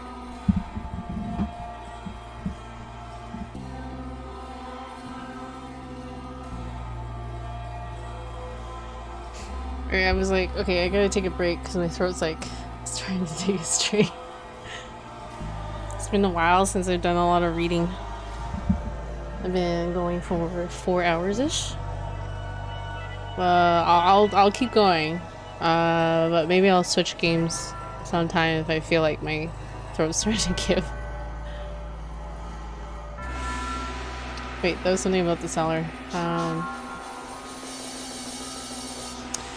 As I had expected, the man had made his way into the cellar. Is anyone there? Oops. What am I clicking on? Let's save. Weeping Manor. You're sleepy? Everyone's sleepy. What time is it for you guys? In Germany it's 5 p.m. Although it might be really late for Minami. I think. I'm not sure. I'm not entirely sure what it is in Tokyo right now. If you're sleepy, you should go to bed. Or I'll read you to sleep. Reminds me a little of Kubrick noises, not the higher notes like 2001 or The Shining. I'm a bit tired. 1 a.m. Oh, 1 a.m. for you? Was it 1 a.m.? Or you mean in Tokyo? Yeah. Oh, okay. So it's not too far off from Australian time because it's almost 3 a.m. right now there. I've never watched a lot of Kubrick movies like The Shining. Although wait, I have seen 2001. I've seen 2001. But I've never seen The Shining. I've always wanted to watch The Shining. She's bound to the area. Wait, what do you mean I'm bound to the area? Although I'm unsure if referring to him as a man is entirely accurate. What is this? It's making like unreadable noises. Oh my, this is quite something. Oh god. Creepy. What are we looking at? What is this? It's got a sinister looking face. The very first thing I sensed was an almost unbearable stench. The odor emanated from the man, heightened by the food he had carelessly rummaged through. Blood-red liquid spilled from wine barrels, soaking the floor. His sunken eyes had a piercing wolf-like glimmer in them. His teeth were sharp and yellowed, visible as he ripped into a chunk of meat. He grumbled in a seemingly inhuman tongue. I was looking at a beast. Okay, I do like the direction of this now. Who knows where this story's gonna go. Or perhaps a half-beast. There was another source of odor in the room, though. It had something of a kind of metallic tinge to it, and when I noticed this, I nearly passed out. The red liquid was not just wine, as I had assumed. The beast had, I presumed, stolen a weapon from the village. A sword far too nice for him lay on the floor by his side. I could hardly imagine how many people's lives he had taken with that blade. It was visibly wet with blood, even in the darkness of the cellar, but at the same time it had an imposing gleam. The fine, luscious aroma of the wine could not mask the stench of blood and the beast. Holding my breath, I took a few moments to ponder. Ponder what? Oh, master, you know. Tell me, were you summoned here by the mansion? Did you come here knowing what kind of place it is? Hehehehe. If you are in want of money, you are welcome to help yourself to some of the furniture, and I imagine the villagers would be willing to welcome you if you dressed up a bit more like a person. Then you can trade the furniture for food and make your way to a larger town. The wolf was able to fool the innocent little girl simply by putting on clothing after all. Oh dear, I was afraid you wouldn't understand me. What am I to do? I was in quite the predicament. Nevertheless, it meant a great deal to me that I had found someone who did not fear the mansion, be they human or beast. So I decided I should give him my assistance while doing my best not to agitate him. Say, could you, perchance, be my new master?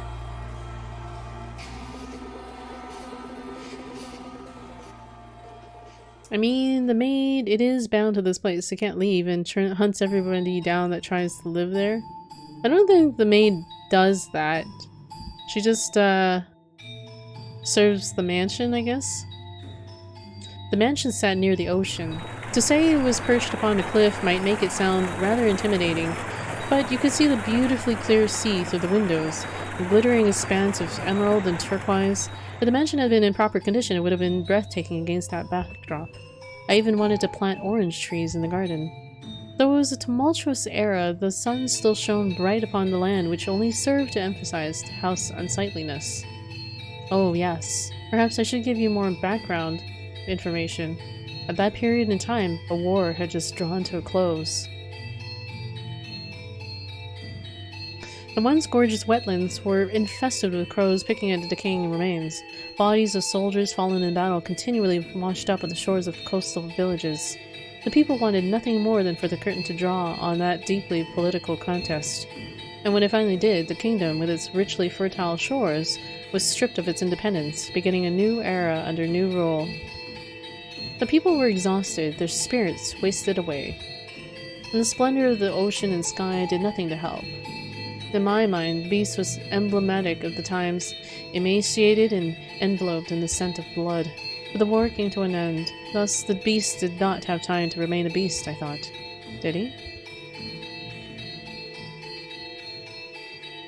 And so I endeavored to make the beast more human-like. First, I needed to do something about his appearance. I would draw a bath, scrub away all the filth, and dress him in clothing left in the mansion.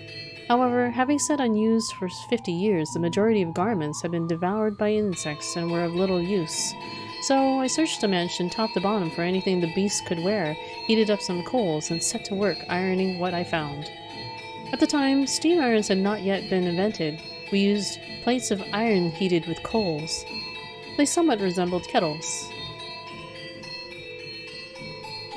I even prepared meals for the beast in order to teach him proper table manners.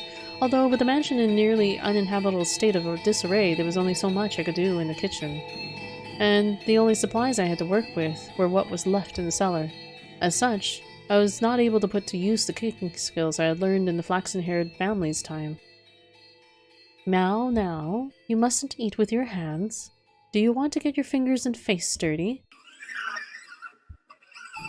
You eat using a knife and fork. See? Like this. I feel like I'm teaching a young child. Uh-oh. Oh my, what are you holding your head for? Oh dear, perhaps I should be teaching you to speak before table manners? Worry not, we have plenty of time. You needn't act so frightened. Or perhaps you do not want to be understood at all? Would you be so kind as to tell me your name? You are for now still a guest. It is too soon for me to call you Master. Or am I mistaken? Your name, that is, what people call you. How about I start by telling you my name? I am called... Wait, she doesn't reveal? No name reveal. The maid is some kind of spirit or demon for sure, for the good or bad. This is Ara lol. She's like, what do you call those spirits in Japanese folklore? I can't remember the name of them. They're like spirits that serve like households. Bestia. Bestia. Your name is Bestia? Hehe, I see. Then that is what I shall call you, Bestia. Akasha? Oh, maybe. That's not the name I was thinking of, but maybe. My, you seem to be rather perplexed as to how I was still alive. He had, in fact, attempted to cause me harm, however, I am a servant of the house. Hehehe. That beast called himself Bestia. It is a curious thing, when I learned this name, he seemed to take on new importance in my mind. He was not a mere beast, but the thing called Bestia. Master. Should I ever have the chance to hear your name, I am certain you too shall become more substantial a presence. But you must always remember, Master, that even if you do not remember your name, and even if you never know mine, you always held a special place in my heart. And thus began my tranquil days with Bestia. Slowly he began to learn the human tongue, and I was, to be quite honest, rather thrilled. To be certain, I was afraid of the beast, but my fear was not so strong as my elation that there was someone else in the mansion, someone to whom I could speak, and someone that might become my master. Come now, you must pull weeds out of the roots or they will soon grow back. This is a task that requires perseverance. You do it like this, see?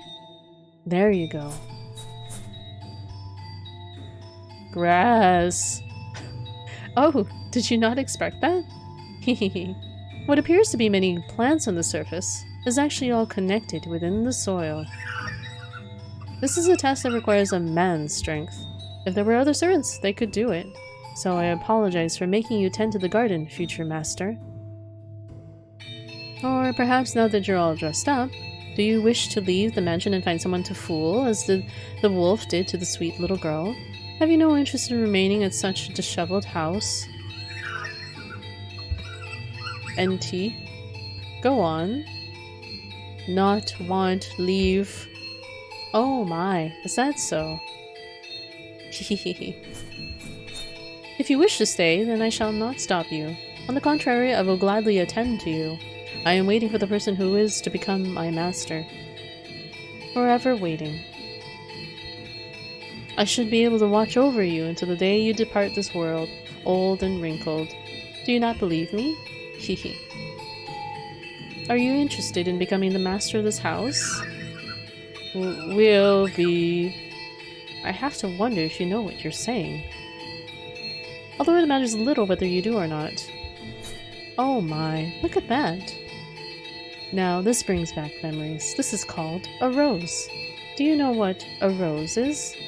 It is a type of flower. Not no. Do not know. No. I see. Then allow me to teach you. What you have here is not a real rose. The real roses wilted and are sleeping in the soil. This is called an accessory. It is something women wear.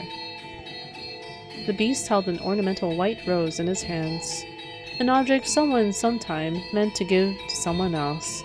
Curiously, the white rose was just as stunning as it had been the day it was made, despite being buried in the earth for so many years. Do you guys remember the white rose accessory?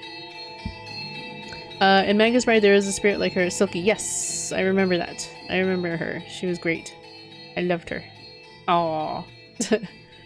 Wait, are you saying aw to the fact that there's this unworldly beast coming here to this mansion to keep this unworldly maid company so that she could like make him the new master or something?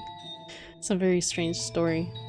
But yeah, the white rose was from Mel. He commissioned the rose to be made for the white-haired maid. Placed in her heart. Oh, yes. Oh, that's right. She was talking to the master who lost his memories. So, the start of the game starts off with a master who wakes up. He has no memory of himself and what's going on, just that he's woken up at this mansion. And then she realizes that he's lost his memories. So she starts taking him through like a series of stories, and now we're on to the second story. This is like in 1707, where the mansion has grown decrepit and abandoned, and she's there by herself until this monster comes along. I hear roses make wonderful gifts. Hehehehe. He stared intently at the decorative rose. I'd presumed the beast would either discard it disinterestedly or destroy it. But much to my surprise, Bestia held it gently in his hands as though it were something precious to him. Are you, perchance, considering giving it to me? So you are not. Very well. Is there someone else you would like to give it to? In that moment, a thought floated through my mind. The thing I had found in a pool of blood in the cellar was a monstrous creature indeed, but perhaps it was not, at his core, what he truly was. So I asked him a question. What is it that you desire, Bestia? This mansion fulfills people's desires. If you yearned for something... Want... Live peace. Look at that filthy thing. A beast! It's a beast! It's eating a goddamn sand. You really that hungry? Beast, you foul creature! Stay the hell back. Get any closer, filthy beast, and I'll kill you. Several days passed by. As Bestia began to act more like a person, the mansion followed suit, slowly becoming more habitable, though not yet back to its former glory. No flowers grew in the garden, but neither were there weeds infesting it. The dusty corridors, shattered windows, rust-covered kitchen gradually returned to their proper states. Bestia learned how to change his own clothes and how to draw a bath. No longer did I have to wait on him hand and foot. He could care for of a number of things all by himself. What we lacked for food, he acquired from the forest. Never did he go to purchase supplies from the village, rather he captured hares and gathered herbs hidden in the overgrowth. They were days without incident. And though such a life may be wont for excitement, peace is something that you mustn't take for granted. Those who have it cast it aside, finding the leisurely flow of time dull. Only those who have never experienced it truly know how precious it is. Bestia appeared to be content. He wore an expression of solitary serenity. Is anyone there? And then, one day, a crack formed in the uneventful tranquility. Silky was a banshee that lost her complete calm and wanted someone to care for her again. Oh, clan. Yeah, her clan. That's right. Is anyone in there? Could you part with some food? I don't need much. Some food and water. Just little. That's all I need. Bestia looked over at me as if seeking my aid. Ironic, no? It was the visitor who was truly in need of aid. I pondered it for a few moments, deciding that I could not simply turn away someone calling upon the mansion. Had Bestia ordered me to not let him in, I would have followed his instructions, but he said nothing. What would Bestia even know? Ooh, who is this dashing-looking merchant? Oh, thank God, someone's here. I was afraid it was deserted. You said you were in need of sustenance? Yes, it doesn't have to be much. Anything to quench this thirst. I got lost and it's been several days. Give me a few minutes. I will find... Let him in. Wait, he speaks so clearly now. Oh, it should be a deep voice. I'll try and do a deep voice, okay? He looks like a cousin of Levi. You have a thing for Levi? Levi Taicho.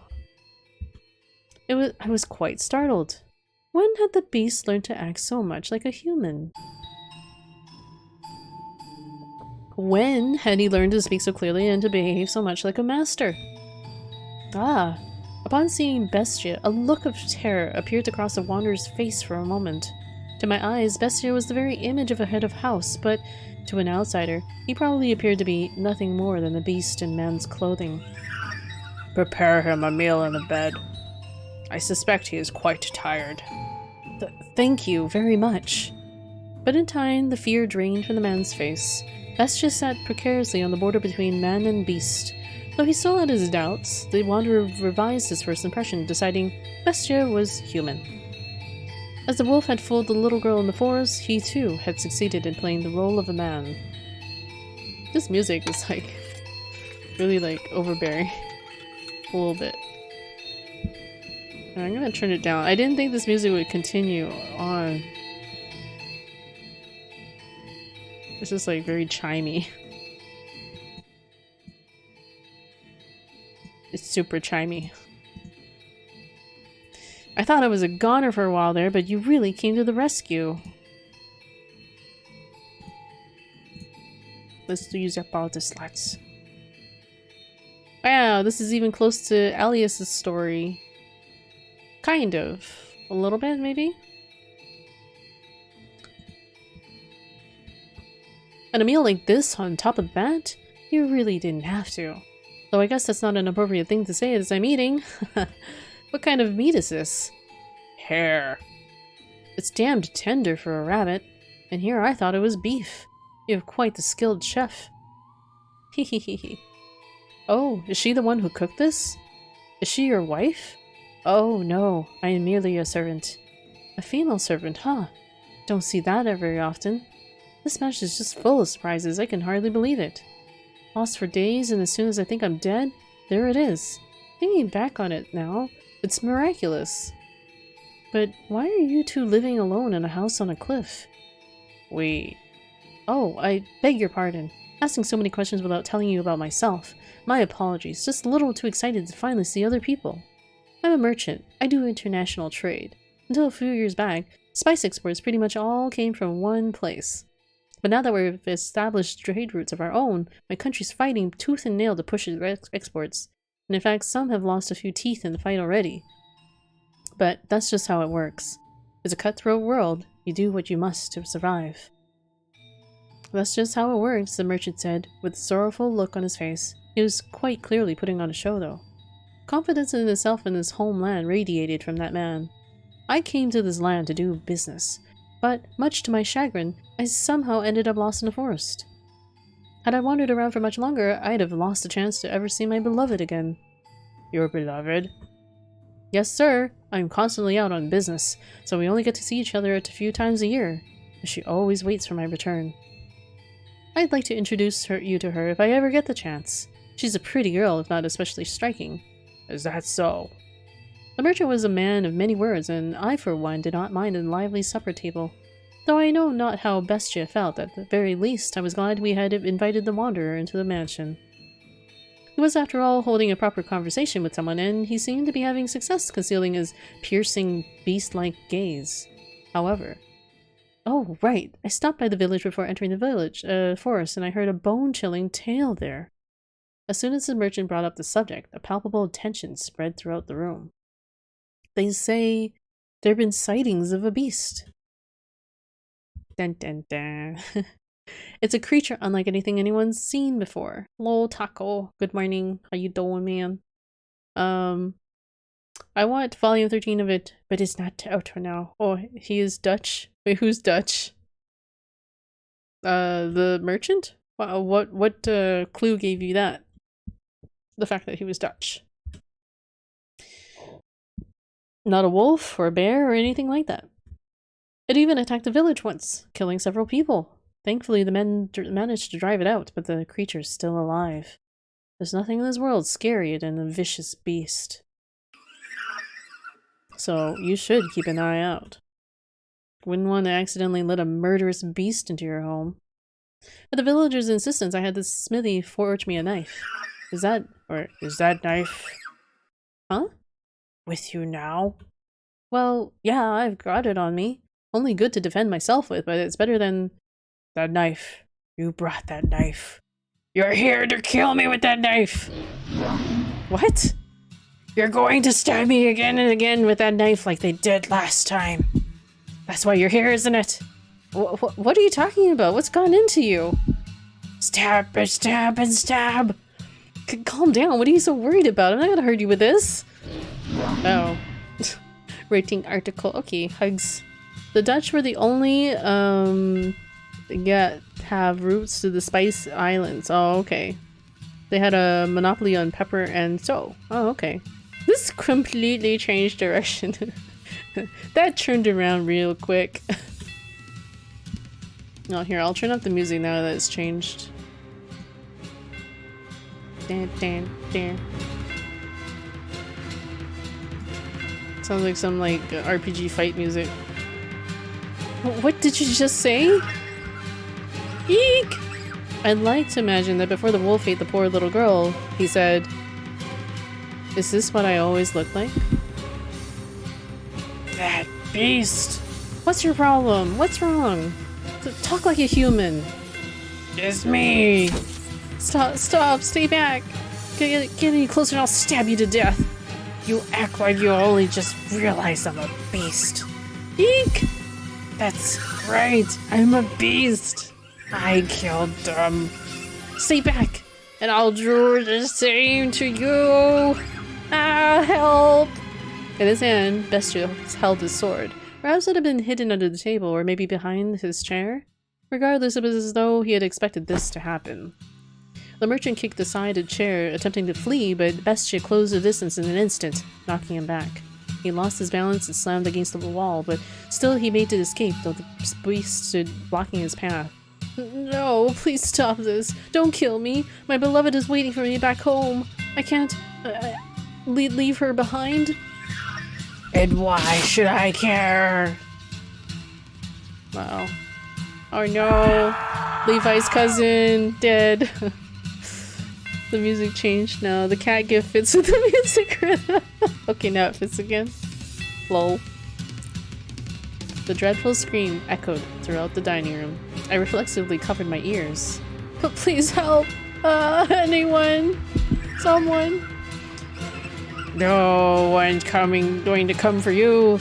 This mansion's a long way from town. Help! That woman, where is she? Why isn't she here? She's just... You'll kill me if I don't kill you, so I must show you that I will. I must show you that I'm serious. I must kill you or you won't understand. How is he gonna understand? He'd be dead. He's gonna kill you and then he's dead. He's not gonna understand shit. You just won't understand. If I don't show you first time, you won't understand. I'll make you understand. I'll make your flesh and bones understand. I'll kill you. I'll kill you. Grrrg. Kill you. Monster. That's right. I am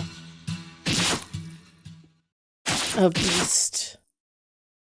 This is a weird story, guys. Okay, I'm not gonna read. Just imagine deep maniacal laughter in a very deep voice. Okay, I'm not even pushing a button. This is going on its own. It's a lot of laughing going on here. He's watching some really funny comedy skits. They had been playing, or they had been enjoying a peaceful meal around the table together just minutes earlier. So, what had triggered this? If I were to guess, the merchant saying the word knife is what caused the beast to snap. A simple small thing set him off. I could not comprehend it. Bestia, who had said he wished for peace, was staring down at the ravaged corpse of the merchant, with a look of ecstasy on his face. Master, can you understand how he felt? Even just a little? Did he not yearn for peace, but for slaughter? And here she is, just calmly taking all this in. That sounds like insane laughter. Am I? Roger's all like, ah.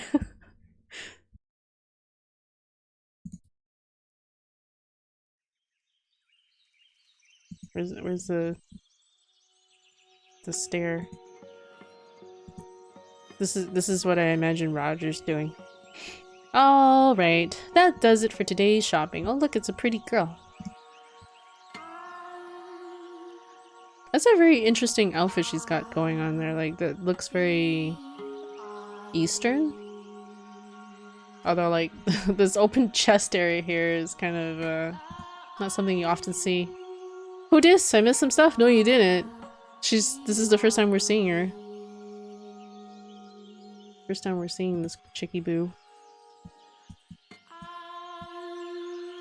I'll turn it up a little bit. Is that the beloved? I don't know. This is the first time we're seeing her. They're kind of introducing like little bits and pieces into the story that are, you know, we don't know much about it. So they'll probably reveal a little bit. So her name's Pauline. We don't know who Pauline is. Now the moment we've all been waiting for. Snack time. This game really does have a very nice soundtrack. Like, I read that one of the reviews was like, it has an excellent soundtrack, so... And I have to agree. There's nothing better than having a ham sandwich in the park. Oh dear, maybe I should lower my voice when I'm talking to myself? Meh. But it's so nice out, I just can't help myself. Does the weather have anything to do with talking to oneself? Not important. Food, food. Do you guys talk to yourself out loud? If he were here, it would taste even better. I wonder when I'll get to see him next. You're right, this might be the beloved. This might be the beloved. Cooking now? What are you cooking, Vivi? Can I get some of that too? That's a good guess. Pauline's mother. Pauline! Pauline! There you are. Oh dear, what's got you so frazzled, Mom? Oh, Pauline. What is it? Did something happen? What's the matter, Mom? I talked to Sammy. Oh, that's different though. You're talking to a pet. I talk to my cats all the time. But like, do you ever talk to yourself out loud and in public? Mom? Pauline? This isn't like you, Mom. It's not like you at all. Now there's nobody left there. Aww, I'm sorry, Phoebe. My condolences. Seriously. I do. I would believe that, Roger. I would believe you would talk to yourself out loud. I'm trying to think if I do. I don't think I do. Sometimes I'll talk to myself if I'm at home, but I don't often talk to myself out loud. Maybe not like her? Huh. Tell me, what happened? I told you to stay away from men who trade. Huh? Oh, Pauline, my dear daughter. Why must God be so cruel to such a sweet girl? You're hurting me, Mom. Don't squeeze so tight. What's gotten into you? Listen carefully, Pauline. You must be calm and hear me out, understood? Your lover, the beloved man you wait for, is dead. He's dead, Jim.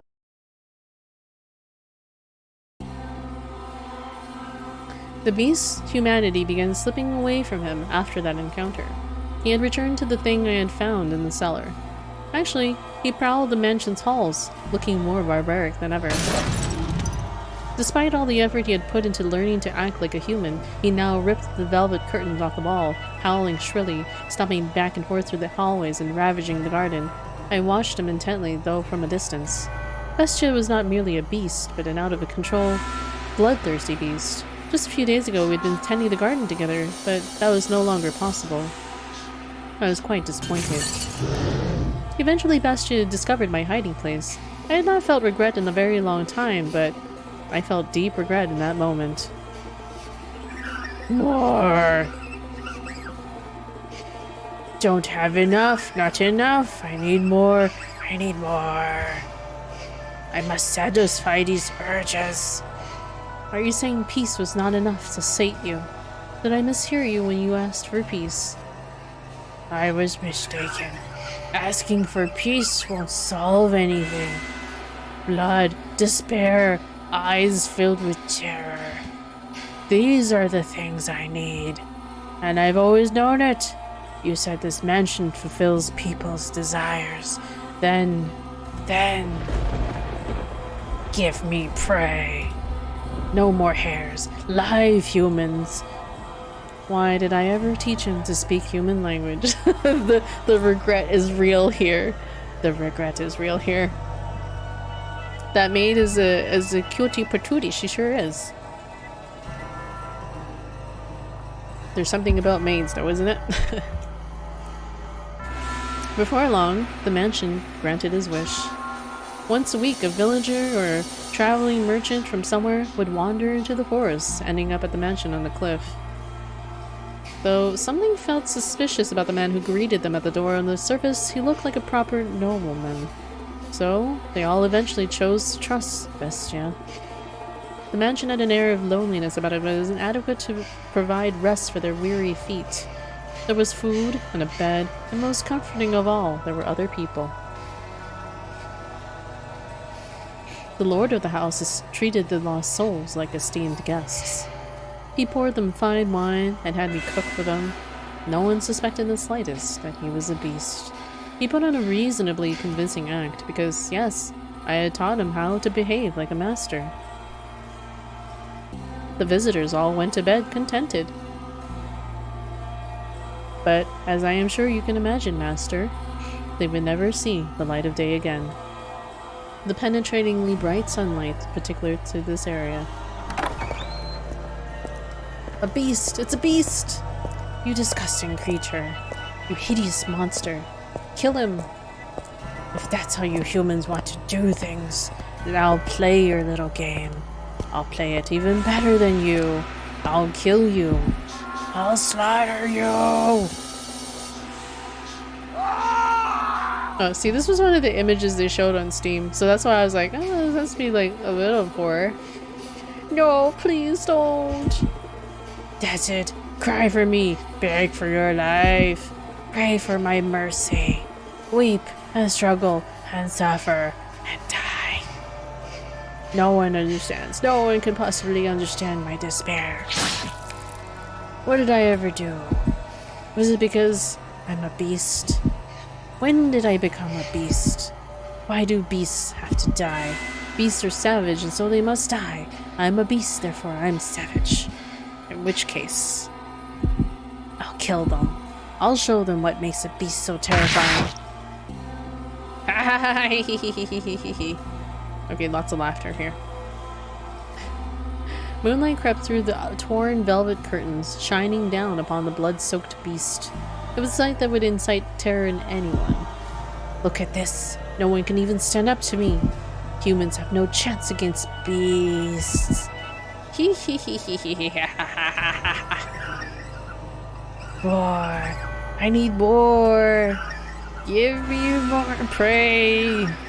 The mansion continued to sate the beast's demented craving, sending not one but multiple villagers into his claws. Into these blood-stained walls off which echoed his monstrous howls.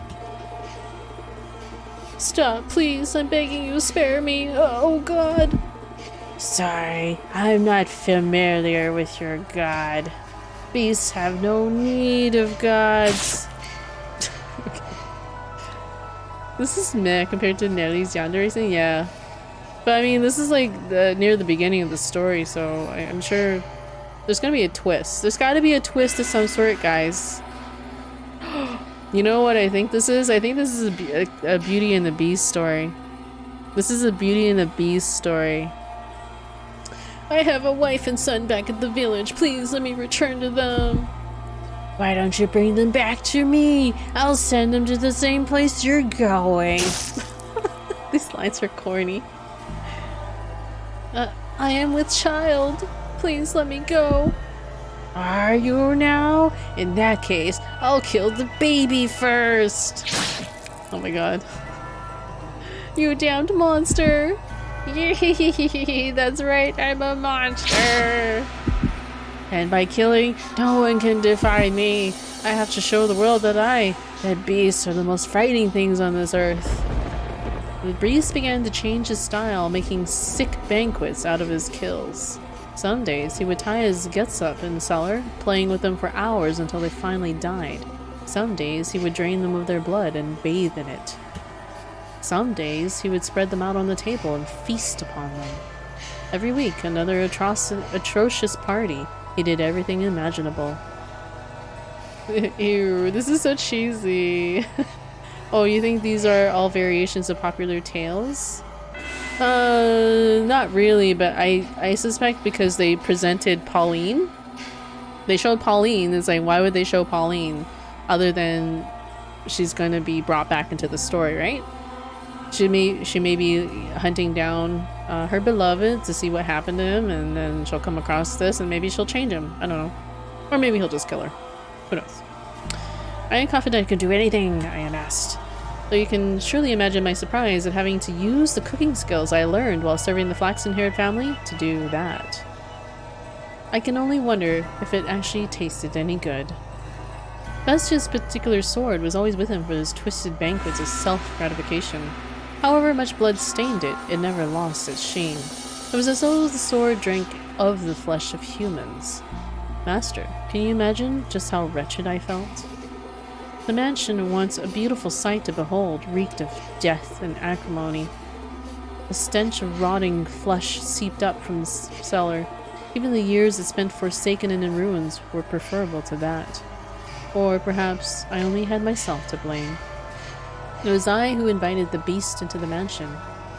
More, more, not enough. This isn't enough to satisfy me.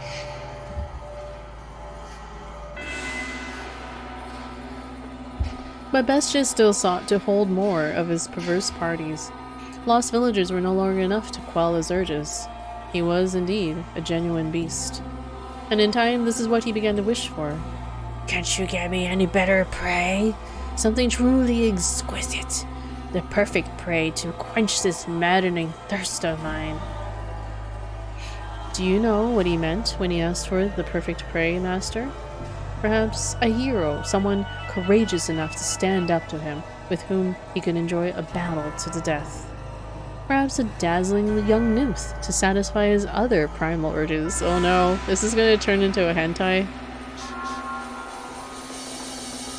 It's taking a road down the hentai route. Or perhaps what he wanted was not human at all, but a demon or a phantom. I would soon find out as the mansion attempted to grant his wish, bringing yet another guest to the house on the cliff.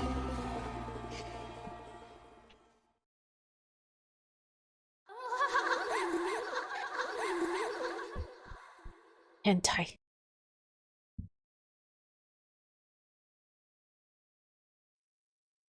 If the devil guides us, if God guides us, then perhaps I could accept that this was fate. Then it makes sense that I am here.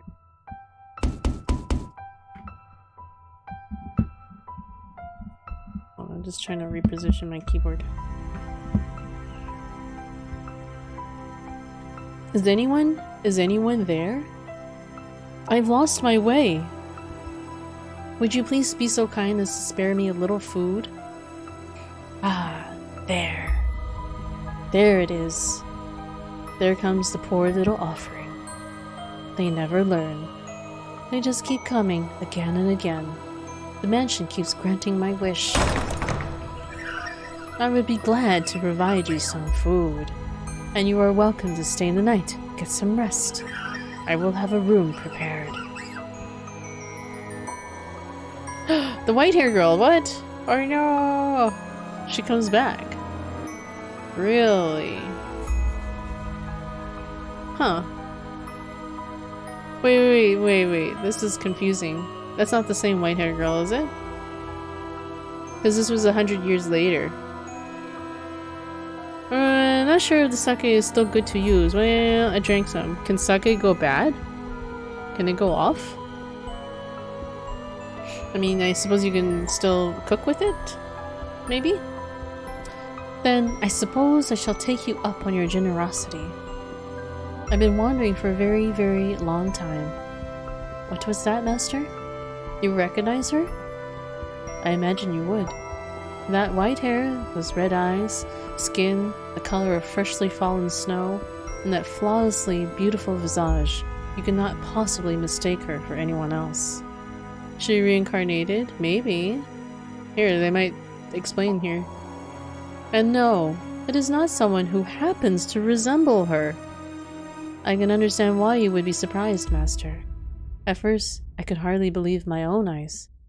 The wanderer knocking on the door that day was the very same fair-skinned young woman who visited the mansion so many years earlier. It's the same person? So what? Is she a witch? The white-haired girl must have spent many, many a night in the forest. Her crystalline skin was covered in red scratches from where she had brushed against stray branches and tree bark. She'd even lost her shoes and was standing there barefooted, looking quite disheartened. But that did not make her any less beautiful. In fact, you could just imagine the dense forest canopy parting to allow the sun to shine down upon her. The beast appeared surprised by her angelic beauty as well. It seemed as though all the madness drained from him in that moment. He said nothing, but his eyes told all. He was entranced by that sight of her ruby red irises and her pure white hair. Pardon? I am a beast. This is what I asked for. Something to quench my thirst. You're allowed to be happy. But as I said, it was only for a moment. So rejoice! Imagine just how gratifying it will be to see such a beautiful woman writhing in the throes of death. Follow me. I will have a bath drawn as well. And once the moment had passed, the beast was barely able to contain the wellspring of madness within himself. He wanted nothing more than to run his sword through the white-haired girl that very instant, to torture her, to defile her. Totally hentai. Just a little bit. He tended to her wounds, served her supper, and drew a bath for her. And afterwards, the beast even made to provide her with a dress to wear. Even the outfit she had only worn for one night so many years before was there, waiting for someone to put it on again. For her to put it on again. So she wore the same dress that she wore when she went to the theater with Nell. Or Mel. He said she could choose anything she liked. She, being such a modest young woman, said she needed naught of such fine attire, and what a shame that was. I too wished to see her in a dress once more. I need not such fine clothing. You needn't be modest. No, that's not why. Are they not to your liking then? No, my apologies. You are very generous. Foolish girl, smiling and calling me generous. I was simply imagining what a pretty sight it would be. The sight of her fresh blood splattered on it. The sight of her life slipping away in it. I am glad that after wandering for so long, I ended up here in this mansion. And in a few hours, you'll be feeling the exact opposite. Get all the rest you need. I shall see you again in the morning. I thank you. Bestia then made his way out of the girl's bedchamber, his mask came crumbling off only after taking a few steps. Ha ha ha ha. There. That's precisely what I wanted. Just imagine how such a beautiful woman will scream. How she'll beg for her life. Hey, are you there? The mansion has given me the perfect offering. Hey, is she not here?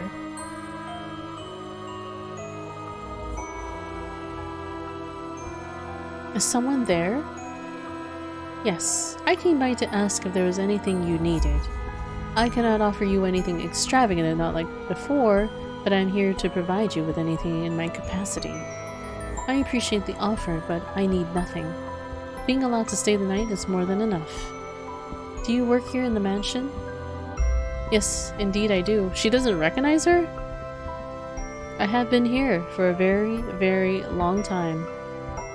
A very long time? You might think this is an odd question, but have we met before? Something about you seems familiar. And I get the feeling I've been in this mansion before. Wait, so she doesn't remember? So it's the same girl, but she doesn't quite remember? I just wanted to look at the details of her dress. How she sees the world. Yes, we've met. It was quite some time ago, though. When was it? It was an unimaginably long time ago. Do you remember a boy and girl with flaxen hair? Flaxen hair. I apologize. My memory fails me. Do you not remember me either? I see. You should probably not push yourself to remember them. They were joyous times and there were less than joyous times. But would you be so kind as to answer one question? What might your name be? My name? My name is... Oh, they blanked it out. We never get to learn her name. I see. So you are... Again. Again? You should get some rest. I will make some tea for you in the morning. Also, go on. Close your eyes. But Bestia never waited for morning to come. With a sword that smelled of blood hanging from his hip, the beast slowly, ever so slowly, crept toward the room where the white-haired girl slept. The time was soon approaching for the bloodthirsty beast to paint the walls with the young woman's blood, to turn her bedchamber into a gore-splattered altar upon which she would offer her to the devil. However, when he opened the door, the beast could hardly believe his eyes. She was not asleep, but sitting there as if expecting Bestia's arrival. Why are you awake? Did you not go to sleep? I heard footsteps, so I... And what were you planning to do when I got here? Surely you didn't think we'd simply have a nice midnight chat. I was hoping to ask what it was that you wanted. To ask what it was I wanted? Do you even realize what you're saying? Can you not see what's in my hand? You know exactly what I came here to do. Aren't you going to beg? Aren't you going to plead for your life? Aren't you going to ask me not to kill you? If it's necessary. But is that what you want? What I want is something much, much more gratifying than your pleas. I want to hold a banquet. It's not enough. No matter what I do, it's not enough. But you will be enough to satisfy me, to quench this unholy thirst, to completely, wholly fill me to the bursting point. You want to know what I desire? I desire to devour you. They should give the first letter at least. You think. I was gonna say she almost looks naked here, but it's just a shoulderless dress. Okay. Lewd? No, it's just an unfortunate cropping of yeah, she's dressed. She's got her dress on.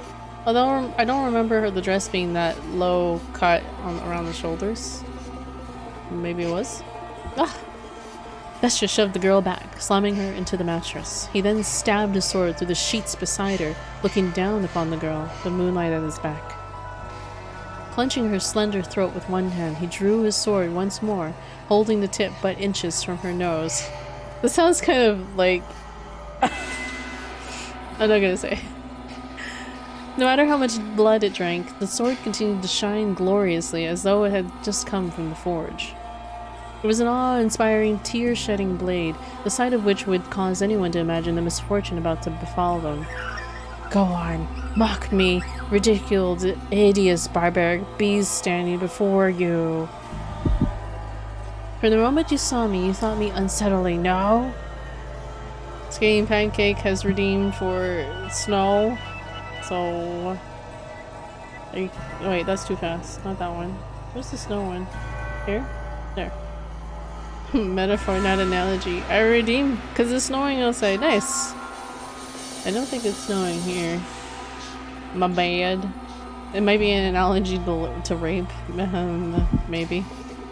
But you averted your eyes because I had food for you. Because I gave you a place to rest. You pretended not to notice the beast. This is retribution. Retribution for you damned humans. So beg for life like they all do. Cry. Plead for their mercy. If you say that you are ugly, then I must be equally ugly. What? What came from the girl's mouth was neither a plea, nor an insult, nor a scream. Full-grown men had wept before him, and yet this slight young woman did not. It never snows here? Oh. Wait, where is here, Skeeting? That it never snows. Now I'm cold. I gotta put my hoodie back on.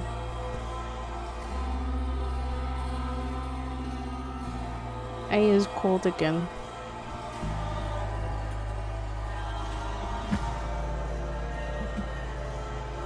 It's currently snowing in Spain. Oh. Good old wow. Yeah, I would say it never snows and it's kind of unheard of to snow in Texas. I guess it's gotten cold enough down there. Despite this terrifying beast being upon her, moments away from extinguishing her life, even I almost shrieked in fright. Bestia could believe neither his eyes nor his ears. Do you not fear me? Can you not see what I'm about to do to you? What am I to be afraid of? I'm threatening to murder you! To rip your intestines out with these claws and watch you die in agony. Oh, sorry. Just trying to, like, rearrange my keyboard here. I enjoy it more than anything in the world, filling others' hearts with fear. The more lives I take, the more I enjoy it. I'm a beast driven by madness. What he expected was for the beautiful girl before him to desperately implore him for mercy. He wanted nothing more than to see despair seep in the very corner of her red eyes, for he believed that it would be a truly sublime moment, euphoria unlike anything he had experienced before. Bestia prodded her with his singular sword, poking a slit in skin smoother than silk. You mean to take mercy on me because you see me as pitiful. But she did not do as the beast wished. She looked up at him with sympathy rather than fear. This rattled the beast. He had never once seen anyone respond to him that way. What possessed you to say that? What on earth is going through your head? Mercy? Mercy? Do not comprehend this situation. How can you be so calm? Scream, cry, and shout. Beg for me to spare you. Throw yourself at my feet. Throw yourself at my feet. Otherwise I'm a beast. A beast that never tires of killing. To me, you appear to be a person. You're lying. You listen to the things I say and you respond with your own words. I was taught how to speak. I'm a beast who speaks human language. But you think. You use your mind to come up with responses, and you hesitate. If I'm human, then why do they disparage me so? Why do they reject me and try to kill me? Because I'm a beast. A repulsive beast. That's why, isn't it? I will do nothing to hurt you. We are alike. Alike? Don't be ridiculous. How can you say we're alike when you're as beautiful as you are? There's nothing beautiful about me. What value does outward appearance have? You've suffered much persecution, which is why you tremble in fear. I am not trembling. I am not afraid. I can hear the cries of your heart. But what on earth is wrong with you? Why are you not afraid? Why do you not scream in terror? I am afraid, but more than fear. I feel like I know now what my role is. Your role? If you will have me, then I would like to remain here in the mansion.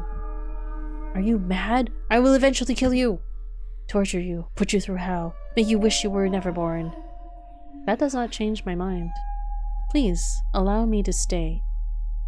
I find it very hard to believe. That's what you want, deep down, is to... Wait, oh. I thought it was the beast talking. That what you want deep down is to hurt people. And I get the feeling that I am meant to be here. That it is my role. Bestia was at a loss. He was perhaps afraid of this girl who did not fear him and even attempted to embrace him. She behaved too differently from all the other humans he knew of who only ever harassed and pushed him away. But why are you so kind to me? To this beast, this murderer? Bestia's sword slipped from his hand, hitting the hard floor with a metallic whine. When the sound died down, the white-haired girl extended her hands for the beast with the utmost of affability. Her fingers were white as freshly fallen snow, something this area never saw. They traced his distinctive frame. They ran along his unusually shaped nose. They slid along his rough, yellowed skin. They drifted around his rather small eyes. The beast trembled once more, this time not out of twisted desire from deep within, but from the unimaginable comfort of physical contact. Her fingers moved so gently, so pleasantly, wrapping him in their warmth. Are you crying? A single teardrop slid down the arc of her finger. Looking into her clear eyes, Bestia came to a realization, and at the same time, he felt somewhat dismayed. You are without sight. Taken in the throes of his primal urges, the beast had not noticed, but there was an emptiness in the girl's eyes. She appeared to be gazing far into the distance, not focused on the man, despite being close enough to touch him. Tears had begun running down Bestia's cheeks earlier, when she had called him a person. But it was not until one of those droplets had slid down the back of her finger that she had realized. She would indeed have no need of extravagant dresses. After all, she could not see what she was wearing. That is correct. I am blind. But whoever decided that reality is only that which can be seen. I know not what appearance I have. In the darkness, everything is as one. There's no difference between beast and man. You are a beast, then I too must be a beast. To call the girl a beast would be paramount to eating sugar and insisting it was salt. Do pardon the trite analogy, please. But you know rather well, Master, that the white-haired girl was not at all what you would call a beast. Not simply in appearance, but all the way down to her core. There was nothing beastly about her. This music is like really haunting. What do you guys think? It's currently snow. Erratic weather is not a fun thing. It's a bad sign. Hello, Addie. Good morning. It's a sign of climate change. It's not. No, it's not what you think. Spoopy. Winning. Winning. Her words brought him faint pain, but the beast still felt on some level that he wanted to keep her at his side, to see what would happen. See, I told you, I called it, like, Beauty and the Beast, although it was the wrong girl. I didn't expect the white-haired girl to come to his aid. Beauty and the Beast. Totally. See? Called it. His next words were in large part impulsive. I am grateful that you cannot see. Good morning, Inky. Since it's 9 AM there? Yep, almost 9. Without exception, everyone who had wandered into the mansion had lost their lives before the sun rose the next morning. I listened to that acoustic track there. She got to see the morning. She was the first visitor who had not met this fate. Over time, Bestya's madness gradually subsided. He even began to seem rather tame. He would hardly believe it was the same beast who had once reveled in those perverse festivities. He was, I imagine, at a loss for how to behave. I, too, would be flustered in the constant presence of such beauty. But it was not just her appearance. She had said she wished to live with him, a beast who had committed countless atrocities. Perplexing indeed.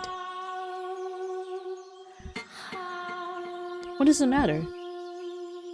Wait, okay, hold on. There was a shot of her with her showing her shoulders, but then in this shot here, the dress is clearly on her shoulders, so it's not off the shoulder thing. Though I guess you could adjust the dress so it's like more like a off the shoulder piece. Yes, I acknowledge you quick wits at figuring out a connection, and I will respect you for it. Said just right now. Okay. I don't know, this is more like a theory. Because, like, they start the story off with, like, this beast, and then he quickly goes into, like, you know, killing things. So, you know, there has to be a twist. Do you honestly not fear me? Do I appear to be afraid of you? No, you do not. But you would. If you could see me, you would react the same as everyone else. You would mock me, you would despise me, you would want to kill me. You don't know what I've done because you can't see. I enjoyed it. I basked in their terror. So why? Why do I not want you to find out? I don't want you to know how many people I've tortured, how many I've slaughtered, how much blood I've imbibed. All the horrible things I've done. Horrible? I'm aware that what I've done is wrong, but I've relished in it. I wanted for so long to slaughter them. Okay, sorry, I don't think I can keep up, like, doing this, like, hoarse voice thing. So I'll probably read things normally. Voices are hard to do. I desperately desire to see blood, human blood. What is it I crave? Murder? Or laughter? I said that I had no need for peace, yet here I am. Is something the matter? No, some tea? Oh, shall I make some? Are you thirsty? No, I made some tea. It's probably cold by now. I thought you might want some. Oh, that's so sweet. The beast made some tea. You don't... No, I'll take it.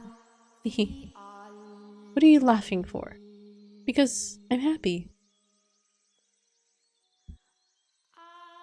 Is it to your liking? It's bitter. Their life together began quietly, their days without event. They had no extravagant meals, there were no swaths of guests lending life to the mansion's halls, but there was also no one screaming in fear for their life. Which is a good thing, right? It was the peaceful life Bestya had lost. He had returned once more to that quiet realm. I like this. I really like the soundtrack. It's pretty nice. What's the matter? You're always so quick to notice my presence. My world is one of darkness, so I have a heightened sense of hearing. What is it like? How do you perceive the world? I cannot imagine living in complete darkness. Occasionally, I can see light. Light? Yes, not a radiant light like the sun, but a soft light floating in the darkness. Like a candlelight, I suppose. That only perplexes me all the more. I find it difficult to understand what you are describing. Is that so? It's difficult for me as well.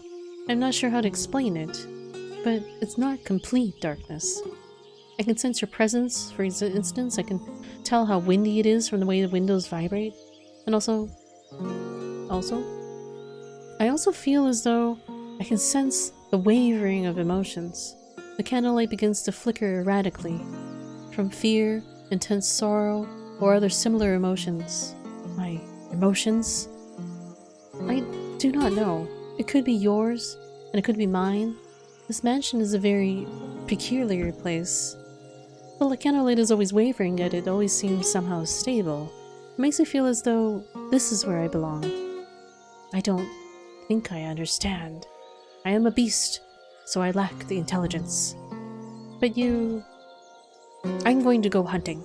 Is there anything you would like? Whatever you like. Alright then, if you find any fruit, that would be nice. Fruit.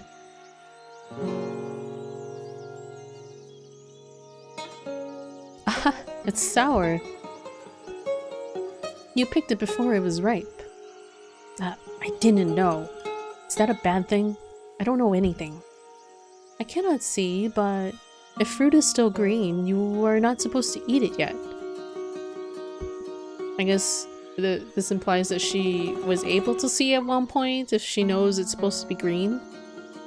What color are these? Green. No. Blue. Hehe. Shall I give you a hand preparing dinner? I cannot ask for help of someone who can't see. You'll hurt yourself. Don't worry. I can tell for the most part where things are by touch and sound. Are you worried?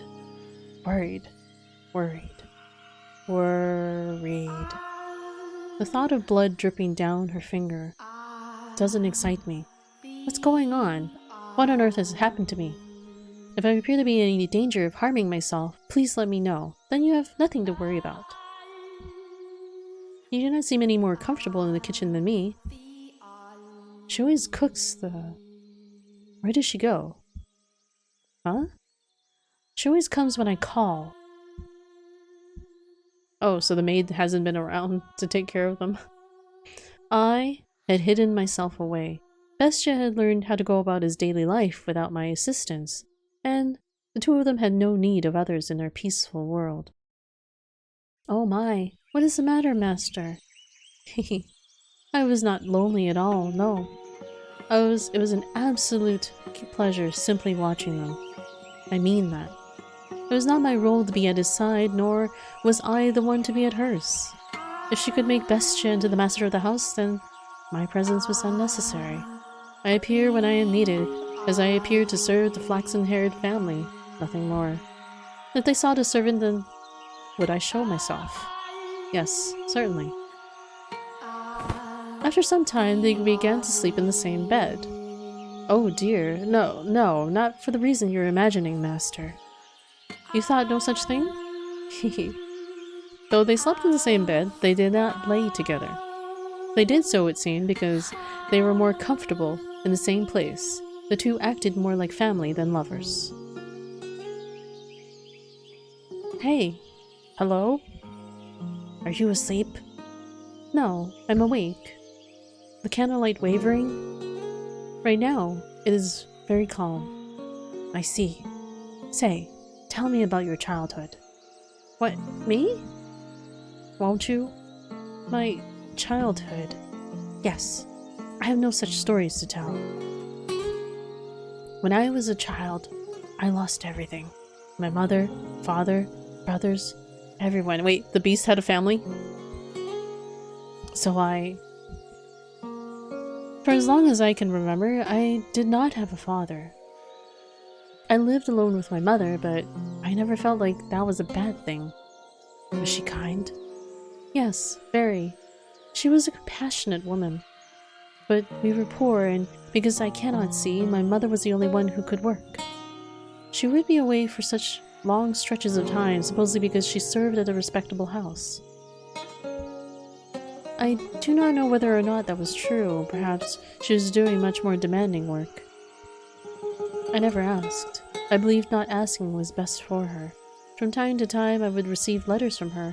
Someone who lived nearby read them to me. The letters went something like this. Life in the mansion is difficult, but everyone treats me so well, and they say I do good work. I'll be back with more money soon, so you be a good girl. Other than that, she allegedly expressed concern for my health and safety, as well as repeatedly saying how much she loved me. You have a good mother. I did. Nearly everything I remember my mother saying to me was written in her letters. So much kindness and warmth. Why do you not live with her now? How did you end up here in the mansion? Before long, she lost her life at her place of employment, and I was sent the money she had earned. It was, I imagine, enough to survive on. When my mother was alive, she often lamented my blindness. If only you could see, she would say, I could show you just how extraordinary this world is. So, I decided I would visit a renowned physician in order to fulfill my mother's dream. A physician in this country. However, upon examining me, he said that he could not restore my sight. Dejected, I was on my way back home when bandits attacked. They robbed me of the money I brought to pay for my treatment. I lost everything my mother saved for me, the money she gave her life to earn for me. I failed to repay her for anything she did, which cast a dark cloud over my heart. My world has always been wrapped in darkness, but at that moment I was in the deepest abyss. There was not even a speck of light. I was at a complete loss. With nowhere to go, I simply wandered, no destination in mind. And that's when I miraculously arrived at this mansion. It was as if it had been summoned me here. You were being summoned by the mansion to fulfill my craving. But it didn't end up that way. I wonder if the mansion is disappointed. It's a nice soundtrack. Yes, we need a story for the maid. See you. Lovely reading this. Alright, see you, Roger. Thanks for hanging out. That might have been a while ago. Oops. I see. I apologize for not having a brighter tale to tell. I imagine you were hoping to hear joyful childhood memories? No. Did they hurt you? Pardon? The bandits. Oh, hold on.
Okay, I'm back. Oh, and no more snow.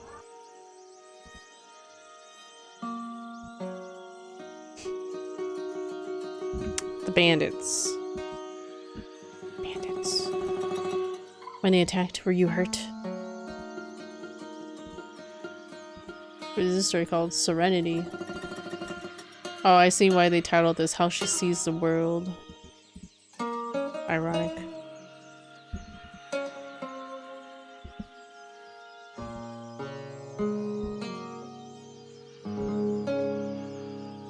I'm just like adjusting my mic right now.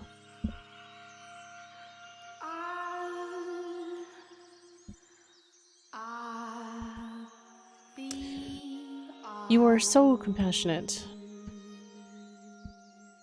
I am no such thing. I am not compassionate. I was perfectly fine. I took a few scratches, but nothing you need to worry about. I see. I believe that I am happy now. I was unable to regain my sight, and I haven't the money to return home. But I believe I left in order to come here. Is your life right now happy? I am terrified. I'm volatile. I'm growing accustomed to this woman's comfort. I'm afraid of losing her. A beast should not have these feelings. A murderous beast. Take this. What is... It makes a good gift, supposedly. I was planning to throw it out when I learned that. But I couldn't. I felt like it was meant to give it to someone. That could only be you. It is a fake white rose. A white rose accessory. Do you not want it? No, I do. I just... For some reason... Never mind. Thank you. I appreciate it. Aw, she ended up, getting the same gift again. Regifted. Same gift.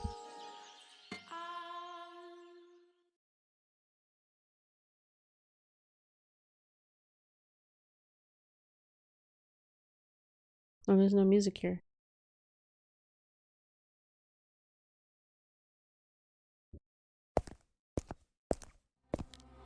The necklace? What necklace? No, it's not a necklace, it was a rose accessory. They just described it as a fake rose accessory. The necklace was for his sister, remember?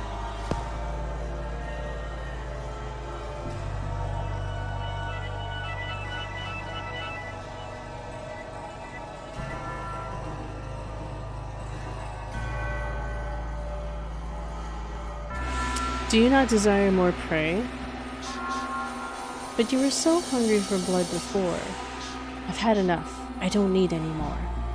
Although she is blind, no. Because she cannot see, she does not push me away. She's the only one willing to accept me, to be with me. So hard to please. You obtain peace, cast it aside, and then pick it up once more. But you'll never be able to escape it completely. After all, you are enchanted by the pleasure murder brings. You have been for a very, very long time. This time I'm done. I won't kill anyone anymore.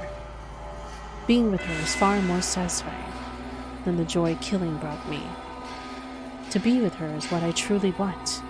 So very self-centered. You certainly are. Hey. It was as though he was viewing a flashback. The sound of knocking echoed through the mansion as it had the day the merchant came and brought the beast's short-lived peace crashing down. What did I tell you? I do not want any more prey. Stop this. Stop it. Don't bring me any more. I thought you were supposed to fulfill my desires. Why did the door open? Sword in hand, Bestia ran through the mansion's halls. It suddenly got dark again. He was overcome with fear. He had obtained the peace he so dearly wanted and even found someone who did not fear him. He was terrified that the appearance of more prey would cause this all to crumble. If he spotted the prey, murdered them, and conceded to his madness, she might choose to leave him. As much as she claimed he was not hideous, if she witnessed him doing that, I'll just chase them out. I'm done with this. My desires changed. However,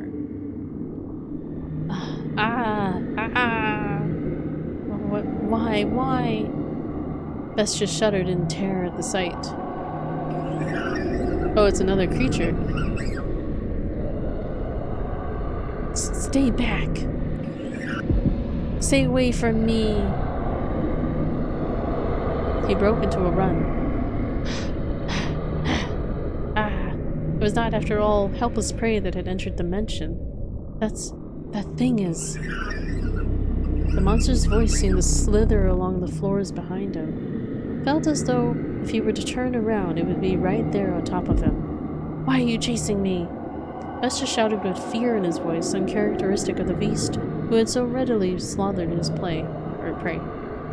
But how can you blame him? That's a Bestia. In that moment, I had an epiphany. I had assumed he had called himself Bestia, unaware of what the word meant. Bestia other than me. Bestia is, in fact, not a name. It is a word that means beasts. Indeed, a second beast had come to the mansion. Why? Why are you chasing me? Are you here to kill me? Is it because I settled down? Because I wanted to stop being a beast? Ah. Is something the matter? When the white-haired girl poked her head out of the bedchamber, Bestia was aghast. He frantically attempted to return her to her room. You mustn't leave your room! But as he was doing this, the horrifying creature, no, the beast's voice, drew nearer. Do not open this door for any reason. I will protect you. That's right. That's right. I don't want this peace destroyed. These tranquil days together with this woman, I will protect them. I will. Trembling in fear, Bestia gathered his resolve. He pointed his sword, which until then had only been used to torment others, at the second beast. Now he would wield his blade to protect the person he cared about. This was the same beast who had killed and killed and killed to satisfy his own primal desires. I will not let you destroy this. I will protect it from you. From a rational point of view, the things he was saying and feeling were rather idealistic, but Bestia was desperate. He did not want to lose this peace. Before long, the beast, the one chasing him, appeared from within the darkness.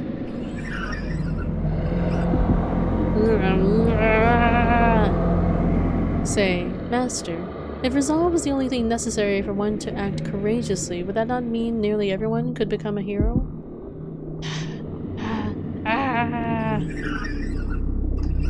Bestia had viciously slaughtered so many people before. He had gathered the courage to protect the things he cared for. But now, he was shaking.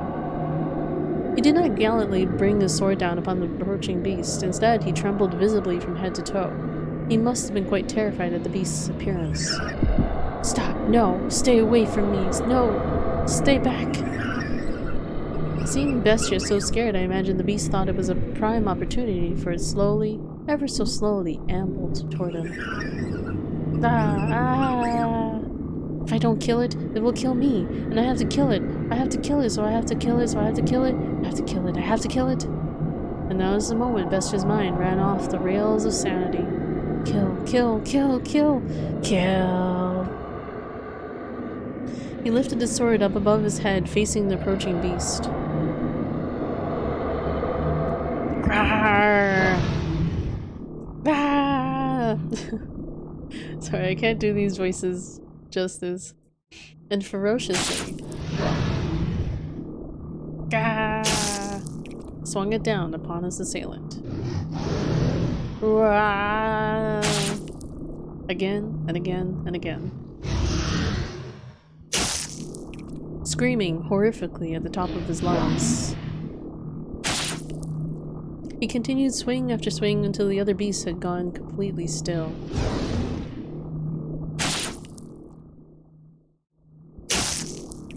Before long, copious volumes of fresh blood stained the corridor. At some point, the other beast had stopped moving and sunken into a pool of its own lifeblood. I did it. I did it. I killed it. I killed the other bestia. Ha. Ha ha ha ha ha. Ha ha ha ha. Bestia had let his guard down, assuming he had claimed victory over the unmoving beast. I had not imagined either that the beast could still be alive after shedding so much blood. Stay back! The beast reached its hand out toward Bestia. It was determined to drag him down to the underworld, it seemed. Slowly sliding along the slippery floor, it dragged itself toward him. Even on his last breaths, it continued reaching for Bestia, fixated on him. He kicked the beast's hand up into the air, staggering, and then he, burn in hell, rammed his blade down into it.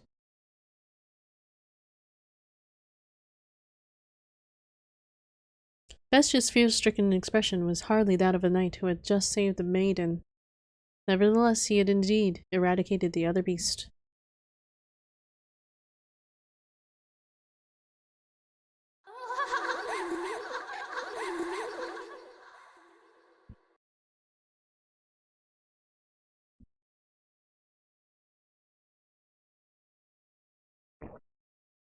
You come back again, okay? Promise me. I'll be waiting. Waiting, believing that you'll return. Oh, are we going back to Pauline here? I'll be waiting. It's about time for you to set off. Indeed. You'll take care out there. Don't eat anything funny and get yourself sick, got it? I'll be fine. I'm a tough one. The more overconfident you are, the more you'll push yourself and risk getting hurt. Make sure you drink lots and lots of water, okay? Take care not to get heat stroke or sunstroke, okay? You worry too much. Relax, I know how to take care of myself on a ship. I know, but you never know what might happen. I want you to be in good health when I see you again. I will be. Though, I'll probably keep you waiting for a long time again. I'll be waiting. Don't worry about me. I'll be waiting. I promise. I managed to wait 1.5 years already, so I can handle this. Come back, okay? You have my word. Thanks. Safe travels. I refuse to believe that he could be dead. I have to find proof that somewhere out there he's still alive and well. I have to find him. I have to prove it. We've arrived at our destination, madame. Though I dearly wish I could assist you in your search, I have things to attend to during our stay. No, don't worry yourself. I couldn't possibly impose on you any further. Madame, Pauline, you mustn't put yourself in danger. I wonder if Mom's mad. No, she's probably sad. Her sorrow is expansive as Albufera wetlands, as deep as the oceans into which the sun sets, and it's all my fault. But don't worry, I'll be fine. As soon as I have certainty of his well-being, I'll go straight home. Me and him together. Pauline, your lover is... I have faith in him. He would never break a promise to me. He's always come back to me, no matter how long it took. A man like that wouldn't suddenly just disappear on me. There's been a mistake and I have to prove it. I have to be the one to do it, because he'll remain gone unless I see it with my own eyes. I wonder who you inherited your stubbornness from. What? Nothing. An acquaintance of mine lives in this village. I shall be staying with him. I'll let him know about you. He should gladly welcome you into his home. Thank you, Orlando. You've been such a great help. Pauline. 1 month. You search for 1 month, and if you haven't found him, you come home with me. Will you promise me that? You are her only daughter. Okay. Good. To tell you the truth, I regret bringing you with me. What I should have done is dragged you back home. But I couldn't bear to see you like that, Pauline. It was like I was looking at her when she was younger. Orlando. Anyway, 1 month, understood? Yes. Don't worry, a month will be plenty. I will find it before the month is up. The sleepy seaside village is on the small side, but from what I've been told, it used to have a flourishing fishing industry.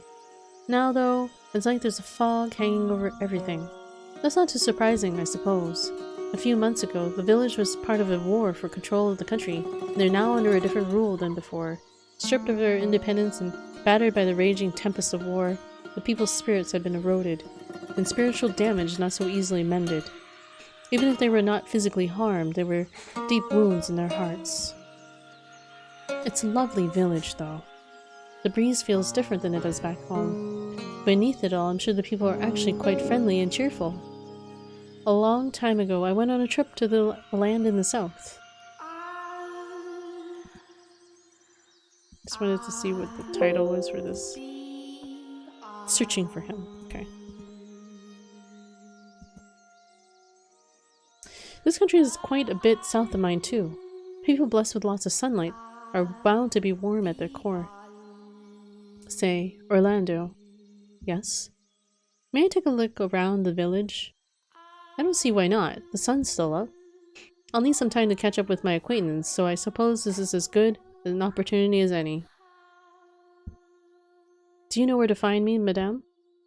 Yes. You go out down that way, turn at the second crossroad, follow it straight for a little, cross over to the other side, and it's right there, right? Are you sure you can find it? Don't worry.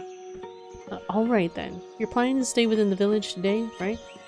I'll see you in a little bit then. If you get lost, give me a holler. As much as you may insist otherwise, you really do care, Orlando. I feel bad enough as it is. Please don't take advantage of me. I think I might take full advantage of this. Thanks. See you in a bit.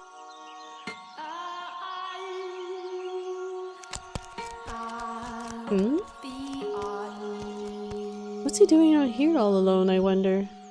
There's no one else around. I wonder if something happened. Would it seem odd if I tried talking to him? I wouldn't want to get labeled as suspicious on my first day here. That's asking for trouble, but... The boy stands all alone on the shore, looking somewhat precarious. As though a breeze might whisk him away into a million grains of sand, and if I look away, he won't be there when I turn back. That's how the boy appears to me. You never know until you try. Besides, it's important for me to communicate with the natives. I've got to build trust with the people of this village. Let's go! Good afternoon. What are you doing out here all alone, little man? Ah, by force of habit, I spoke in my native tongue. How dense can you be, Pauline? You may have been talking to Orlando, but that's no excuse. This isn't your homeland. But everything's all right. I studied the language, so I should be able to hold a simple conversation. You don't need to be afraid of me. My name is Pauline. I'll be staying in your village for a while. Nice to meet you. Do you not understand me?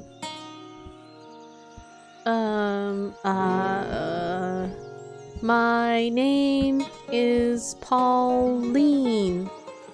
What is your name, little man? Dreadful. What? He just called me dreadful. That's one hell of an accent you got. Who are you, a bandit? What are you here for? No, I'm not a damn bit, I promise. I stammered. Atrocious. There's no need to be so mean. I put in a pretty good effort, I thought. You could at least compliment me instead. God-awful. That's not nice. What's a foreigner doing in the remote corner of the world? Sightseeing our little village? Sure, got a lot of time on your hands. I do not. I'm very busy. You're a little obnoxious, aren't you? You're supposed to treat your elders with respect, you know? I could give a damn, lady. You're older, but you're acting way more like a kid to me. Or than me. My name isn't Lady, it's Pauline. Pauline! And what? What are you here for? Completely ignored. Ahem. I am here to look for someone. There are rumors that he was last seen around here. Have you by any chance seen any other foreigners around? Hell if I know. He just won't let me in. I've got to befriend him first. Of course he's gonna be guarded if I just start throwing questions at him. Alright, so you haven't seen him. Then why don't you tell me about yourself? What are you doing out here? Is that any of your business, lady? The boy's out here on the beach all alone. Didn't that make you curious? Don't you have any friends? Maybe he's one of those kids who doesn't have any. Say, if you don't mind, could we be friends? I'm not really familiar with the area, so it'd be nice to have someone with me. What do you say? I don't need any damn friends. And who the hell would be dumb enough to say, sure, I'll be your friend, to someone they just met? How are you so cheated? You need to be more courteous, kinder to others, not so antagonistic. I just thought it would be nice if we could talk a bit. That's all I want, really. How about you just quit being so damn nosy, lady? It just so happens I like being alone. Ugh. I got some strange woman ruining my alone time. I'm out of here. Hey, wait a second. He's gone. This is going to be really, really hard. That was an interesting interaction. Alright, I think I'm gonna have to make this a stopping point. This looks like a good kind of stopping point. I was kind of waiting for the next chapter, so.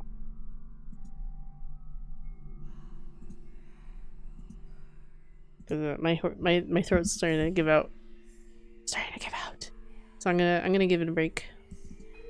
As much as I'd like to continue going, this story is pretty interesting. Poor girl's getting wrecked. Top 10 anime battles with like the other beast. But yeah, thanks for hanging out, guys. Can I quit to the main screen? How do you even quit to the main screen? There's no quit button. Oh no, I don't want to continue. Escape doesn't do anything. Oh, here, okay. Does it show that? No, it doesn't show the menu. Return to the entrance, exit the mansion. Interesting. Have a nice rest of your day. I'm about to end mine. What time is it? 6:30? You're gonna end yours at 6:30? Well, I guess you need to go to sleep early. And yeah, have a great rest of your evening, radio. Thank you for your English reading class, Inky. Okay. Thank you for joining me for this wonderful little story. Weird story. It was weird but wonderful. Yeah. I don't know when I'll do this next. I definitely probably want to give my throat a bit of a break, so probably won't be playing it again tomorrow. We'll see. We'll see how my throat is holding up. You're not asleep yet. Damn. Me? Oh, you're talking about Minami? Yeah, Minami, what are you still doing? Should be sleeping. And hey, mystery guy. Thanks for hanging out, guys. Okay, let's see about rating somebody. So hang on. Let us read someone. Is there someone we can raid? Sorry about the background noise.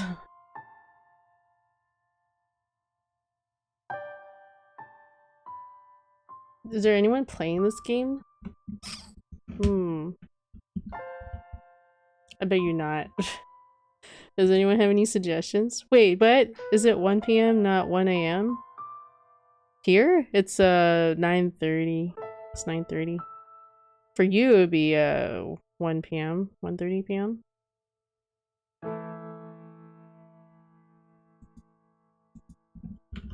I doubt anyone would be streaming a game like this.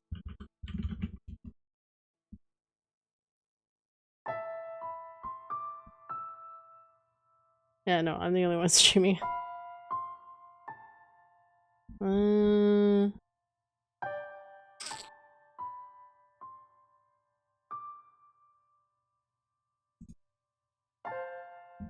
With this, Chaz 88p. I don't think it's case sensitive. We'll see.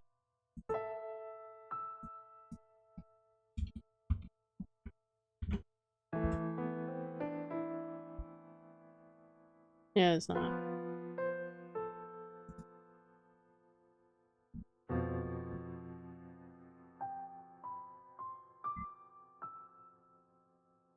Sure. Alright. What is he playing? Conan Exiles? Alright, why not?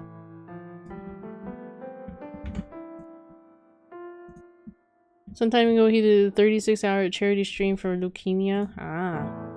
Good on him. Tomorrow is national holiday, so I don't have to wake up early in the morning. Oh, that's good. Wait, what holiday would that be? But yeah, thank you guys for joining me. I know it was like kind of like a weird time slot for me to typically be streaming, but I kind of ruined my sleep schedule, so I'm gonna try and stay up as long as possible so that I get to sleep on a normal time tonight. And as for whether I might stream later again today, we'll see. Maybe not, but maybe I'll do another stream tonight. But yeah.